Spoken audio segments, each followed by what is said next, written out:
Chapter 451, Superstitions Cannot Save the World. Chapter 451, Superstitions Cannot Save the World. Translator, Atlas Studios Editor, Atlas Studios. Is he going to kill me? The Lord of Runes looked behind him. Not even one guard stepped forward, and the officials were hiding far away, not daring to show their faces. The Lord of Runes panicked. As resolving himself, he clenched his teeth. Suddenly, he grabbed the statue, took a few steps back, and held it before him. He then took a rune sword from the guard, pointed its tip at the statue, and fiercely yelled, "Don't do anything, or I will destroy what you have been looking for." Han Xiao stood still and expressed that the Lord of Runes could do as he wished. "Destroy it then. If you are actually able to, I will spare your life," Han Xiao said in a mocking tone. This statue looked like it was made of wood, but it did not even break after falling from space. How could it possibly be destroyed by a sword? The Lord of Runes had lost his mind. Bang! A bloody hole appeared on Lord of Runes' forehead. This old man's eyes opened wide in hatred. Then they turned lifeless as he collapsed. The people of the city of Runes trembled. They felt a mixed feeling watching their ruler being killed right before their eyes, but they were not very angry. The sense of national belonging was not very strong in Planet Secret Blue as the residents often migrated. Besides, the Lord of Runes was not very liked by his people. Han Xiao holstered his gun and picked up the statue. After some blood spilled on it, the already strangely shaped statue felt creepy. "Let's go." Han Xiao looked up at the sky. Just as the people were confused as to what he was doing, the buzzing sound of an engine came from the sky. A spaceship quickly passed through the atmosphere and came to the sky hundreds of meters above Han Xiao. It shot out a blue beam and shrouded Han Xiao. Han Xiao's body rose as he was sucked into the spaceship before countless pairs of eyes. On the ground, the people in the City of Runes were dazed. Is that the tool that the space people use to travel? It looks like a piece of machinery. Could the Iron Fire Castle's technology be the most correct one? Who? While they were discussing, the spaceship turned around. Blue fire shot out from its tail thrusters, and it broke through the sound barrier in an instant, disappearing. The alien left just like that, but the City of Runes and other organizations on Planet Secret Blue had yet to recover from its impact. Knowing what had happened to the Lord of Runes, the other organizations were glad that the alien had landed near the City of Runes instead of near them, or they would have ended up the same way. When receiving the information on the previous night, these people had still been holding urgent meetings on how to deal with the alien. Many of them wanted to snatch the alien away from City of Runes. In their eyes, the City of Runes would most likely capture the alien successfully. At this time, the ones that made the most aggressive suggestions and yelled the loudest last night were all covered in cold sweat. Since Han Xiao arrived, only around 10 hours had passed. But the huge impact that he had brought to Planet Secret Blue deeply changed this planet's perspective on the world. Their first contact with an alien was not peaceful, and there was no deep communication, but the influence that Han Xiao had on them was incalculable. After all the organizations were shocked by Han Xiao's strength, they looked forward to having that power. The warriors that explored ways to train themselves saw Han Xiao as a goal. They researched his actions when he fought the army, hoping to find a method to become stronger. As they saw how strong a Galactic Mercenary was, the various organizations on Planet Secret Blue woke up to a certain extent. They felt that their internal battle was useless. Maybe in the eyes of those people in space, they were like ants fighting each other. This fueled their will to maintain peace and stop the battles. Because of this incident was recorded in the history of Planet Secret Blue. The philosophers analyzed the impact that the alien had on society from different perspectives. At the same time, because they saw that the interstellar spaceship was a piece of machinery, the technology in Planet Secret Blue finally showed signs of uniting. Iron Fire Castle's machinery technology became the truth that was agreed upon by all the organizations. They felt that this was the future direction that a civilization should take. Hence, they stopped research on other systems and focused on technology. Under the pressure from all the other organizations, Iron Fire Castle had no choice but to share all their knowledge. Since then, most of the people on Planet Secret Blue became materialists. Their social structure changed without them noticing. Although Han Xiao had been there for trouble, the influence that he had was very positive. Planet Secret Blue learned a lesson from their ignorance and wrong decisions, and they had a new understanding of how strong the people in space were, so they became more cautious. When they finally came into contact with a galactic civilization, the organizations on Planet Secret Blue were extremely glad that the first alien on their planet was a mercenary who gave them a chance. If they messed with a higher-level civilization when they were so arrogant later, no, they would not even have had a later. Those were all changes that happened after the great mechanic Han left, which he was not concerned about. After gathering all the statues, Han Xiao did not notify Chen Xing immediately but went to the nearest star system civilization colonized planet. His goal was to buy some special consumables, something that could be used on the statue. A few days later, the spaceship returned to the Rain Star system. After the Union Day celebration, Chen Xing stayed in the New Phylan Alliance for his tour. When he received the message from Han Xiao, he was shocked and surprised. It's only been a few days, but the other two statues have already been found? My God! What level of efficiency is this? The item that he had spent years looking for had been found by this group of mercenaries in a few days. They were indeed the professionals. The spaceship docked on a colonized planet of the New Phylan Alliance. Chen Xing was performing in a city there. With the passionate welcome of the assistant, Han Xiao and the others met with Chen Xing in the most expensive suite of a high-class hotel. Ha ha ha! Black Star, you've really surprised me. I never thought you would be able to find all the statues so quickly. Chen Xing was overjoyed, and his face was slightly red from his excitement. This time, Han Xiao had brought everyone along. This was the first time that Herluz had met Chen Xing. Being this pretty, is he a man or a woman? I'm a man. It's natural beauty. Chen Xing heard Herluz murmur and replied with a smile. Han Xiao coughed and said, I've brought the stuff. There will be more than enough time later for chit-chat. I think it's better to carry out the holy deal first. Chen Xing gave him a seductive look, chuckled, and said, so impatient. All right, I'm very satisfied with your efficiency. I'll pay double the reward to repay the surprise you've given me. Double? Wouldn't that be? Sylvia counted with her fingers, and her mouth fell open. 200,000. Calm down. Don't act like you've never seen money before. Han Xiao knocked her head. Celebrities were, of course, wealthy. It was nothing to be surprised about. The 4 statues were placed on the table.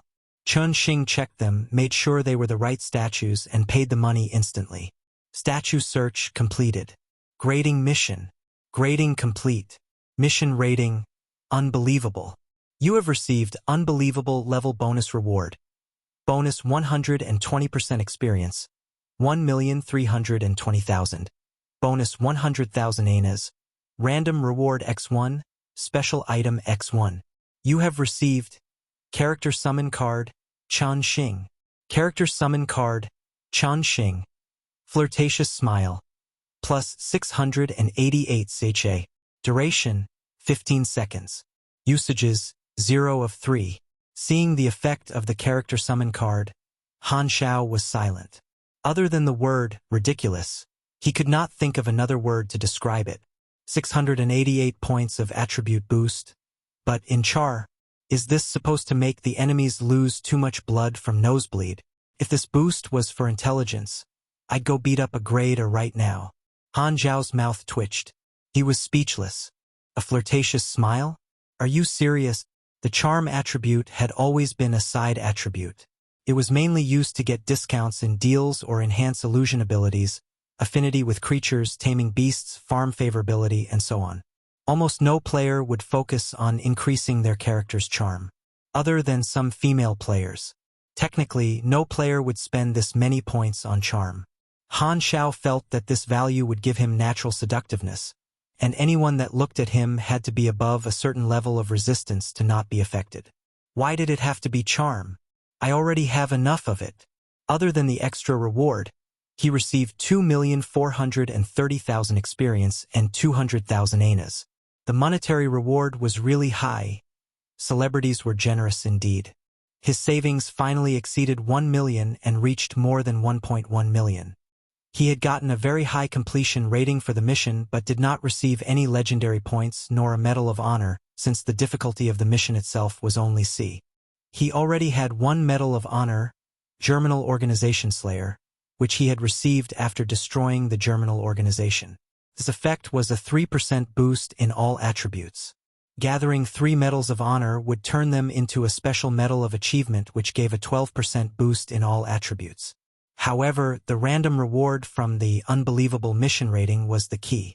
Han Xiao's eyes became firm. He pulled Herluz aside and touched him here and there. "What are you doing?"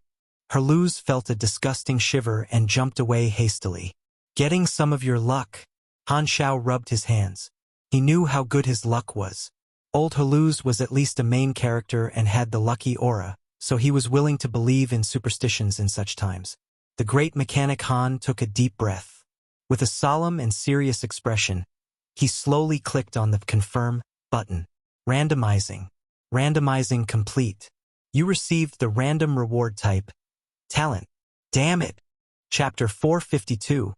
Sudden Attack. Chapter 452. Sudden Attack. Translator.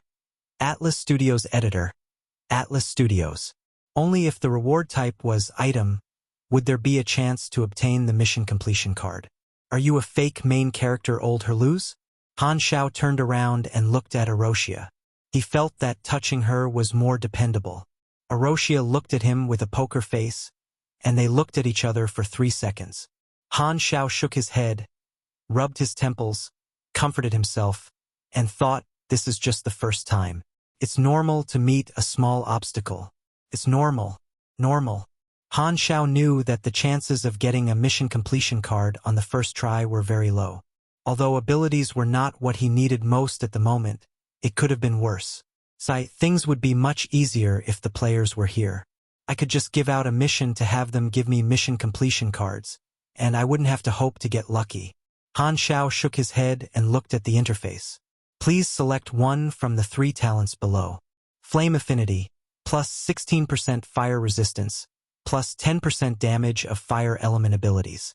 Advanced Mental Toughness, plus 35% psychological resistance, decreased psychological resistance needed to be immune to mental controlling debuffs, minus 30% duration of these debuffs. Cell Engine, plus 21% energy recovery speed, plus 330 energy. With just one look, Han Xiao had already made a decision. Flame Affinity was suitable for the mage class and had a very limited effect on him. Cell Engine was not bad, but it was not as practical as Advanced Mental Toughness. Anything that had the advanced prefix was usually half decent. Furthermore, the psychic class could attack through the armor of the mechanic class, so this talent could largely enhance his psychological resistance. Plus, he would be able to use it on the spot. After some pondering, Han Xiao suddenly realized that something was wrong. Wait a minute, why am I becoming tankier? Is there really no way for me not to be a tank? I want to deal damage, damn it. Although he did not get a mission completion card, he did garner quite a number of benefits on this trip. 2 talents, 1 character summon card that felt kind of useless, more than 2 million experience, and 200,000 anas. Chen Xing was staring at him with a smile, expressing his intention of sending these guests off graciously. He suppressed his emotions and could not wait to do his stuff after the mercenaries left. Han Xiao reached out his hand and said, "Since the mission is completed, we shall get going." "Sure. If there is a chance in the future, I will work with you again." Chen Xing smiled politely and grabbed Han Xiao's hand. Suddenly, without any warning, Han Xiao's hand locked onto his hand tightly. Han Xiao abruptly pulled Chen Xing to his side before he could react. In an instant, the Void Dragon mechanical suit covered his body. Han Xiao leaned back slightly, then heavily headbutt Chen Xing's face with his armored forehead. Bang! Being suddenly attacked, Chen Xing felt the world was spinning. Han Xiao activated all the enhancing modules of Void Dragon. With the electromagnetic pulse controller stimulating his body, he entered the excited state. Together with the attribute boost from Void Dragon's combat form, his strength increased by more than 100 points. One headbutt was not enough, so he headbutt Chen Xing again, stunning him for a short period. Using the short opportunity, Han Xiao grabbed Chun Xing's head with his hands and released void jet spray. Boom! The shockwave turned the luxurious hotel suite into a total mess like it had been visited by a tornado. What are you doing? Herluz, Sylvia, and the Volga brothers were all shocked. A mercenary is attacking the employer. It was still so peaceful moments ago. Why did he suddenly attack? You? Chun Xing's resistance was not low. He finally regained focus after taking 2 charges of void jet sprays. His eyes turned pure white, and the surging psychic power pushed everyone away. He clutched his head full of pain, stared at Han Xiao with hate, and bit his lips. He was shocked and enraged. He did not understand why Han Xiao suddenly attacked him, but that did not stop him from feeling threatened. Arg! Chun Xing opened his mouth. Psychic power flew into his voice, and the sharp high note pierced into the other's brains like a spear, causing a strong pain. Frueval.com. They felt like the world was spinning, and their organs were distorted like they were going to vomit. Sylvia was the weakest. She grabbed tightly onto her brain like it was going to explode the next second. Han Xiao felt painful too, like a blade was stirring in his brain. The advanced mental toughness that he had just acquired instantly showed its effect. He had planned to attack long before he chose this talent. It largely reduced psychic damages and debuffs, which was very useful against psychics. After all, he knew everything about Chun Xing. Han Xiao endured the pain and pounced forward. His elbow slashed onto Chun Xing's psychic shield like a tomahawk, making a loud crash of the sound barrier breaking. Then it landed on Chun Xing's pretty face. Pa! Blood splashed out from Chun Xing's nose and mouth. He held his bleeding nose and backed off in a panic.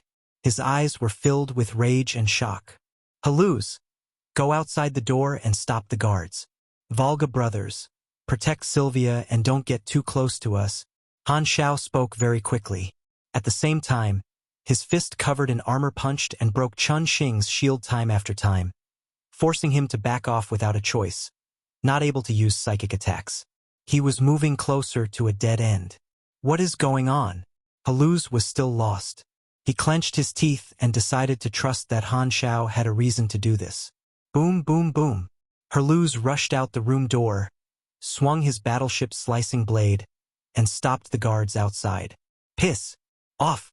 Chun Xing screamed like a woman, and blood flew out from his eyes. He used some kind of secret technique to stimulate his mind and go beyond his psychic power limit.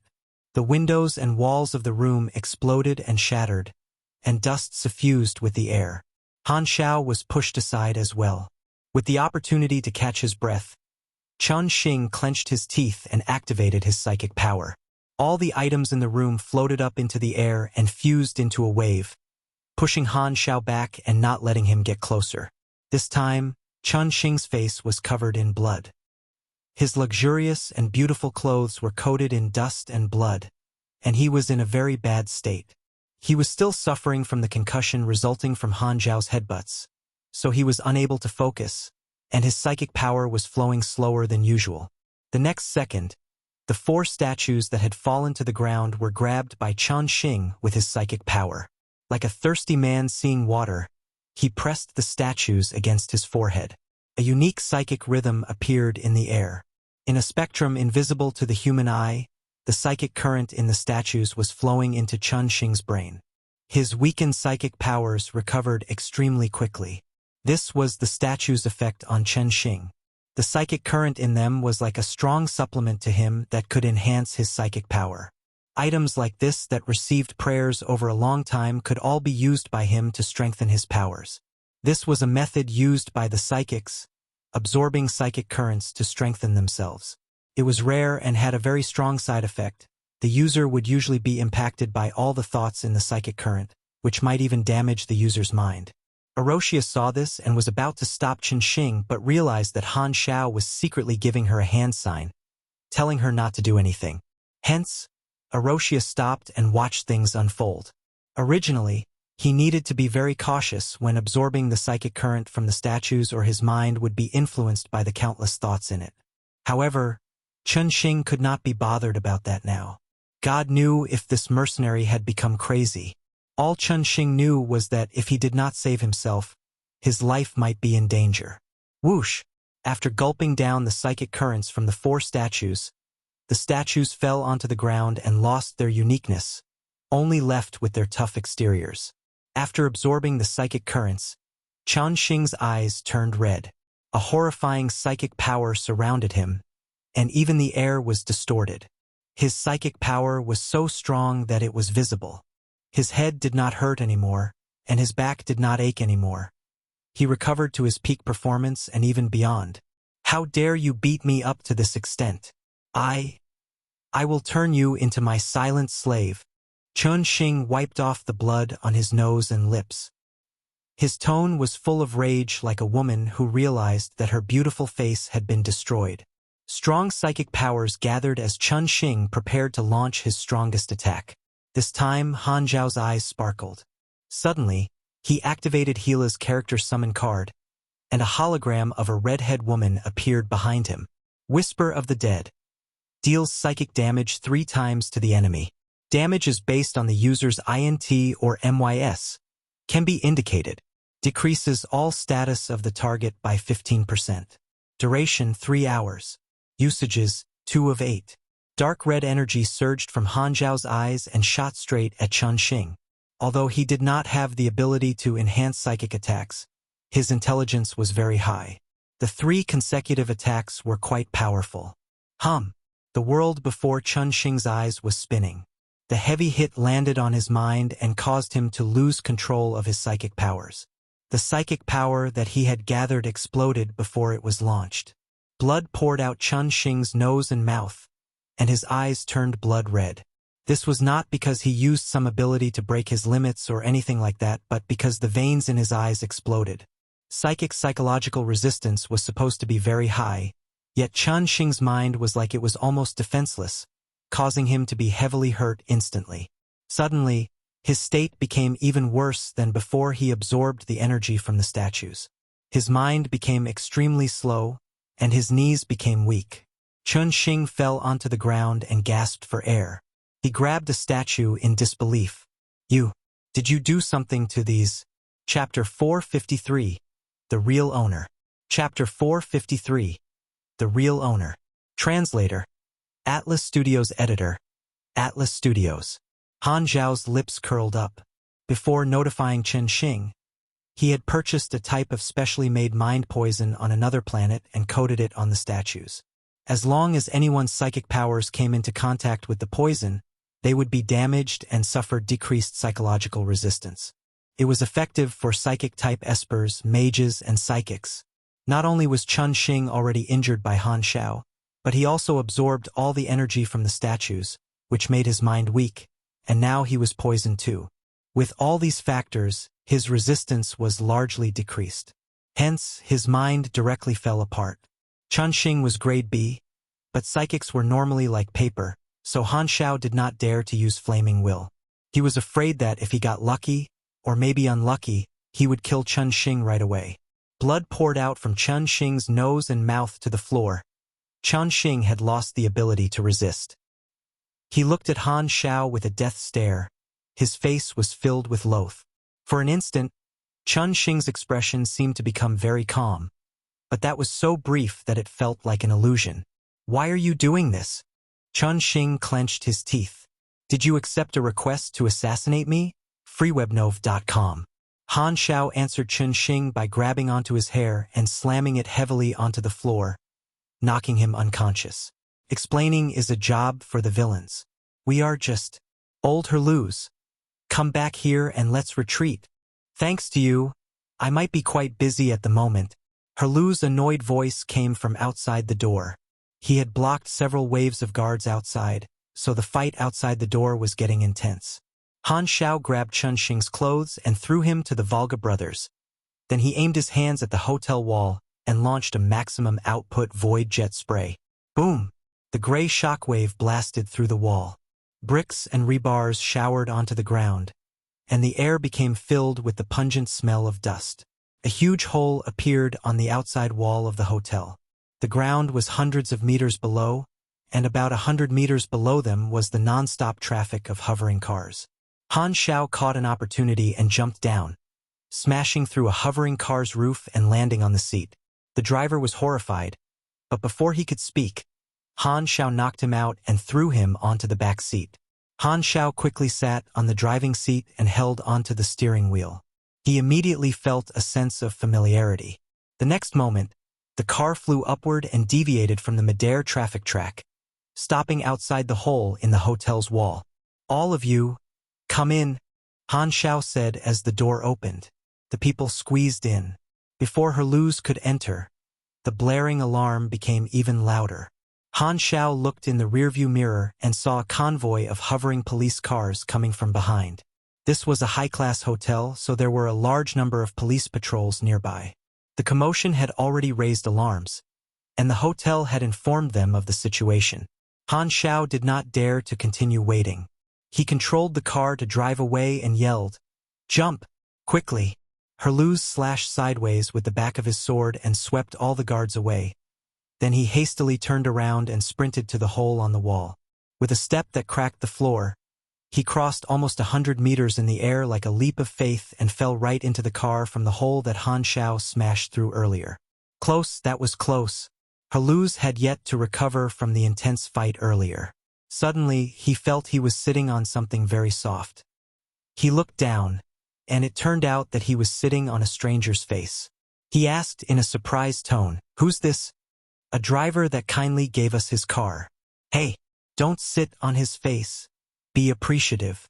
Seeing that everyone was here, Han Xiao sped up immediately and charged forward like an unruly rhinoceros. Not only were there police hovering cars behind chasing them, but there were more in front as well.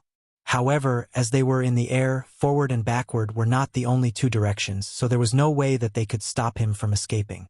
The turbulence made the people in the car feel like they were sitting inside a sardine tin that was being violently shaken. Herluz wanted to question Han Xiao about why he was doing this, but he had no choice but to put that thought away for the time being. He was afraid he might throw up if he opened his mouth. Arosia turned into her energy form and instantly felt better. Sylvia, who had fainted from the psychic wave earlier, slowly woke up. The world before her eyes was spinning wildly, making her think that she had a concussion. In less than 30 seconds after she woke up, she felt nauseous and vomited, fainting once again. "Stop your car immediately, or we will open fire." An announcement was made from the speakers on one of the police hovering cars. Han Xiao grabbed the steering wheel. His car crashed directly and accurately into that police car's tail. The police car spun rapidly in the air like a gyroscope, and waves of shouting came out of the speakers. Han Xiao felt zero pressure when facing such an amateur force. He downloaded the map of the entire city from the mechanical suit database, and the artificial intelligence assistant quickly planned a route and showed it on the analysis screen. After more than 10 minutes, he quickly got rid of all the pursuers. The tattered hovering car stopped at the gap between two buildings. Blurg! Herluz held onto the car window and vomited for a while before he finally felt better. He breathed heavily, stared at Han Xiao, and said with a fiery tone, "My dear captain, do you now have the time to explain what is going on to us laborers?" He was very frustrated. How did a normal reward collection process turn into them being chased by the police all over the city? Furthermore, they had kidnapped a galactic celebrity. If it was a woman, it would be fine, but it's a man. "What are you trying to do, Captain?" Han Xiao changed his position and looked at the back seat. He pointed at Chun Xing's head covered in dry blood and said, "My target is this guy. He's not as simple as he looks." "Thanks for your reminder. I didn't know a grade B psychic is not simple." Herluz clenched his teeth. With worry written all over his face, the youngest Volga said, "He's a huge celebrity. We will definitely be wanted by the local police, and we might even be reported to the new Phylan Alliance's direct police department. This will damage our mercenary name. Furthermore, the Rainstar system is new Phylan Alliance's territory. What should we do?" "Don't worry." Han Xiao looked at Chun Xing and said, "That guy will speak for us, and as long as he does, we'll be fine. Are you going to threaten him?" "I don't think that will work." Herluz expressed his doubts. "Threaten? No, there's no need for that." Han Xiao smiled. "He will choose to help us." As he was speaking, He pulled Chen Xing out of the pile of people and threw him into the passenger's seat. After some pondering, he took out some tissue and wiped the blood off Chen Xing's face. Chen Xing's face was covered in bruises and swollen parts. His delicate looks during his performance were nowhere to be found. I used too much strength earlier. Sigh, he was quite a handsome boy. What a pity. Han Xiao sighed sympathetically. Pa pa pa. Since his face was already in that state, Han Xiao gave him a series of slaps as a wake-up service. Chen Xing's eyelashes shook, and he slowly opened his eyes. His pupils gradually focused, and he sat up straight. His temperament changed completely. If he was more like an alluring woman earlier, he was now completely like a masculine man. He turned to look at Han Xiao and smiled calmly. There was no sign of him being furious like earlier. Hello? I have been looking at you since just now. Although you might have attacked me to kidnap me, I would still like to thank you for giving me the chance to come out and breathe some fresh air. Completely unlike his earlier feminine tone, his voice was gentle and deep. It was almost like he was a different person. Yo, you. Haluz was bewildered. Chen Xing nodded and smiled gently. Nice to meet you. My name is Adrian Kelvinson Fiden. You can call me Fiden. You don't have to be surprised. I'm the real owner of this body. The Chen Xing that you met is, how do I put it? I would say she is a not-so-friendly guest. Chapter 454, Helping Hand. Chapter 454, Helping Hand. Translator. Atlas Studios Editor. Atlas Studios. Schizophrenia? Paranoia? Faking? The people were perplexed. What is wrong with this guy? Mind possession, Han Xiao said with a low voice. A tint of surprise flashed through Fiden's eyes as he heard this. He did not expect Han Xiao to know the truth. I didn't expect you to realize. Then it occurred to Fiden. It turned out that Han Xiao had suddenly attacked him because he had discovered Chen Xing's secret. As he understood why Han Xiao attacked him, he became skeptical. Why did this mercenary called Black Star help him? Mercenaries were not ones who would kindly help others without asking for anything in return. He definitely had a motive. So, it's mind possession. The youngest Volga understood and immediately started explaining it to the others. He was a psychic too, so he knew what mind possession was. Just like how a pugilist trained their body, a psychic trained their mind and soul. The strong ones could detach their soul and consciousness from their body and possess the mind of another, giving them a second life. Usually, they would only use this spell when their body was heavily damaged and they had no choice, as the detaching process would cause irrecoverable damage to their soul. Furthermore, the success rate was only 0.3%, and failure would cause their soul to shatter, killing them on the spot. Most people were not willing to abandon their original body and change into someone else's body unless they were left with no choice. Chen Xing was a perfect example for this. She was a woman, so why would she ever want to change her body into a man? They did not even have mutual hardware. It was impossible for psychics to possess someone whose mind was stronger than their own. As soon as a psychic successfully possesses someone's mind, they would gain control of that body, and the original owner's body would be trapped in a cell. The original owner could feel what the body was feeling but would not be able to control the body, like a spectator. Chen Xing was heavily injured, and her mind was very weak, so she had to rest. Hence, Fiden took over his body, and Chen Xing became a spectator. Han Xiao had attacked because he wanted to meet Fiden, and injuring Chen Xing's mind was the most direct method to do that. It just so happened that he had Gila's character summon card, which could attack one's mind, so there was no need to beat Fiden's body up to the brink of death. Although his injury was still not light, the youngest Volga briefly explained the principle of mind possession, and the others finally understood what it was. No wonder Chen Xing was so feminine. It turns out she was a woman from the start. When did you get possessed? Haluz said curiously. You mean, when was the last time I controlled this body? Fiden shrugged. 4 years, 9 months, 14 days, 8 hours and 23 minutes. Oh, now it's 24 minutes. About 5 years ago, Sylvia had woken up. She had heard their conversation and was puzzled. Isn't that when Chen Xing made his debut? Yes. My home is in a remote star system in the Shattered Star Ring.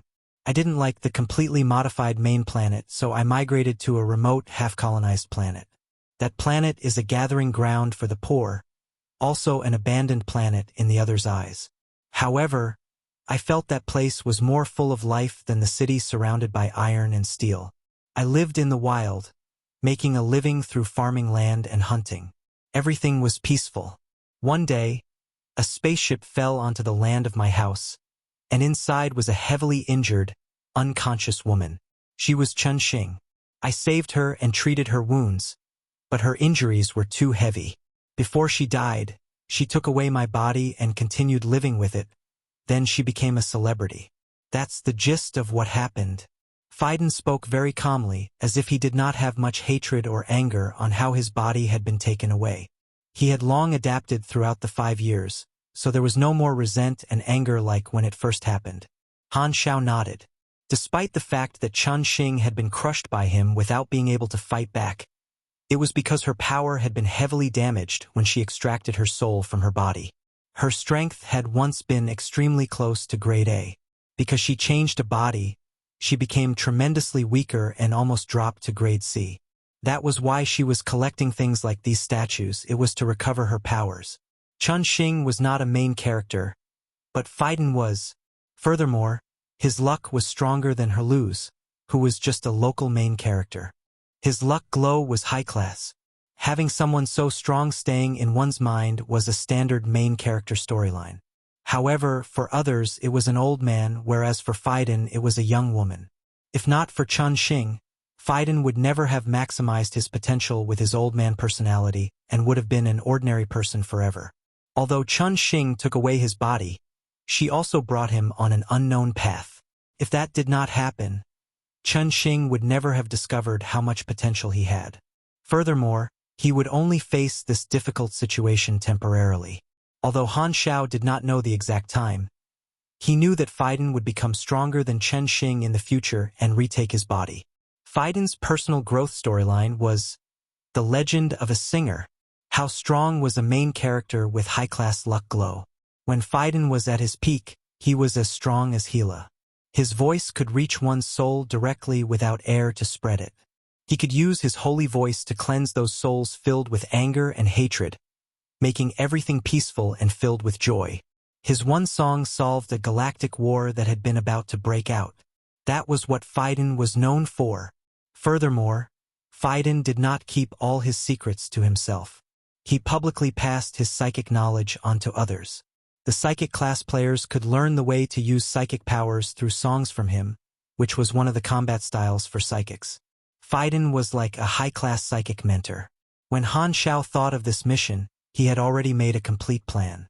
If he could get the mission completion card, he would not mess with Chun-Xing for the time being and go for promotion first. However, if he did not get the mission completion card, he would then trigger this storyline. The players who did the statue search mission, of course, did not know Chun-Xing's secrets. Many players only regretfully found out that this character had a storyline later. Freebnol.com. Although Han Xiao did not know what the result would be if he triggered the storyline at this time, he decided to give it a try as he was not completely ignorant. He somewhat knew about Phaidon's personality and could guess how things went. He could not say that he was 100% certain, but there were definitely some benefits that he could get from it. I can help you to control your body and evict the guest in your mind, or your body will be hers again when she recovers, Han Xiao said. Phaidon was not moved. What do you want? I believe this help does not come free. Chun-Xing is very wealthy. You and her share your body, so you definitely know her account and password. I want her savings, Han Xiao said. Chun-Xing was indeed wealthy, but this was not the great mechanic Han's main goal. However, he could not directly say that he was interested in Phaidon's potential, or he would not be able to gain his trust. Targeting his money was more convincing and would make Phaidon lower his guard to a certain extent. After all, the body belonged to Phaidon. He would rather have Chun-Xing control it than risk it entirely. Phaidon was instantly convinced. Mercenaries wanting money was more normal than anything. Furthermore, this could not be considered a kidnapping but helping someone who was possessed, so they did not break the mercenary contract. Phaidon thought that it was a good idea. Although Chun-Xing was the one who had made this money, She was using his body, so he did not feel any guilt about spending it. Sounds good. But if you want the money right away, I'm afraid I won't be able to do that. Fiden pointed at his head and smiled bitterly. She just threatened me, saying that if I touch her savings, she will die together with me. Therefore, before her problem is dealt with, I won't be able to afford the reward. Han Xiao's eyes sparkled. When he made this request, he had already guessed how Qinxing would react to it, and this result was exactly what he wanted. He was secretly delighted. He nodded and said, "Then you have to be following me all the time. Only then will I be able to suppress Qinxing for you, until we find a way to completely deal with her." Fiden paused and said, "I hope that her life is not harmed. She possessed my body because she did not have a choice, and she did not use my body recklessly. In these 5 years, although she blocked my voice because she felt I was too annoying, I looked through all her memories, and she really is a pitiful person. Usually, when someone's body was taken away, the owner of the body would most likely want the one who took that body to turn into ash. However, as a main character, Fiden's personality was obviously unique. He still thought of Qinxing even in this situation, which surprised everyone else. Sure. Han Xiao nodded.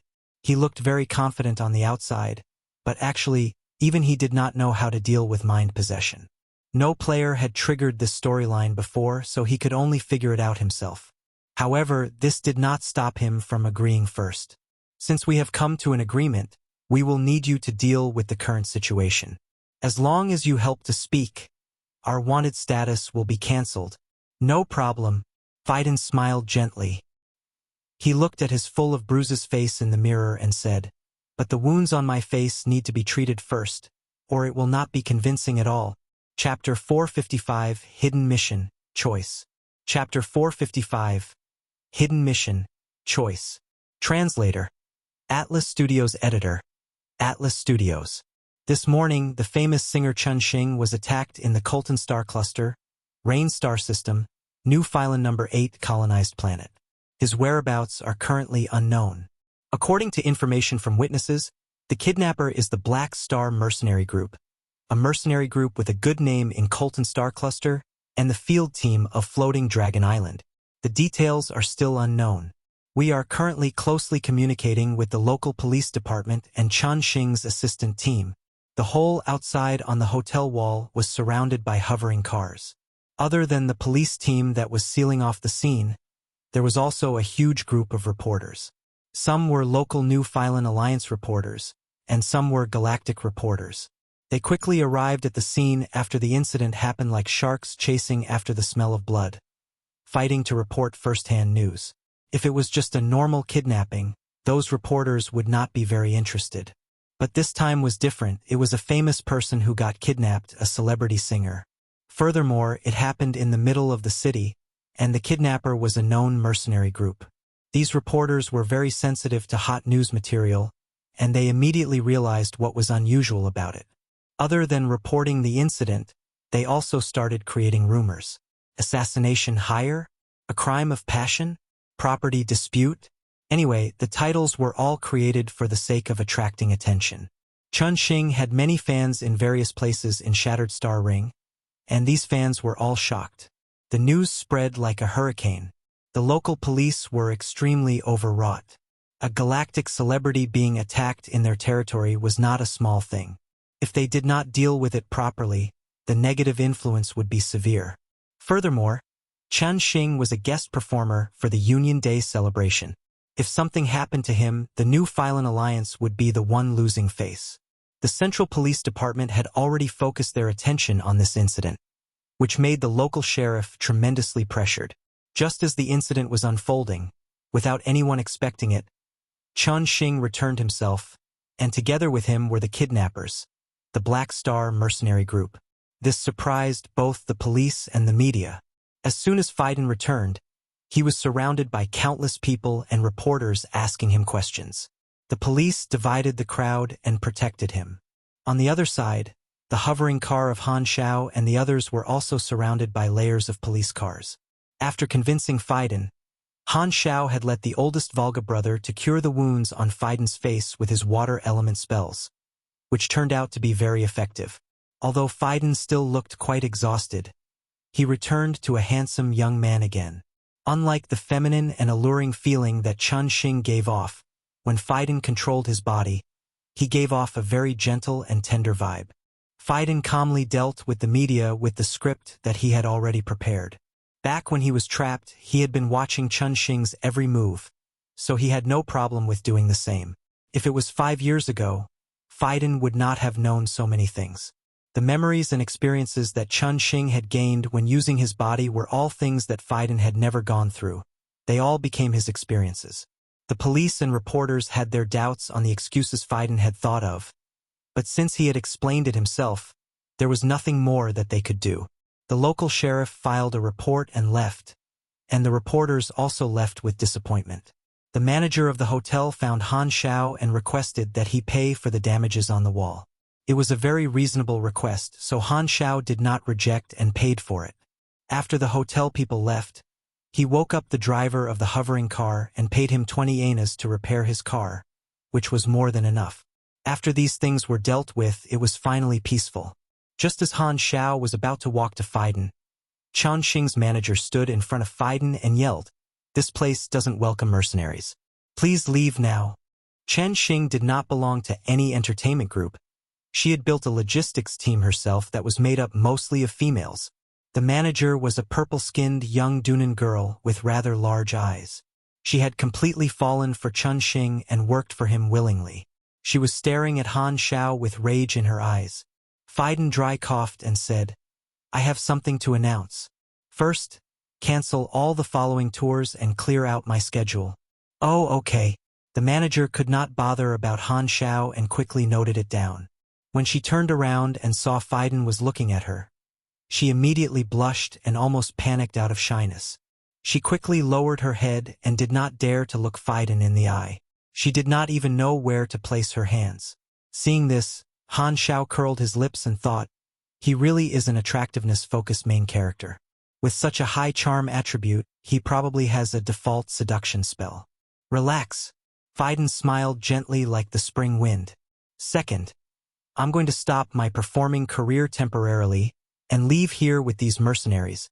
"Okay, what?" The manager was about to agree subconsciously, but she suddenly realized what he had said, and her face changed dramatically. She was completely dumbfounded. She turned to look at Han Xiao with incomparable rage and hatred. "Sorry, you guys might have to look for another job."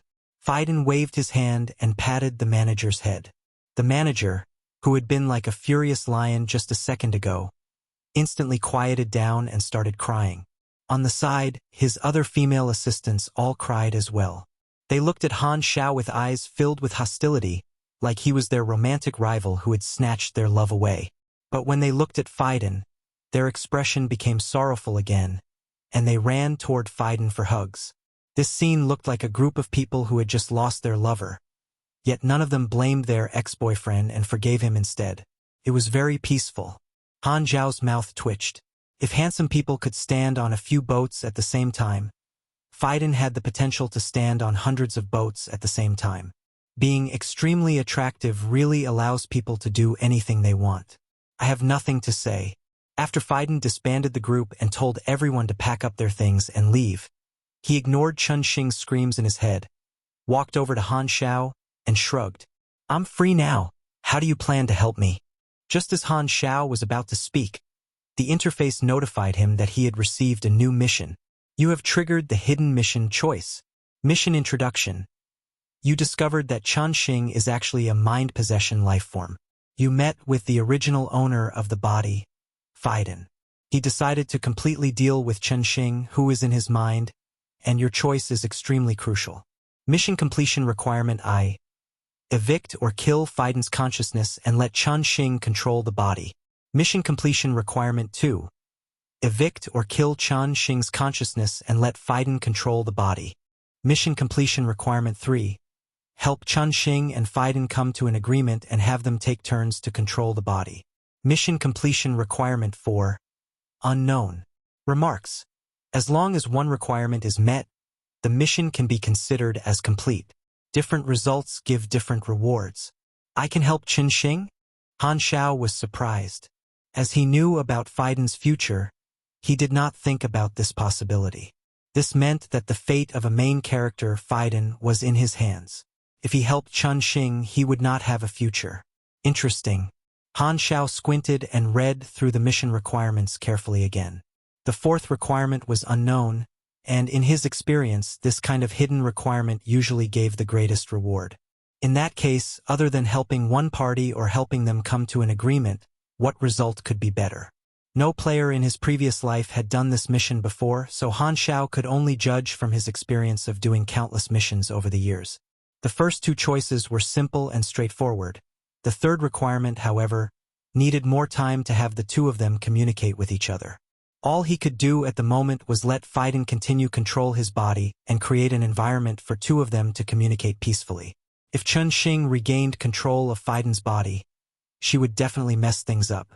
Furthermore, the mission could be completed based on his choice of when to complete it. This meant that the fourth requirement would need more time. Although he had only just seen the mission, Han Xiao already knew what the keyword was. Time. Time was the difficult part. The longer it took, the more chances Chun Xing would have to gain control of the body. This was an unstable factor. Furthermore, the only reason that Fiden's consciousness had lasted for so long was that Chun Xing had held back. She could have wiped Fiden's consciousness out long ago. Maybe it was because Fiden had saved her before, so she felt guilty. However, if Chun Xing was really forced into a corner, she might kill Fiden when she recovered. Hence, the reward for the first requirement should be very small. No matter who controlled the body, the problem would be considered solved, so the mission would be completed. After some pondering, Han Xiao said to Fiden, "If you don't want to hurt Chun Xing, I will not use any destructive methods. I have a few ways to suppress Chun Xing. There is a psychic in my team. Despite him not being very strong, not being too strong allows him to weaken Chun Xing consistently without hurting her too much, so she would not be able to recover. If you want to deal with the problem completely without hurting her, the only way is for you to come to an agreement with her. The most I can do is not let her control your body. However, this way you won't be able to leave us, or Chun Xing might take over again anytime." What Han Xiao said was for Chun Xing as well, to prevent her from doing anything extreme. "Alright, I will try." Fiden nodded and smiled. He was quite optimistic. "Letting me control the body is enough. I happen to learn the ways to train my psychic powers from her memories. If my mind becomes strong enough, she won't be able to do anything anymore." Han Xiao had a flash of insight after hearing what Fiden said. He had a rough idea of what the fourth mission requirement was. If that's really the case, it indeed does require a lot of time. Chapter 456 Power of the Main Character Aura. Chapter 456 Power of the Main Character Aura. Translator. Atlas Studios Editor. Atlas Studios. Han Xiao had a rough idea as to what the fourth requirement was. Extracting again was impossible given the 0.3% success rate. Neither Fiden nor Chun Xing would be willing to take the risk. Therefore, the only path left would be for them to reconcile. The extent of reconciliation for the fourth requirement would definitely be more perfect than the third requirement, so it would require more time. Of course, Han Xiao preferred the fourth requirement with the greatest reward, but even if not for the reward, letting Fiden walk the same path as the previous life was beneficial for Han Xiao. Since Fiden had decided to stay with the mercenary group, his position was not a member but an employer who needed help. However, this guy was potential stock. If his problem was dealt with, Han Xiao would at least be able to get more than half of Chun Xing's savings. According to Fiden, with the money that Chun Xing had made throughout the 5 years of her career, they were a multimillionaire. Of course, Han Xiao had more hopes to make Fiden an officer of the mercenary group. In that case, he would get all the benefits. However, this was not easy to achieve. With Fiden's personality, he would not become a mercenary. He was only following the mercenary group to solve his problem. Although I have him in my team temporarily, he is not considered as a member. He is just a customer, so he definitely will not help in combat, Han Xiao thought. In order to make him join us, it will take some time. I shall first see how choice goes, then plan from there. They had to take care of Fiden since he was following them around, or he might face danger. The youngest Volga brother was suitable for this job, since his combat abilities were not strong anyway, so he might as well do something else. The mission choice needed time and had to develop naturally, so Han Xiao was not hoping to complete it anytime soon. Faiden handled his matters with ease and became a completely free person. Han Xiao was not planning to stay for long. He brought everyone to the dock and arrived at the parking spot of their spaceship. The spaceship let down a ladder. Han Xiao and the others climbed up. Han Xiao turned around and saw Faiden still on the ground, sizing up the spaceship with complexity in his eyes. "Stop standing there," Han Xiao said. "Let's go." "Fine." Faiden took a long, deep breath. This was the first time that he had controlled his body after 5 years, and he missed that feeling. Chun Xing stopped talking in his head and focused on recovering, waiting for an opportunity. As long as he stepped onto the spaceship in front of him, he would go on an unknown journey once again. The difference was, this time he was not a spectator. As someone who disliked the advanced technology, Faiden felt like it was like a dream. 5 years earlier, he had never thought that he would become a celebrity singer known throughout the galaxy, or that a woman would be living in his body, making him fight for the control of his body with her, or that he would ever end up following a group of mercenaries and even try to train his psychic powers. Faiden sighed.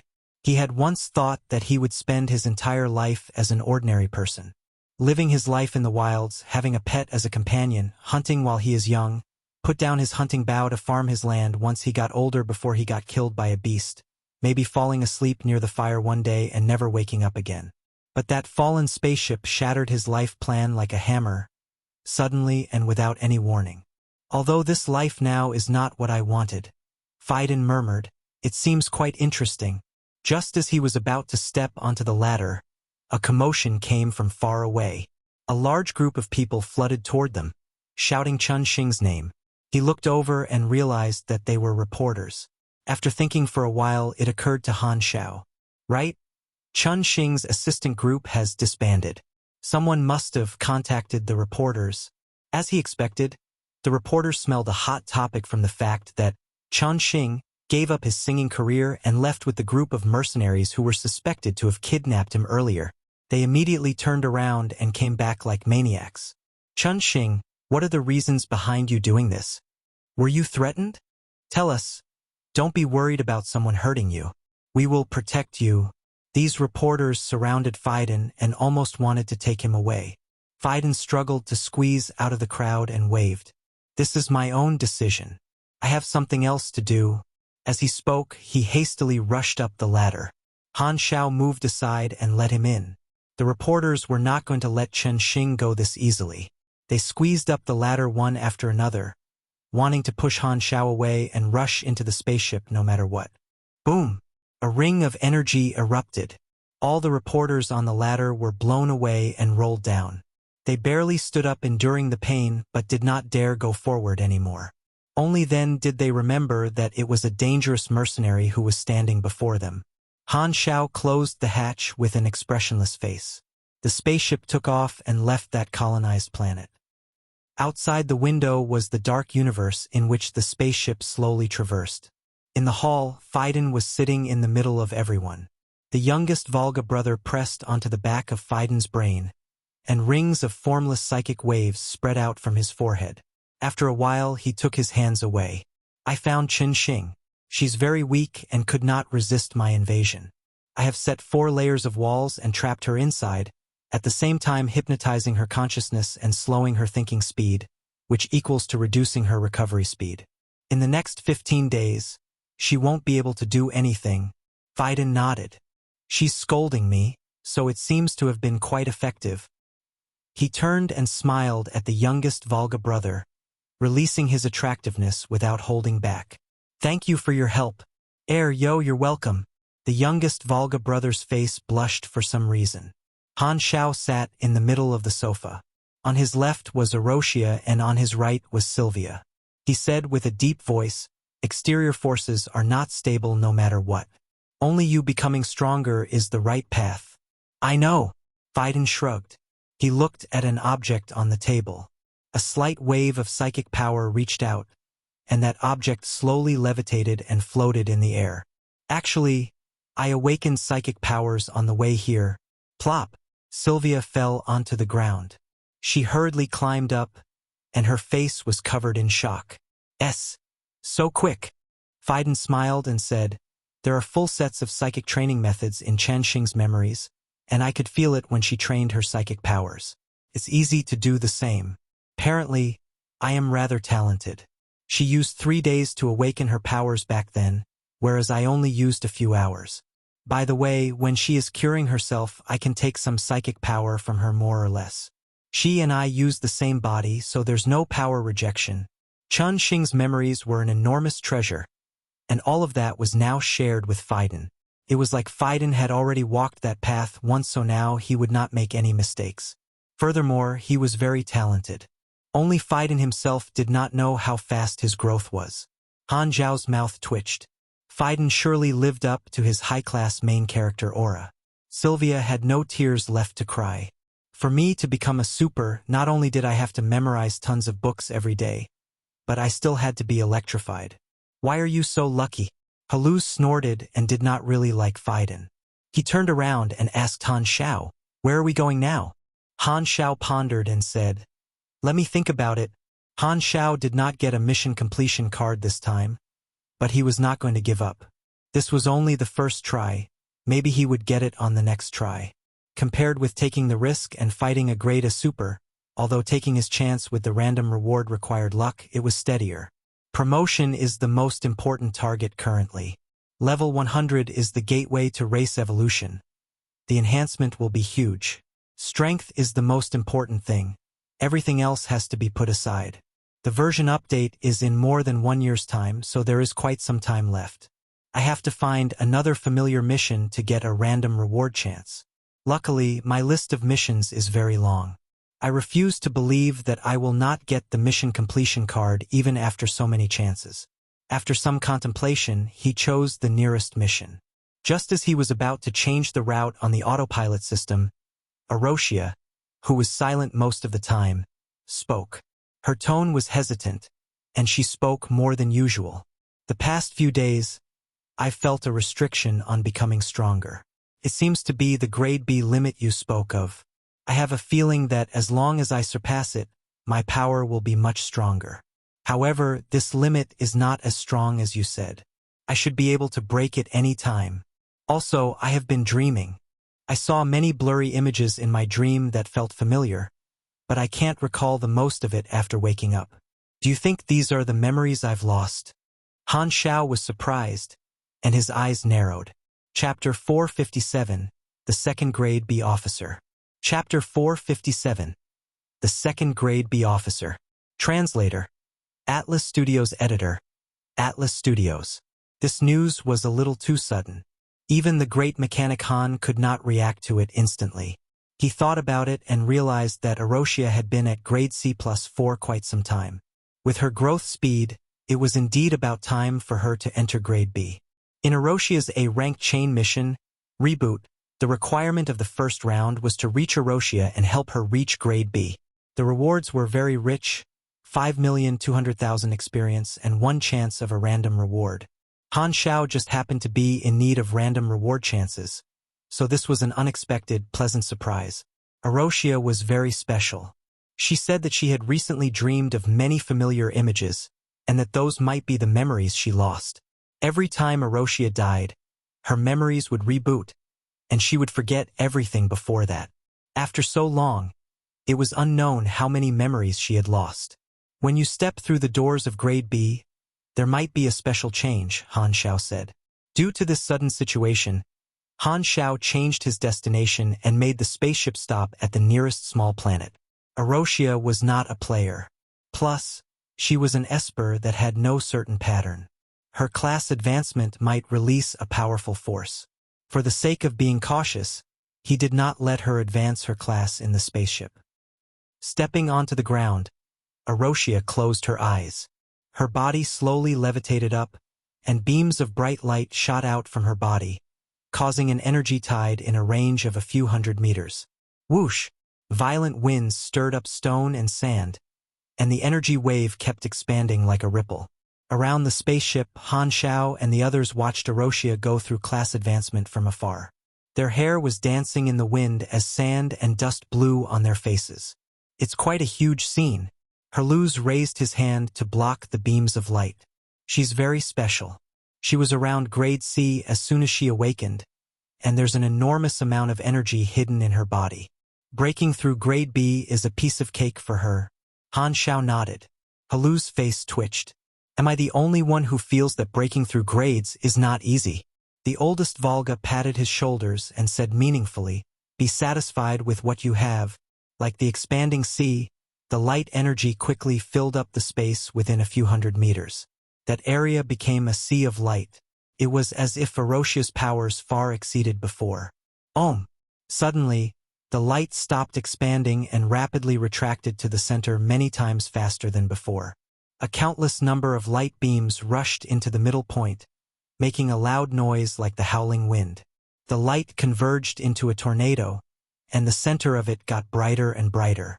However, when it reached its maximum brightness, it looked like it suddenly got darker. All the energy was infused into a point. That point suddenly enlarged and exploded into light dust, turning into a human figure of light without a face. It was covered in ripples of energy waves and golden electric currents. Then, under the effect of Erosia's Esper power, the energy followed a certain unknown principle and turned into matter. Erosia's body appeared again as she slowly landed on the ground. Han Xiao took out the energy level detector and aimed it at Erosia. The energy that she was emitting now had exceeded the lowest grade B energy level standard. First round of reboot completed. You have received 5,200,000 experience, plus 5 Rista favorability. You have received random reward X1. This Rista definitely has an unusual relationship with Erosia. But who is he? Holding back his joy, Han Xiao temporarily left the random reward in the interface, walked to Erosia, and asked, "How are you feeling?" Erosia checked herself and said, "I can control more energy now. Other than that, I saw more familiar images, way too many. My head is hurting a little." Erosia frowned. Han Xiao looked down, reached out his hands, and rubbed her temples, easing her pain. "What else are you feeling?" "I don't know. Some places that flashed past in my memories seem to be summoning me. I have a feeling that if I go to these places, I should be able to recall some things." Erosia moved her fingers in the air and drew out the images of different locations in her memories with light energy. Han Xiao raised his brows. Initially, Erosia was not curious about the memories that she had lost at all. But after she entered grade B, she seemed to have awakened a more human side of her. She had new desires, and her emotions were richer. Could it be that as Erosia became stronger, her secrets would be gradually exposed? At this time, a new notification popped up on the interface. Reboot. Second round. According to Erosia's descriptions, head to the various locations in her memories and help her look for the pieces of her memories. Current progress, 0/. Reward, 10,300,000 experience, plus 10 Rista favorability. Failure condition, Erosia's death. The second round is to help her find parts of her memories? Han Xiao's eyes sparkled. Being this special, Erosia's origin was definitely extraordinary. If she found her memories, he was not certain whether it would be a good or bad thing. He felt that Erosia was good the way that she was. If she recovered her memories, her personality would definitely change. This current state between them would most likely not be able to carry on. Han Xiao was a little hesitant. Maybe keeping things as they were and not doing this mission was the best choice. No matter what, Erosia was a very decent friend, and she was now the second grade B officer in the mercenary group. If she continued to grow, she would be of more use. With 3 grade B supers, including Han Xiao himself, the rating of the mercenary group in the alliance would increase, and he would have another strong comrade. However, this should be Erosia's personal storyline. Even if he did not do it, she might remember more memories as time went on. By then, she might choose to leave nonetheless. When thinking this way, Han Xiao thought that he might as well do the mission and see how things went. This second round of the mission was like treasure hunting. Erosia could only briefly describe the images, and they still had to find the actual locations of those images. It would be like looking for a needle in a haystack. Furthermore, there were multiple locations. Although there was no information regarding this mission in his previous life, Han Xiao remembered quite a number of places, so he would not be completely clueless. This mission is definitely impossible to complete in a short period of time. I shall look for it slowly then. Promotion is the most important matter right now. Han Xiao patted Aroshia's back and told her to get back to the spaceship with the others. The spaceship then took off and left the planet. There was still a random reward chance in the interface. Han Xiao rubbed his hands together, took a deep breath, and activated it. Randomizing. Randomizing complete. Your random reward type is item. Han Xiao's eyes immediately brightened. He was excited. There is a chance. He subconsciously held his breath in trepidation. Time felt like it was stretched out, and everything became slower. The three choices appeared one after another. Please select one from the three items below. Small potential potion grants 1 bonus potential point. Mechanic blueprint. 1 random mechanic blueprint. Blank character summon card. Choose a character and randomly generate that character's character summon card. Can only be used once. Han Xiao's eyes widened in shock. Wow, they were all complete trash. I finally got the item type, and this is what you give me. Han Xiao almost wanted to smash the table. He had caught a glimmer of hope, and the next second, it was extinguished. The highs and lows of life were too exciting. I want the mission completion card. Chapter 458. Attention from a distant star field. Chapter 458. Attention from a distant star field. Translator. Atlas Studios Editor. Atlas Studios. After panicking for a while, Han Xiao finally calmed down. He clenched his teeth and smiled. It's not a big deal. I didn't get it this time, but I will try it the next time and even the next time after that. It was just like card games, where normal people had to rack their brains to win, but lucky ones just had to use whatever card they got in order to win. I'm not panicking at all. Han Xiao drank a cup of water to calm down and looked at the interface again. The three items were still there waiting for him to choose. None of the three items were rare, so Han Xiao could only choose the best out of them. Although potential points were important, the small potential potion only gave 1 point, which was negligible. Han Xiao would only have considered it if it was a medium or large one. 1 random mechanic blueprint looked good, but it was actually complete garbage. There were way too many mechanic blueprints, so the chance of getting a good blueprint was way too low. Even if he did get a very rare blueprint, it would most likely be a piece of equipment that could only be built at very high levels. If his level was not high enough, it would be completely useless. Furthermore, Han Xiao did not need any random blueprints. He remembered the knowledge combination for most blueprints so he could make them himself. After contemplating, he felt that only the blank character summon card was worthwhile. If he chose to generate Aim's character summon card, who knew what effect it would have? Although he had the super gene extractor, it was obviously impossible for him to use it on Ames. He did not want to die yet. Its lower limit was not too low, and its upper limit was over the top, so it was quite a good choice. You have received blank character summon card X1. Han Xiao nodded. The next time I see the Dragon Emperor, I shall use this. If I can generate some overpowered effect, I might be able to use it to fight a grade A super directly, so that will be an option. No matter how strong a character summon card was, it was considered the user's ability, which met the requirement of the promotion mission. He did not get the mission completion card this time, but he got another possible method to complete it. Han Xiao took it as a backup choice, but of course it was based on the fact that he would generate one of the extremely strong abilities from Ames. Something that would demolish a grade A super would be best. For the time being, Han Xiao still preferred to continue trying the random rewards. Although the results at the moment were not satisfactory, he did not think that the plan was a bad idea. He would not give up because of the obstacles so far. He set the next destination, and the spaceship started its autopilot and headed in that direction. This rented spaceship was focused on speed, so it was suitable to travel to many places. His choice this time was a simple and straightforward boss mission. It did not have rich rewards, but this kind of time-saving mission was exactly what Han Xiao needed. Furthermore, Aroshia was now grade B, so fighting a boss around the same level would definitely be much easier. At the same time, in a star field extremely distant from Shattered Star Ring, a black spaceship in stealth mode was quietly hovering in space. The exterior of the spaceship was very smooth, reflecting the scenery of the space like a black mirror. It looked like a fan from above and a diamond shape from the front. It was a stealth-level scout ship, usually known as the Black Light Prowler. As a product of the Federation of Light, it was extremely expensive, top-notch in stealth, detection, speed, and many specifications. Its technology far exceeded most civilizations. On the spaceship black market in various star fields, the spaceships from the 3 universal civilizations were the most popular.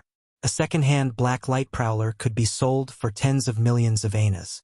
It was among the top scout ships. In other words, this was like an extremely luxurious, high-class sports car. 1 nanosecond earlier, a special wave had traveled through countless light-years in the quantum realm and arrived there in an instant.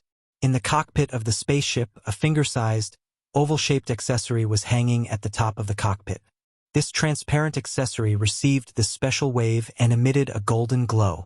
A sound appeared in the empty cockpit. Countless streams of light appeared out of nowhere and gathered into a human-shaped cluster of light. It reached out its hand and touched the accessory that was flickering with weak light. Your energy level finally recovered to the level that's locatable by the detector. So, you were thrown to the Shattered Star Ring by the wormhole. I will look for you very soon. Wait for me.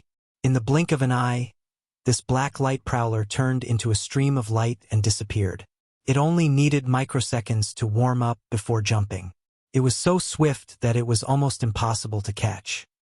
After Phidon left with the Black Star Mercenary group, the impact that it made on the entertainment industry stirred up quite a controversy. The news that Chun Xing had given up his singing career when it was soaring shocked many. Although the reporters and the media did not get any information from Phidon, they started making guesses. Stories with headlines like "The Real Reason" spread very quickly, stunning the Chun Xing fans and sparking heated discussions. However, the entertainment news and the mercenary industry were 2 different worlds, so Han Xiao did not care. He only paid a little attention when this actually made him more famous. After completing Chun Xing's mission, he did not waste time and went on to the next location to trigger one of the missions. In a remote star system in Colton Star Cluster, the Godaran civilization had set up research space stations to scout unpopulated planets, researching different planets, life forms, and environments. There were many observers like Kurlad in such space stations. In 075 Godora Research Space Station, upon receiving permit, the spaceship entered the railroad of the space station and parked at the internal dock. Alighting from the spaceship, Han Xiao and the others looked around. This space station was built to have a very typical Godaran theme. A few Godora observers waited at the dock, and one of them asked, "Black Star Mercenary Group, may I know why you are here? Just happened to pass by, and my spaceship needs to refuel, so I'm here to rest for some time. We will pay the corresponding fees, or we can do some missions," Han Xiao said. "Do you have anything here that needs to be dealt with?" The leader hesitated and shook his head. "There is no extra work here. Since your spaceship needs to be repaired, you can use our shipyard." Mercenaries were semi-neutral and slightly leaned toward the lawful side. They had an access permit by default and could park in many strongholds of galactic civilizations. They have reported their arrival before entering the space station, and as the Black Star Mercenary Group had a good name and had fought against Dark Star some time ago, the space station allowed Han Xiao and his friends to park. If their negative reputation was too high or even were wanted, not only would they not be able to enter many places, they would also be chased by the police once their location was exposed. After talking for a while, the Godaran observer led the way and guided them out of the dock into the space station lounge. According to the management regulations, as soon as their spaceship was refueled, they would have to leave. Of course, Han Xiao did not go there just to refuel. This research space station had a mission that he wanted to trigger. It was easy to get a high rating and simple to do. The mission setting was that a research ship had gone missing and lost contact in a nearby desolate planet. The space station sent another team to look for them, but that team lost contact as well. Hence, the space station reported the situation to the Godaran Directorate General of Intelligence and Investigation and waited for them to send more observers to investigate the situation. As this was an internal job, the Goddard observer did not talk about it earlier. They did not want to request help from mercenaries. However, the players could trigger this mission through the internal personnel in the space station. This was not a hidden mission, so the players just had to pay close attention to the clues, and they would be able to find that person. That person was Han Xiao's target. Chapter 459, Low attribute does not mean that I am not handsome. Chapter 459. Low attribute does not mean that I am not handsome. Translator. Atlas Studios editor. Atlas Studios. The space station was not huge. Its exterior was dark gold and gray colored, and its overall design followed the traditional Goddard theme, light and twisted. Unlike other civilizations that focused on accuracy and simplicity, the interior of the space station was rather complicated. One might even get lost without looking at the map on the devices along the corridors. Han Xiao and the others were outsiders, so the restricted areas were not open to them. They could only move around the dock, lounge, and guest hall. The space station chief was the one who came to welcome them. Despite the great mechanic Han not being good at differentiating one Goddard from another, he could tell that this station chief was a very serious person. Standard observer compressed orbs hung from his Goddard-style hair knot, and his movements and clothes were neat and tidy, classic military style. Goddard observers came from many backgrounds. Some were selected from the military, some were recruited from the society or the security forces then trained, and some took exams to become one. This station chief had clearly once been a military officer. He did things strictly according to the rules and regulations. The spaceship was sent into the shipyard for repairs and refueling. Han Xiao and the others were resting in the hall. Han Xiao did not tell his friends about the goal of this trip, so the others thought this was just the usual refueling and resting process. Herluz and the three Volga brothers were playing a casual card game at the side. It was a strategic battle-style card game. These cards were all renowned individuals and civilizations across the galaxies. Different star fields had their own set of cards. For example, in the Shattered Star Ring card set, there were the 4 Beyond Grade A bosses including Ames. The battle could be carried out between 2 or more people. The players would play as a star field, pick out a certain number of cards from that star field as their card combination, then start the battle. These cards were also classified into different functions: civilization card, strong individual card, exploration card, organization card, ability card, history card, mercenary card, fortune card, treasure card, spaceship card, monster card, and so on. It was very popular across the universe. It was like poker for galactic residents. Other than the standard playing method of acting as a star field, there were also many other ways to play it. In Han Xiao's previous life, quite a number of casual players liked to play this game. They could even find out about the organizations and the force structure of different star fields. This card game was made by a galactic commercial organization, and they would update the cards every once in a while, adding new famous people as cards or placing the deceased ones into the abandoned card set. This could almost be considered as the fame leaderboard of the various areas. Recently, Herluz and the others had become addicted to this card game. This was because in the last update, a few new cards had been added to the Shattered Star Ring card set, and the Black Star Mercenary group was one of them, acting as a new mercenary card. Mercenary cards were neutral troops, available to recruit any time by spending money, entering the table directly from the card set. It could be used for many purposes, including fast attacks and turning around the situation. In the Shattered Star Ring card set, most of the mercenary cards were large mercenary groups consisting of tens of thousands of people such as Sky Ring and Blades. The Black Star Mercenary group was a new special card. As the Black Star Mercenary group size was small and not very strong, the producers gave the card the lowest attribute among the mercenary cards, but it had a special effect. Since the Black Star Mercenary group card had the identity of Floating Dragon Field Team, it could be infused with the organization card, Floating Dragon Island.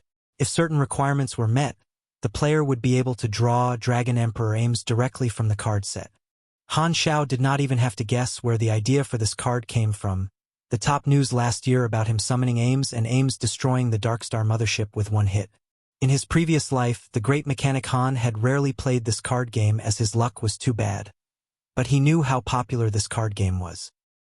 He did not expect to now have become a member of the card set, and it was a very pleasant surprise to him. When the players entered space, this would become another way for him to increase his fame. Since they had been added in as a new card, they could more or less be considered famous. Herluz and the others were having a blast playing it. Of course, they would definitely put something on the line when they played cards. Beside these gamblers, Sylvia was holding onto a book and memorizing it, immersing herself in the abyss of education. Not far away, Aroshia was resting with her eyes closed. Ever since she entered grade B, different images had flashed through her mind regularly, causing her to frequently lose her focus. Phaidon was sitting in the corner, training his psychic powers. The station chief had told them about the rules and regulation in a very serious tone before leaving the hall. Another slightly chubby Godaran with a friendly smile had stayed to take care of them. He had introduced himself as the deputy station chief. Unlike the station chief, the deputy station chief was very good at chatting and kept a consistent smile on his face. The clue for the mission was with him. Han Xiao vaguely mentioned the topic, and the deputy station chief exposed the clue in a casual chatting tone. One of our research spaceships lost contact in a nearby planet. The search team that we sent ended up the same. We saw signs of a spaceship crashing and exploding, so the station chief reported the situation to the superiors. The Directorate General of Intelligence and Investigation planned this mission into their schedule, assuming no one survived. But there's a possibility that those people are still alive waiting for us to send people over. We might have already missed the rescue timing. Nereja's wife is in the research team. He has been very anxious recently. Han Xiao's eyes sparkled as he asked, "Where can I find this Nereja?" Deputy Station Chief shook his head. This matter has been given to the superiors. According to the rules and regulations, we are not allowed to privately request help from mercenaries. I just want to have a talk with him. All right then. He should be at the porthole corridor. Han Xiao stood up and took his leave, heading toward the location that the deputy station chief told him. Nereja was the person that would trigger the mission. The deputy station chief looked at Han Xiao's back, and a strange emotion flashed in his eyes. Han Xiao came to the porthole corridor, and from far away, he could already see a Godaran observer staring out the window in a daze with a worried expression. Han Xiao quickly walked up to him and asked, "Are you Nereja? You're the mercenaries parked here?" Nereja turned his head to Han Xiao. He was a little on edge.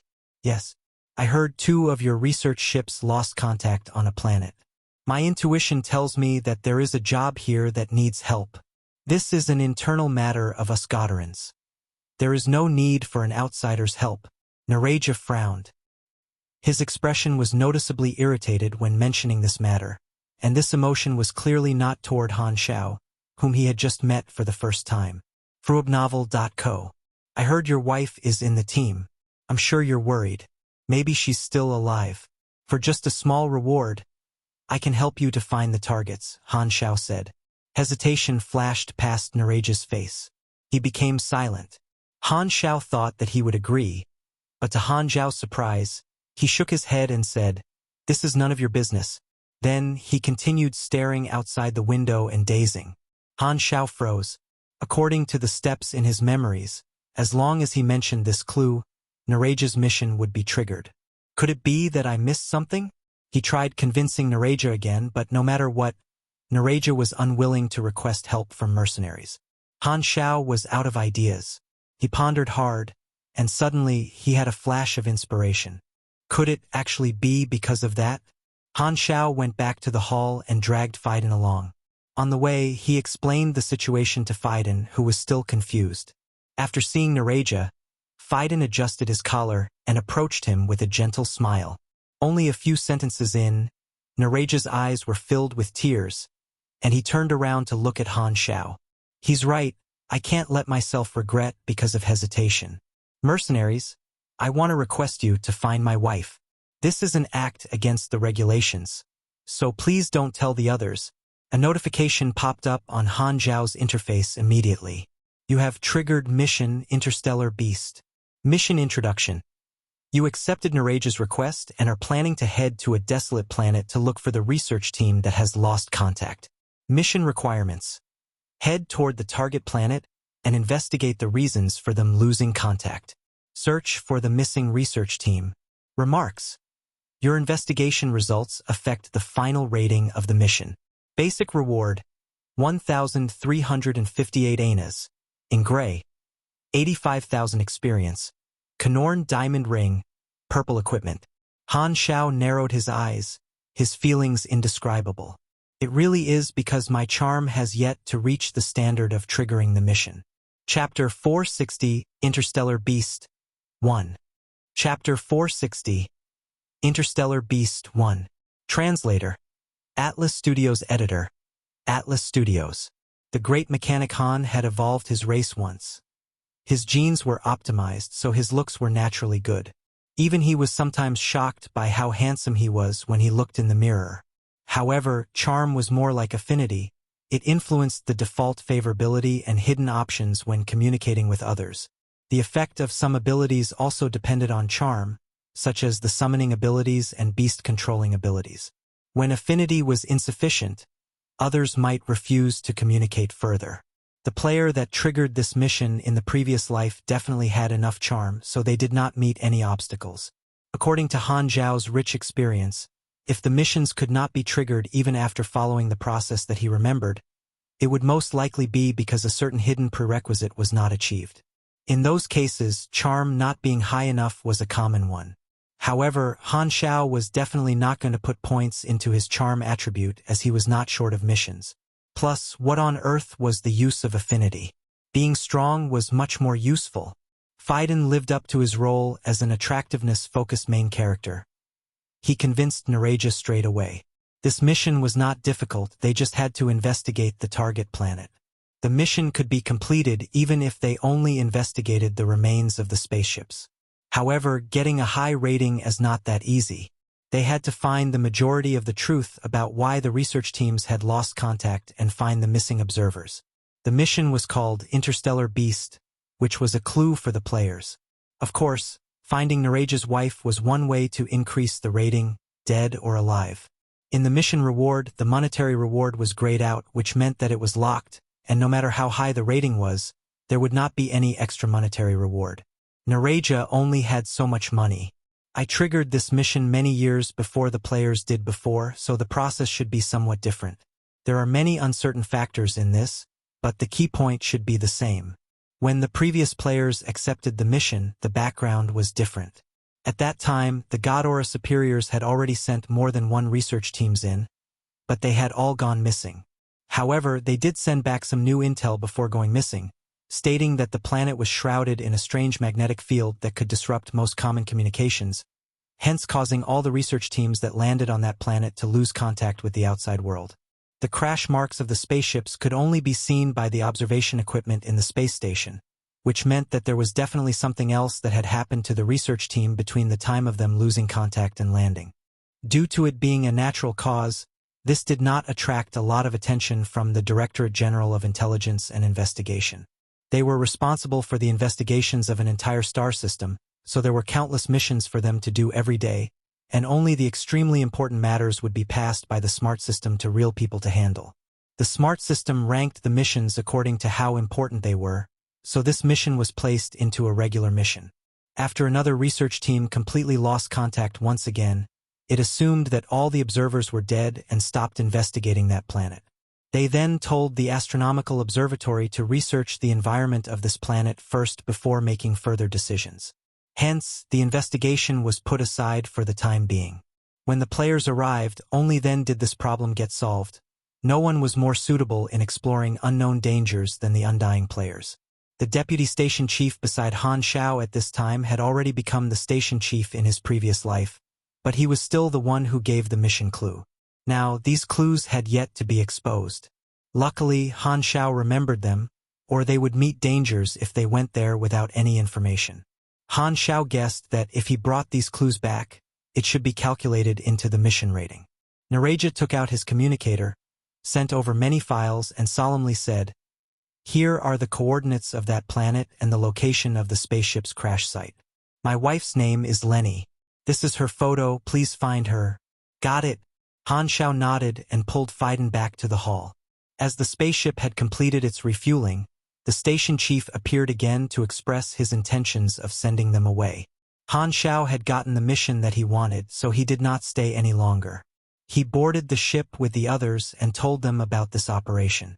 You actually accepted a private hire? This is Ghidorah's internal matter, and we are sticking our nose in it without their permission. Won't Ghidorah have a problem with that? Haluz was hesitant. It's not like that planet belongs to Ghidorah. Nobody said we can't go there. Han Xiao shrugged and entered the planet's coordinates. It was shown as an unnamed planet. This planet had not yet been fully investigated, so there was no official name for it in the database.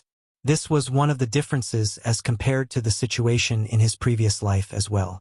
In the enormous universe, there were still quite a few undiscovered planets. These resource planets with serial numbers were all recorded into the database after field investigations. The planet this time was clearly an unexplored, mysterious planet.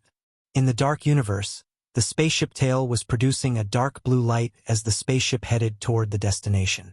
As the spaceship's speed reached its maximum, it turned into a stream of light and entered the jump state, disappearing among the fabulous river of stars. A few days later, outside the porthole was a small, gray planet. There was no vegetation and no fixed stars nearby. It was desolate. No sun could be seen on the planet, and the surface temperature was extremely chilly. There were some markings of volcanoes, so it should not be as cold as absolute zero. Clearly, the environment of the planet was not suitable for most life forms to survive. Wear the protection suit properly. Once your skin is exposed to the air, your body will be damaged. As Han Xiao was speaking, he activated his Void Dragon mechanical suit, adjusted the inner temperature, and maintained it at a stable level. This slight energy cost was not even worth mentioning for the mini-portable nuclear reactor. Although the suit was powered by nuclear energy, the radiation was blocked by the reactor's special shell. Of course, even if he was exposed to it, Han Xiao would definitely not be damaged with his current endurance. It would at most give him a negligible damage reduction debuff.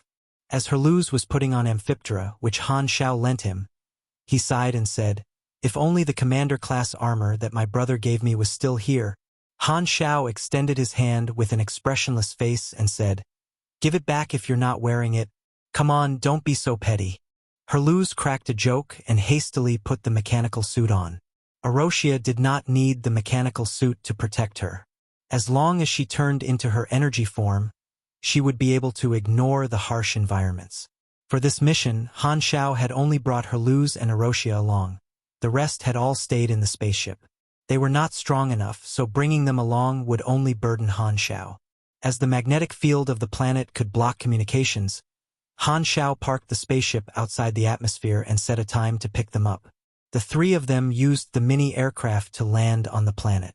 The spaceship entered the edge of the atmosphere. The cabin under it opened, and a mini-aircraft flew out. This was the Dragon Butterfly Scout aircraft, a model used by the floating dragon guards. Han Xiao had learned this blueprint long ago.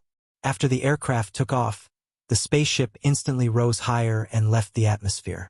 Inside the aircraft, Han Xiao sat at the pilot seat and operated the control planet with ease and familiarity. The other two sat in the passenger seats behind him. "Let's go. The research team's crash site is below." The magnetic field affected radars too, but Han Xiao adjusted the location when they were on the spaceship. Their destination was right below. With a tug of the gear lever, the anti-gravity pipes under the aircraft illuminated slightly as they landed quickly. It was dark around them and it was very difficult to see.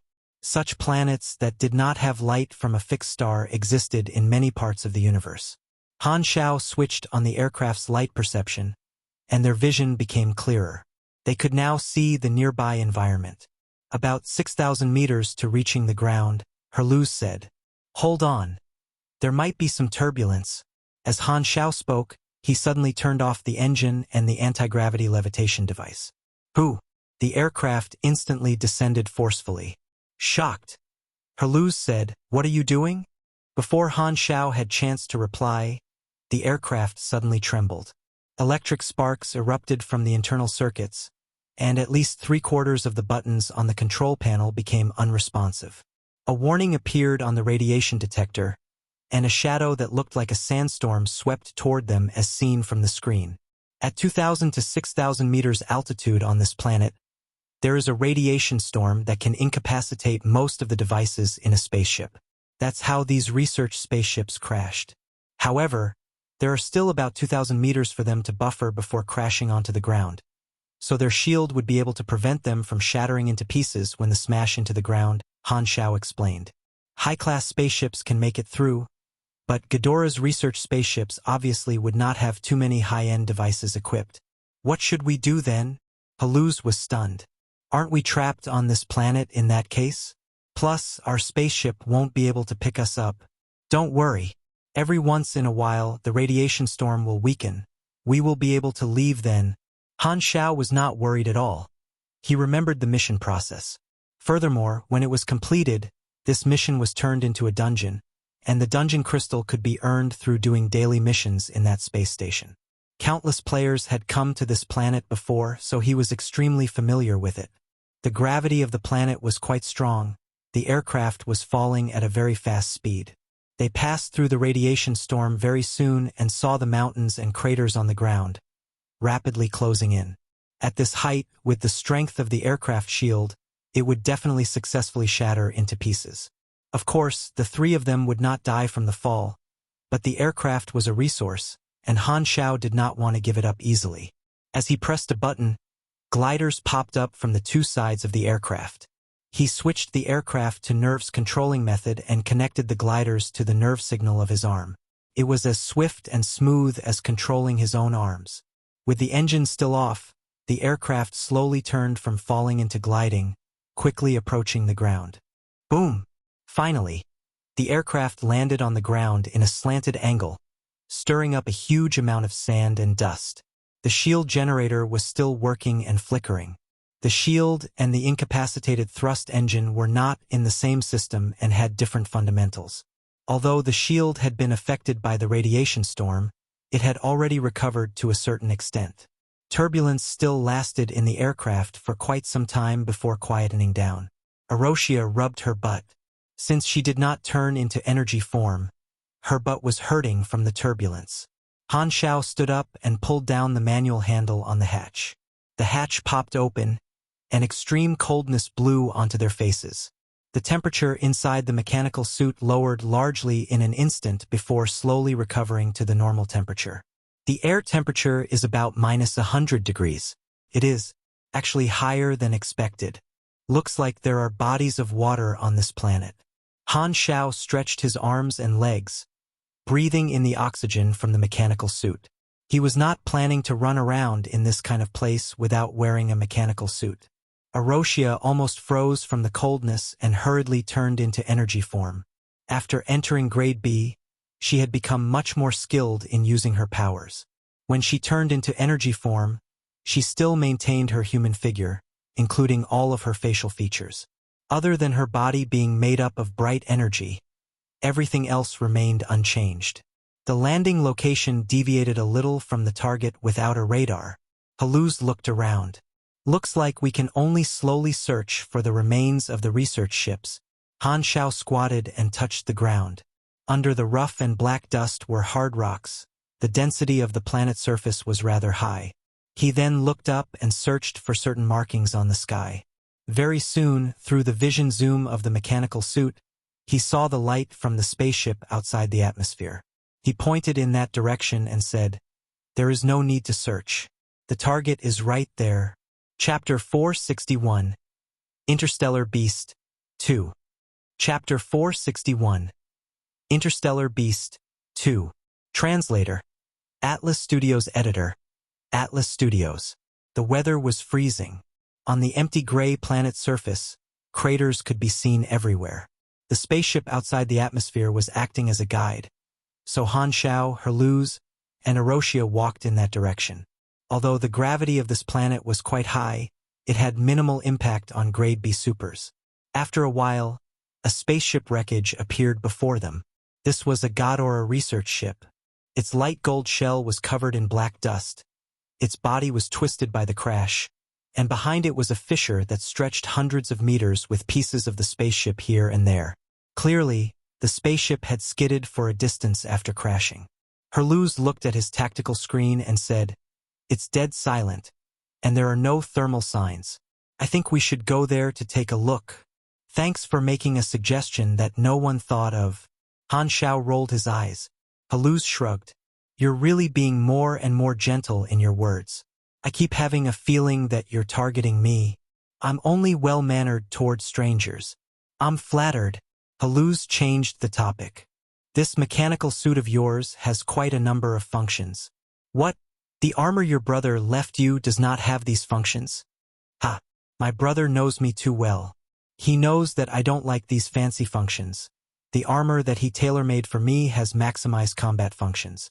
To know how strong the enemy is, I just have to fight him. What's there to analyze? Speaking of which, these people on my home planet took my armor and have been researching it for a year. I even gave my brother's notes to them, so they should have gotten some results by now. How about we find a chance to return there and get my armor?" "You actually made a genuine suggestion," Han Xiao said with a surprised tone. "How shocking." Luz was speechless. "I really want to draw my sword, but I have to maintain a smile." As they casually chatted, the three of them arrived at the wreckage. This was a medium-sized research ship. It was divided into many cabins and was more than 10 meters high. As they got closer, more details appeared before their eyes. There was a huge hole on the side of its body, but the hatch was still closed. Han Xiao peeked into the cabin. It was completely dark. Apparently, the system was basically incapacitated. "Let's go in and see if there are any survivors or corpses," Han Xiao said. Although he remembered how the mission would go, since he came at a different time, he did not know if there would be any slight changes. He explored inside the cabin, and no one was in it. Han Xiao switched to the tracing interface and discovered some panicking footsteps. After extracting the newest markings, he realized that these people did not leave the spaceship. There were also markings of someone being dragged along the floor in some rooms. It's obvious that the shield did not fully protect them, and some people fainted. However, none of their footsteps left the spaceship. It seems like everyone disappeared into thin air. The hatch is closed, which means that that hole was made by something else. It looks like there are some special life forms on this planet, and these things are the reason for the ship crew's disappearance. Han Xiao spoke fluently. He walked around the scene and briefly investigated. The situation was not much different from the mission in his previous life, which instantly lessened his worries. Ever since his intelligence attribute became higher, he realized that his memory had become stronger as well. Some of the blurry memories started becoming clearer. The mission rating depended on the investigation results. Hence, although Han Xiao knew where the final boss was, he was not in a hurry to go there. He moved to the control room of the spaceship, found the central computer, and manually rebooted the spaceship system. The spaceship shook, and all the rooms inside lit up. Reboot complete. Initiating self-diagnostics. Damage rate 72%. Most devices are incapacitated. Fuel leak detected. 3% energy remaining. Activating advanced power-saving mode. Han Xiao pressed a few buttons. Turn on ship recordings. Insufficient energy. Request rejected. Switch to manual mode. Please confirm observer ID. Han Xiao thought about it before taking out his communicator and searching for a while in the notes. Then he entered Kurlad's ID. Connecting headquarters database. Connection failed. Signal disrupted by an unknown source. Connecting local database. Successfully connected. Authorizing access. Authorization failed. This ID is not in the crew list of this ship. Ghidorah's operation system is so damn terrible. Han Xiao's mouth twitched. He dismantled the central computer shell and pulled out the smart chip directly. Taking the chip back to the space station would have the same result. He dismantled all sorts of core parts of the spaceship. All of them would increase his mission rating if he took them back. Then, the three of them walked out of the cabin. There was nothing valuable left inside. Luz hesitated and said, "If the crews were captured by some life form, doesn't that mean that said life form can fly? Since there are no signs of any creatures walking outside here. How do we find it then?" Han Xiao touched the edge of the hole. there was a layer of ice on it. The other parts of the spaceship did not freeze. Only this part has frozen markings, meaning that the water vapor was brought by that creature. With such a low temperature here, if there is a water body, it should be a geothermal hot spring that might be underground.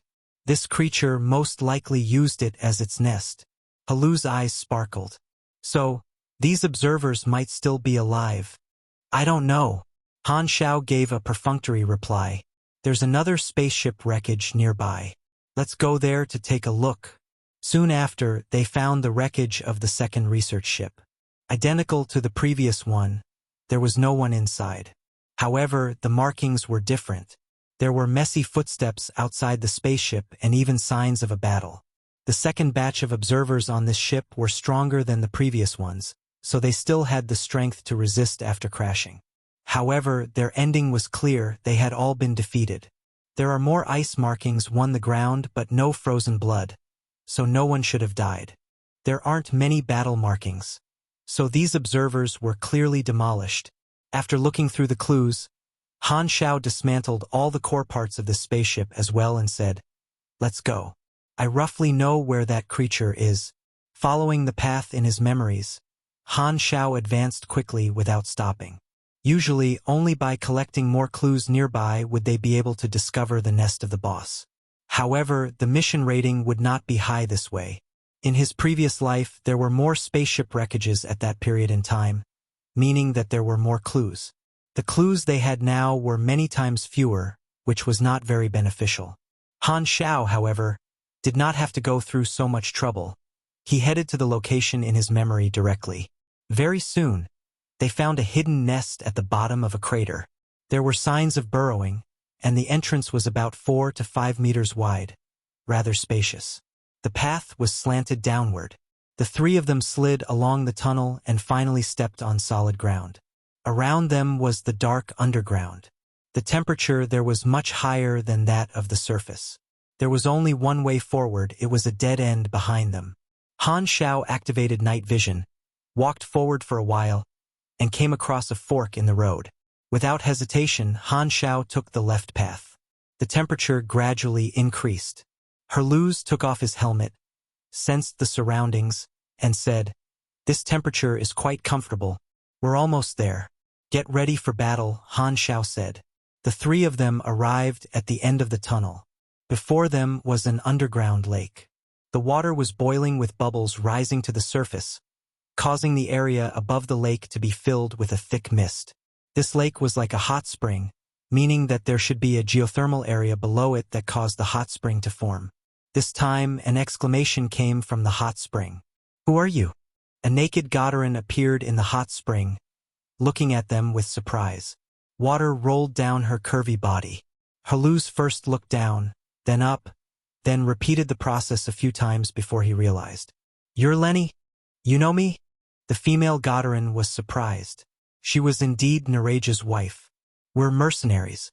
We accepted your husband's request and came to save you. Where are the others?" Herluz asked. "That's amazing. Finally, someone came to save us. The others are..." Joy appeared on Lenny's face, but suddenly, her expression changed, and she anxiously said, "Don't stand there. It's coming out." Just as she finished her sentence, a small whirlpool formed in the middle of the hot spring lake. Something large was rising to the surface. A tsunami-like wave expanded from the middle and splashed onto Han Xiao and the others. Frubnov.com. Boom! A strange creature jumped out of the lake and levitated midair before turning toward the three people on the shore. "What is this?" Herluz's eyes opened wide. "An interstellar beast, a space creature born between stars," Han Xiao quickly explained. "It can fly in space with its body and increase its speed through the gravitational force of planets to reach the speed of spaceships. Although it cannot jump like a spaceship and usually has to fly alone for thousands of years, its lifespan is almost infinite. They can keep molting and renew their cells. They're very rare. Mages can summon interstellar beasts through an ancient ceremony. The spell is unidirectional and ignores physical distance. However, they summon interstellar beasts mostly to hunt and kill them.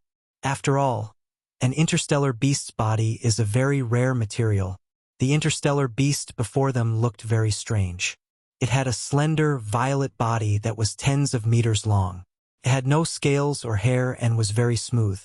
Its skin had a translucent texture, emitting a dim light under its skin. It had no limbs. Its front and tail were narrow while the middle of it was wide, looking like a fin. There was only a long tentacle on its head and nothing else. At the end of the tentacle was a clear crystal. It looked similar to marine life forms. The interstellar beast spun in midair like a fish swimming swiftly in water.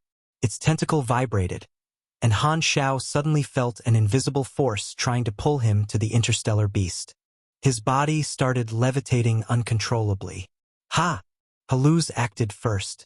He slashed his battleship's slicing blade, sending out a beam of blade-shaped light, directly hitting the interstellar beast's body. However, it shattered in an explosion, and the interstellar beast was unhurt. It did not even move an inch. Don't hope to hurt an interstellar creature that can travel through the universe with its body this easily. Han Xiao pulled out an electromagnetic firearm and fired. The bullet bounced off the interstellar beast's body, and a damage number 1 appeared. The interstellar beast's attributes appeared on the interface. Interstellar beast. Level? Class. Space creature. Interstellar beast. END to HP conversion rate. 1:500. Attributes? STR? Dex. 500 end? Int. Mice. 153 cha? Luck. Energy 0. Energy rank? Health. 249,986. Status. Normal. Talents. Unknown. Abilities. Unknown. Han Xiao nodded in his mind. He had known the interstellar beast's attributes since the start. As a space creature, its health was outrageous. Without a doubt, it was a true boss. Furthermore, its physical resistance and magic resistance were very high, so attacking its body would deal close to no damage. The players in his previous life had been wiped out once before finding a way to defeat it. The weak spot of the interstellar beast was its tentacle crystal. It almost had no resistance, so basically, every hit on it would deal true damage. Every time the damage accumulated to 50,000, the interstellar beast's entire body's resistance would decrease by 20%, which would allow attacks on its body to deal some damage. The interstellar beast's attacks were controlling objects with its mind, similar to psychic. It was good at disabling enemies and could redirect the ballistics aimed at its vital spot. The good thing was that its damage was not very high. The only way to defeat it was to take it slow. However, to Han Xiao, as long as the enemy's damage was limited, it would not be a threat. Chapter 462, Pet 1. Chapter 462, Pet 1. Freewenville.com. Translator. Atlas Studios Editor. Atlas Studios. The enormous body obstructed all of Han Xiao's vision. Compared to its size, Han Xiao was tiny. It was like the difference between a sparrow and an elephant. The invisible psychic power surrounding Han Xiao's body did not express any intention to attack. It seemed like the interstellar beast just wanted to pull Han Xiao to him and observe him out of curiosity. The attack earlier was no different from a scratch to the interstellar beast. As Han Xiao levitated in midair, 2 rows of thrust pipes emerged on the back of his mechanical suit. A strong air stream gushed out, and the force allowed him to escape from the psychic power. His electromagnetic scythe expanded in the blink of an eye as he slashed the interstellar beast's tentacle. Clunk! The blade of the scythe struck the crystal violently, and blinding electric sparks exploded. The interstellar beast's tentacle quickly retracted, and its body tensed as its vital spot was hit. This slash dealt close to 1,000 points of damage. Compared to its tough body, its tentacle had close to no resistance.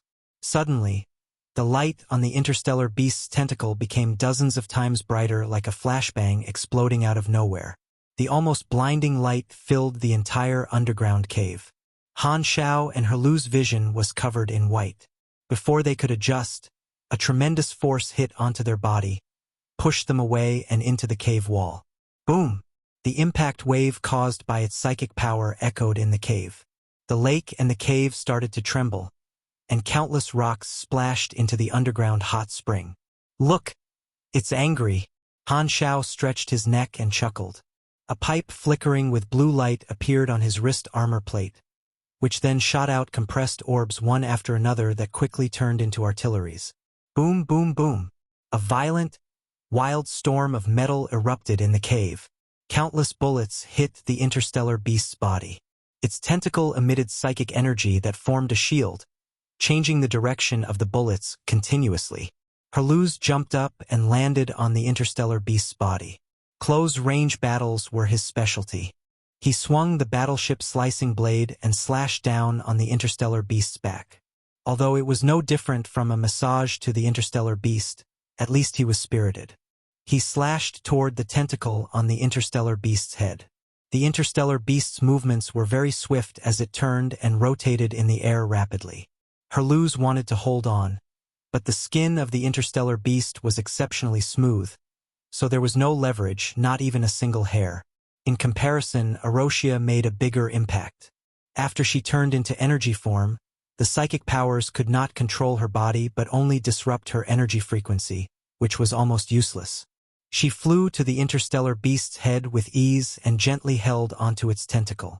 The next moment, highly concentrated energy exploded in her palms. Boom! The explosions were continuous, the interstellar beast twitching in pain all the while. With its vital spot being used like a boxer used a sandbag, the agony would be indescribable. Han Xiao could almost feel the pain just by looking at it.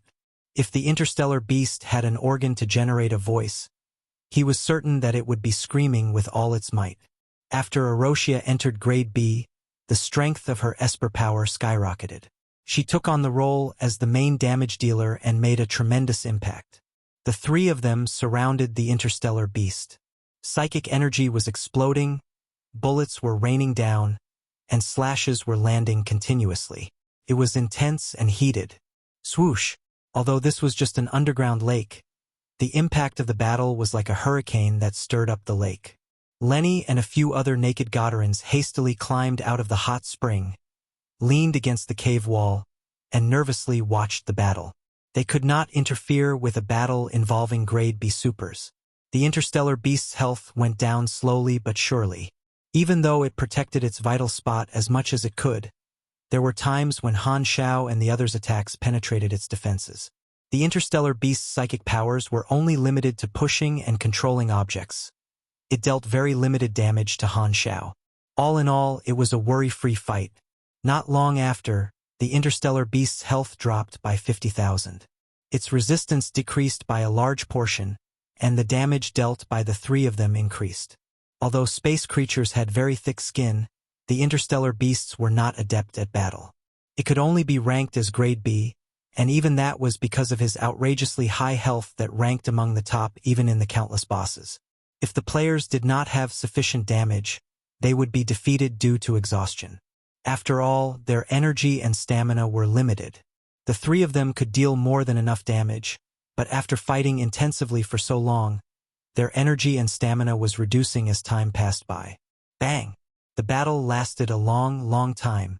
When the interstellar beast only had 5% of its health left, it could not continue levitating and fell into the hot spring, making a huge wave. Han Xiao gave Herluz a signal, and the two of them dived into the lake. After looking for quite some time, they finally found the near-death interstellar beast at the bottom of the lake. Han Xiao grabbed this monster, turned his mechanical suit to maximum power output, and slowly dragged it onto the shore. Its gigantic body was covered in wounds with violet slime flowing out of them. This tentacle crystal was filled with cracks and emitting very dim light. The interstellar beast was squirming weakly. Han Xiao made sure that the thing did not have any more energy to battle before exhaling deeply and swinging his arms to loosen his sore muscles. Although he was protected by the mechanical suit, it was still painful being smashed and thrown around by the interstellar beast. Herluz took off his helmet, his hair damp from his sweat. He held his knees and panted. This guy is way too resistant. I'm exhausted. Aroshia's body was much dimmer. She had spent more than 80% of her energy. Han Xiao looked at the interface. He still had a lot of health, but his energy and stamina were almost empty. He collected all the artilleries and counted 20-something artilleries had been squashed by the interstellar beast's psychic power. You guys defeated it. Lenny and the others walked over with stunned expressions. Han Xiao turned around and looked at them. He frowned and said, "Where are your clothes? Also, you guys should not be the only missing observers. Where are the others? This monster took off our clothes. It probably thinks they're our weapon. We were usually suppressed under the lake by this monster. Maybe he took us as trophies," Lenny said. "Take your clothes. Let's talk when you have them on." Han Xiao glanced at her indifferently. Compared to women, Han Xiao was more interested in robots. He was a real man. He turned around and saw that Herluz could not take his eyes off Lenny. He patted him and said with a displeased tone, "Don't stare at her. That's the employer's wife. I don't want to be refused the reward in the end." Herluz scratched his head. Before he could speak in his defense, Lenny laughed alluringly. She was in a very good mood after being rescued. She blinked and said with a smile, "It's okay. Us Godarans are very open-minded. You guys saved my life, so maybe—" "Stop. I'm not interested in golden skins." Han Xiao shivered in his mind. "Damn, this wild. Brother Nareja, you are so green." 1. Chapter 463, Pet 2. Chapter 463, Pet 2. Translator. Atlas Studios Editor. Atlas Studios. Lenny shrugged, and they went below the water, quickly picked up a large pile of observer standard equipment, and put them on. "Where are your other friends?" Han Xiao coughed drily. "Many of them died. This monster robbed our equipment, so if we went too far from the hot spring, we would very likely freeze to death. Some people were dragged underwater by this monster for too long and drowned. Other than us, there is another group of people that's alive at the other end of the cave tunnel. There's another hot spring there." Han Xiao nodded. There was a fork when he came, and the other side led to the hot spring where the other observers were. If they had gone to the other side first, they would have gotten intel about interstellar beast in advance, but he did not have to do that. "Why did this interstellar beast capture you people?" Herluz asked curiously. "It seems like it's deliberately trapping you here." Anger appeared on Lenny's face as she said, "This monster appeared after we crashed. It brought us here, let us move freely in the hot spring, and would sometimes drag us into the water and throw us around like it was playing. It kept us as pets. On a life form level perspective, the space creatures were superior life forms to humans. Making humans their pets was the same as humans taming beasts as pets. It was almost a law of nature. However, when humans that were used to turning other species into pets became pets themselves, it felt like their superiority was being stepped on. These Godarans felt enraged and ashamed." Han Xiao raised his eyebrows and did not comment.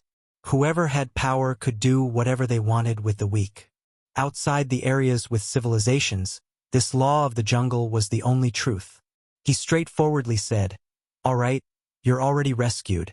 When the radiation storm in the sky is weaker, we will be able to leave. Old Herluz, go to the hot spring on the other side and bring the other observers here. Bringing those observers back could drastically increase the mission rating." After making the arrangements, Han Xiao turned to look at interstellar beast that lay on the ground. The only problem left was how to deal with this beast.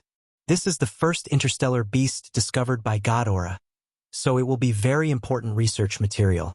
If you can bring it back to the space station, we will pay you a very high reward. Lenny was wearing her observer combat suit and had tied up her hair. She looked neat and confident. Han Xiao squinted and pondered. Give it to Ghidorah? No, that would not be worth it at all. Interstellar beasts were extremely rare and filled with treasures. The important parts of interstellar beast could be made into gene potions that could increase one's attributes. There was even a chance of getting a talent from the potion. Plus, it would increase the choices during race evolution. Furthermore, killing it would trigger a legendary milestone. Most importantly, the powder created by crushing an interstellar beast's crystal could be made into a special potion. It had no effect on the players but was extremely rare. It could even be used as a currency to purchase any resources from NPCs. Such potions only had one effect, to grant part of the interstellar beast's metabolism adjusting ability. Simply put, This thing could extend one's lifespan. Han Xiao had worried about such an issue since the beginning. It would not be a problem in the earlier versions of Galaxy, but the time skips between versions would become longer and longer. Hundreds of years would pass between versions. The lifespan of supers was many times that of ordinary people, but in the history of tens of thousands of years, it was still just a very small part. There were few ways to increase one's lifespan. Installing mechanic prosthetics was one of them, but it had very visible side effects. On the other hand, the Interstellar Beast Potion had close to no side effects. This is very important, so it cannot be wasted. Han Xiao's eyes became firm. He grabbed tightly onto the Interstellar Beast's crystal, and a wave of emotions were transmitted from the crystal to his mind. It was begging. The Interstellar Beast was begging him for mercy. Han Xiao ignored it completely, and void jet spray exploded in his palm. Boom! The crystal, already covered in cracks, shattered into pieces and fell into Han Xiao's hands. The violet light under the Interstellar Beast's skin faded. Life escaped from this space creature. This crystal was Interstellar Beast's life core, and it was also the most important material. You have killed a space creature. Legendary Hunter milestone activated. Current progress: 1/5. Kill 5 special creatures. This was a legendary milestone. Upon completion, corresponding legendary points would be granted. The special creatures stated here were all sorts of rare and special creatures, including space creatures that had boss-level attributes. Also, bosses in dungeons were not counted. Luckily, there were many monsters in Galaxy. Even by the latest version that Han Xiao had played in his previous life, despite the game being played by countless players for many years, there were still cases of players killing a special creature occasionally. After all, there would always be new creatures being born in the universe. Of course, the competition to kill them was very intense. Some special legendary points could open a certain corresponding storyline. Legendary Hunter was one of them. It was similar to a title. Han Xiao stowed the crystal, pulled out his scythe, and sliced the Interstellar Beast's carcass. He quickly collected the important parts. An Interstellar Beast's carcass would not rot easily and could be kept for a very long time. Very soon, this Interstellar Beast was only left with an incomplete carcass. Sigh. Lenny's face was filled with regret, but she did not have a problem with it. This beast was Han Xiao's trophy to start with, so he was free to do whatever he wanted with it. This time, Herluz finally brought the other observers over. The Godarans were all surprised. Moments ago, they had still been trapped in the hot spring and singing, but the next moment, they had suddenly been rescued by mercenaries. Felt like a dream. Seeing the Interstellar Beast's carcass, the new group of observers sized Han Xiao up with shock. They had suffered quite a lot from this monster, and they knew how strong the Interstellar Beast was. Everyone's here. Let's go, Han Xiao said. Han Xiao tested the radiation strength with a device as they returned to the surface. After waiting a few days, the short window in the radiation storm finally arrived. They hastily boarded the aircraft and went straight up into the sky. The aircraft had a capacity for about 10 people, but there were more than 10 observers. It was crowded in the cabin. They passed by the storm area successfully, and the spaceship went to pick them up. All the observers that escaped from death hugged each other passionately, overjoyed. Han Xiao had his mind on the mission, so he did not waste any time. He set the return route and headed back immediately. A few days later, the spaceship returned to the space station. This time, when they requested to enter, they conveyed the fact that they had rescued the lost observers. Everyone in the space station was shocked. The space station immediately opened up its port. Unlike the cold treatment last time, the attitude of the space station's people completely changed, and they welcomed them enthusiastically. The spaceship docked at the port. As soon as the cabin opened, Han Xiao saw that almost everyone in the space station had gathered at the port. The station chief stood at the front. Surprise and contentment were on this serious army officer's face. Beside him, the deputy station chief was smiling as usual. However, for some reason, his smile was a little stiff, and there was a faint sense of irritation in his eyes. Chapter 464. If Ghidorah was more conservative, Darkstar would never have been created. Chapter 464. If Ghidorah was more conservative, Dark Star would never have been created. Translator. Atlas Studios Editor. Atlas Studios. Darling. Naraja squeezed himself out of the crowd and opened his arms with excitement on his face. A smile appeared on Lenny's face as she saw her husband. She dashed into his arms, then kissed his forehead, and they started kissing passionately. She hung on Naraja's neck like a koala. Their position was so fiery that it looked like they were going to do it on the spot. Han Xiao's eyes hurt from watching it, and the image of back then when he captured Kurlad and stripped him naked appeared in his mind. Muscular, wide shoulders, small member. No wonder there were so many hybrids in Ghidorah. The other surviving observers jumped down from the spaceship and hugged their friends. When Han Xiao got off the spaceship, the space station chief approached and said with a surprised tone, "Black Star." This is, obviously, the station chief did not know that Naraja had hired mercenaries privately. Hiring mercenaries for internal matters without permission was against the regulation in Ghidorah, and the punishment would be given depending on how serious the situation was. It would also be added to their permanent record and affect their future and promotions. When Naraja gave the mission, he had requested Han Xiao not to leak this information. However, keeping it a secret might lead to missed opportunities and lowered rating, so Han Xiao did not listen to him and told Lenny and the other survivors about it. These Ghidorah observers, of course, knew about the regulation. After discussing it privately on the spaceship, they decided to keep the identity of the employer a secret. After all, Naraja had taken the risk to hire the mercenaries to save them, so they were willing to cover it up. The observers around them heard the station chief's question and all looked over. The survived observers looked at Han Xiao worriedly. Naraja swallowed his saliva nervously. These people were worried that Han Xiao would tell the truth. As Black Star was not an official of Ghidorah, maybe he did not know about their regulations. Han Xiao smiled and said, "When I was here, I heard about the research ships. I'm a mercenary, so I won't give up any opportunity to make a fortune. Mr. Station Chief, my services are not free. Maybe you should pay a reasonable price for my labor." Naraja heaved a sigh of relief, and the other observers were thankful, too. They looked at Han Xiao discreetly with appreciation. In order to protect the employer's identity, this mercenary is even putting up a show. That is some dedication to his profession. The station chief was puzzled and a little troubled. "According to our regulations, we can't pay you any money. This was your own action. We did not hire you." Han Xiao raised his eyebrows. "Are you saying that I worked for free? Is this how Ghidorahs treat their friends?" A shade of joy flashed through the deputy station chief's eyes. He coughed and said, "Station chief, he rescued the missing people after all. Although it's against the regulations, I feel that we should return the favor. We should thank him for saving the lives of these observers. Ghidorahs never treat our friends badly." The station chief frowned and firmly shook his head. "Regulations are regulations. I appreciate your actions, but I really cannot pay you. This was your own action. If I paid you a reward, it would become a hire. That would be against the regulations."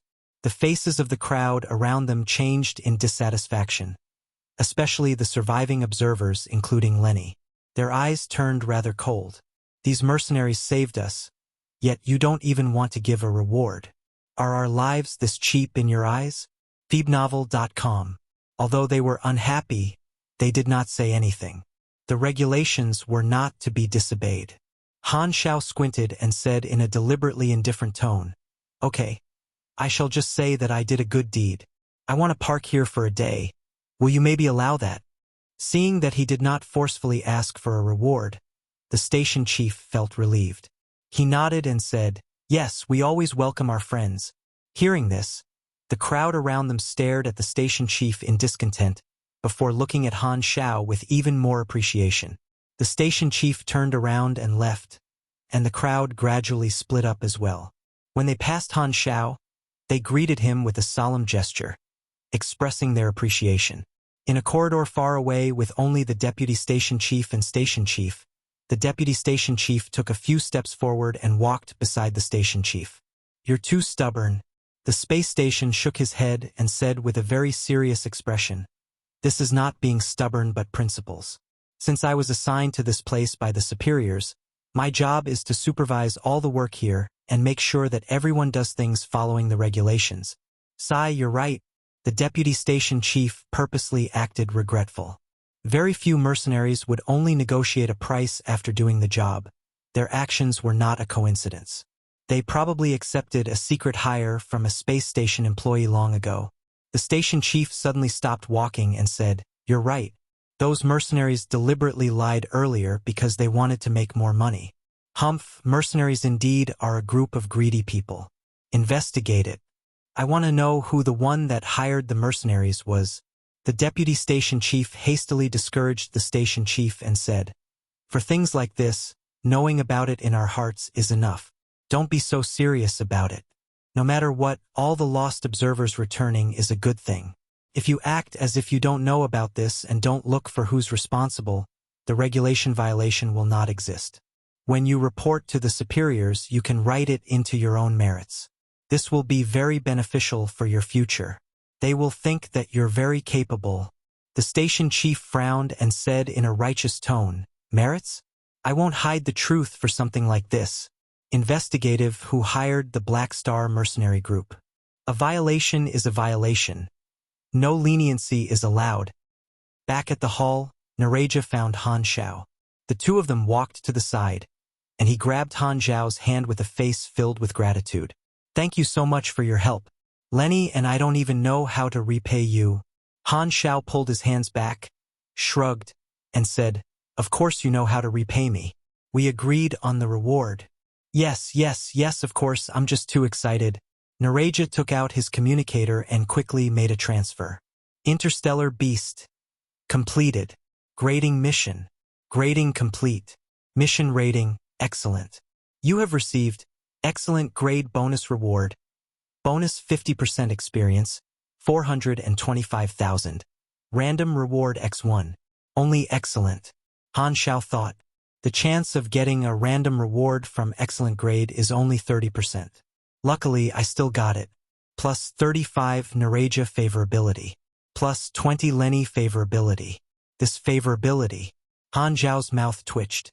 Why do I feel like there's a green color to it? Godarans really could not be messed with. No wonder they had so many hybrids. Putting those thoughts behind, Han Xiao activated the random reward on his interface. Randomizing. Randomizing complete.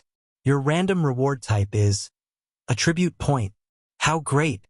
Han Xiao's tone was calm, and he was expressionless. At this point, he was already very calm about it. Or at least he seemed very calm. "I'm not angry, not at all." Han Xiao took a deep breath and looked at the three choices. Please select one from the three reward below. Dex, 3 to 6. Int 2 to 6. Luck 1 to 8. Han Xiao glanced through and picked intelligence without hesitation. The numbers behind it were the range of the random attributes given. Plus 5 int. Not too bad. Although it's not very good, a permanent attribute point is acceptable. This is the first time I've gotten an attribute reward from the random reward. It's worth remembering. Han Xiao comforted himself more than 10 times in his mind and felt like he was feeling much better, although it might have been his imagination. After Han Xiao got the money in his account, Nereja took out a white diamond ring from his pocket, looked at it for a while with reluctance in his eyes, and then solemnly placed it into Han Xiao's hand. "I know I don't have much money, and these rewards are too little for you, but you still chose to help me. I'm very touched and thankful. This ring is called the Knorn Diamond Ring. It's a magic treasure that I collected. I want you to know that not all Godarans are as petty as the station chief. Please accept my gift." The inside of the diamond on the ring had a magic glow. Han Xiao held onto the ring and looked at the item description on the interface. Knorn Diamond Ring. Grade, purple. Type, magic equipment ring. Equipment effect, plus 9% magic resistance, plus 7% magic affinity, plus 11 INT, plus 23 MYS, plus 5 CHA. Equipment requirement, Mage, above level 80. Additional ability, Ring of Arcane.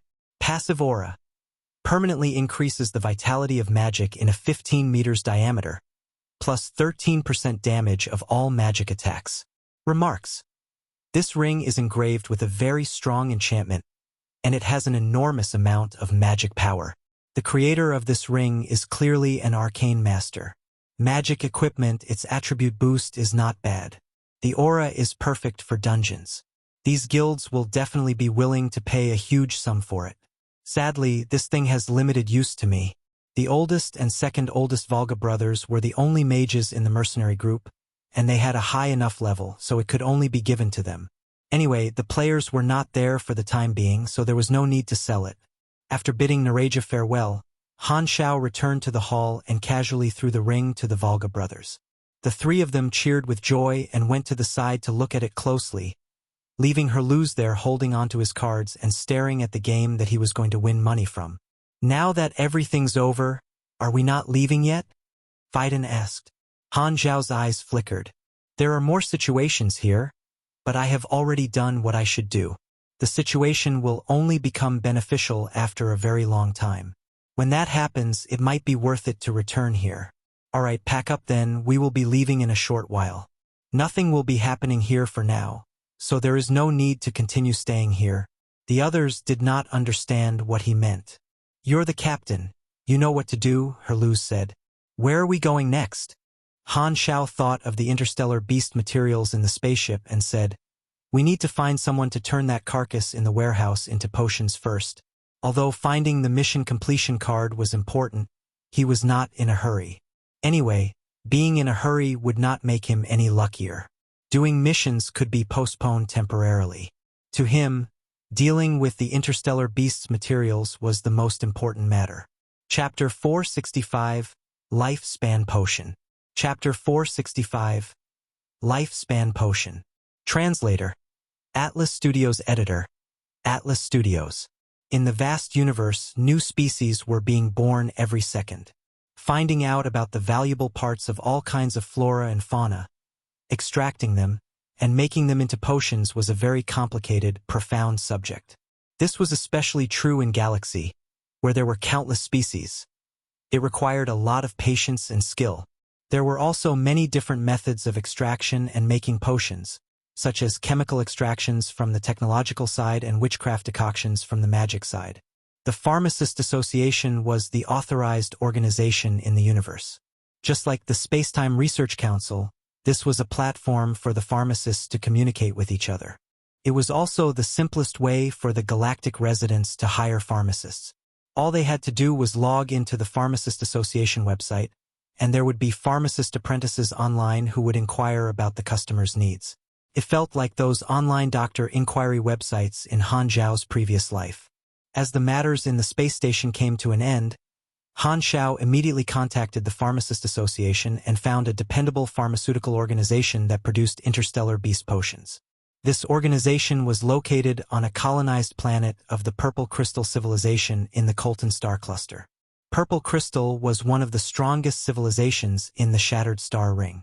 Godora was a star system-level civilization, and there were many star system-level civilizations in Colton Star Cluster: Godora from the Gavin Star System, New Phylan from the Rain Star System, Black Raven and Holy Stone from the Fawn Star System, and many more.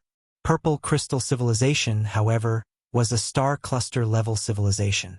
Its colonized planets spread across the various star clusters and star systems of the Shattered Star Ring. Ubarely Hub had stable stargates connected to the various star systems in Colton. Those star system civilizations in Colton were the ones that co-funded and invited Purple Crystal Civilization to build the stargates. The level of Purple Crystal was too high, so Han Xiao did not want to have a deep connection with them for the time being. The risk would only be higher than the benefits. His goal for this trip was only to make the potion. There were no twists and turns throughout the process. Perhaps the Shattered Star Ring was rather dangerous, but few galactic pirates or scavengers dared to mess around near the stronghold of star cluster civilizations. The security weapons of star cluster civilizations had very long attack ranges.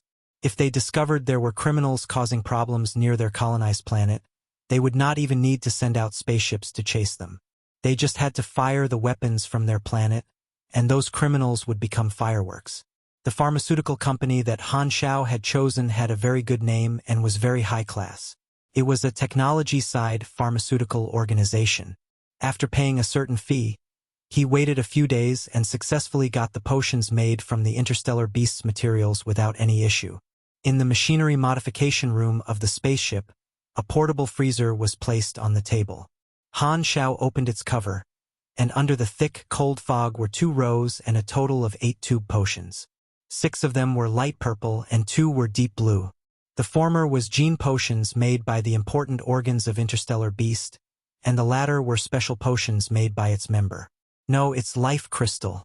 Han Xiao's finger slid past the potions, and 2 translucent light blue information panels popped up around them. It was the item introduction. Interstellar Beast Potion, high concentration 62%. A precious potion, made by extracting an interstellar beast's genes, that grants a permanent attribute increase after consuming. Effective usages, 0 of 3. Remark: before drinking it, be warned that the genes of a space creature are not that easy to control. Of course, if being a distorted life form aligns with your aesthetic, please drink as much as you wish. Metabolism Adjusting Potion. A rare potion, made from an interstellar beast's life core, that grants an extended lifespan after consuming with almost no side effects. Freewenville.com. Remark: life is never too long.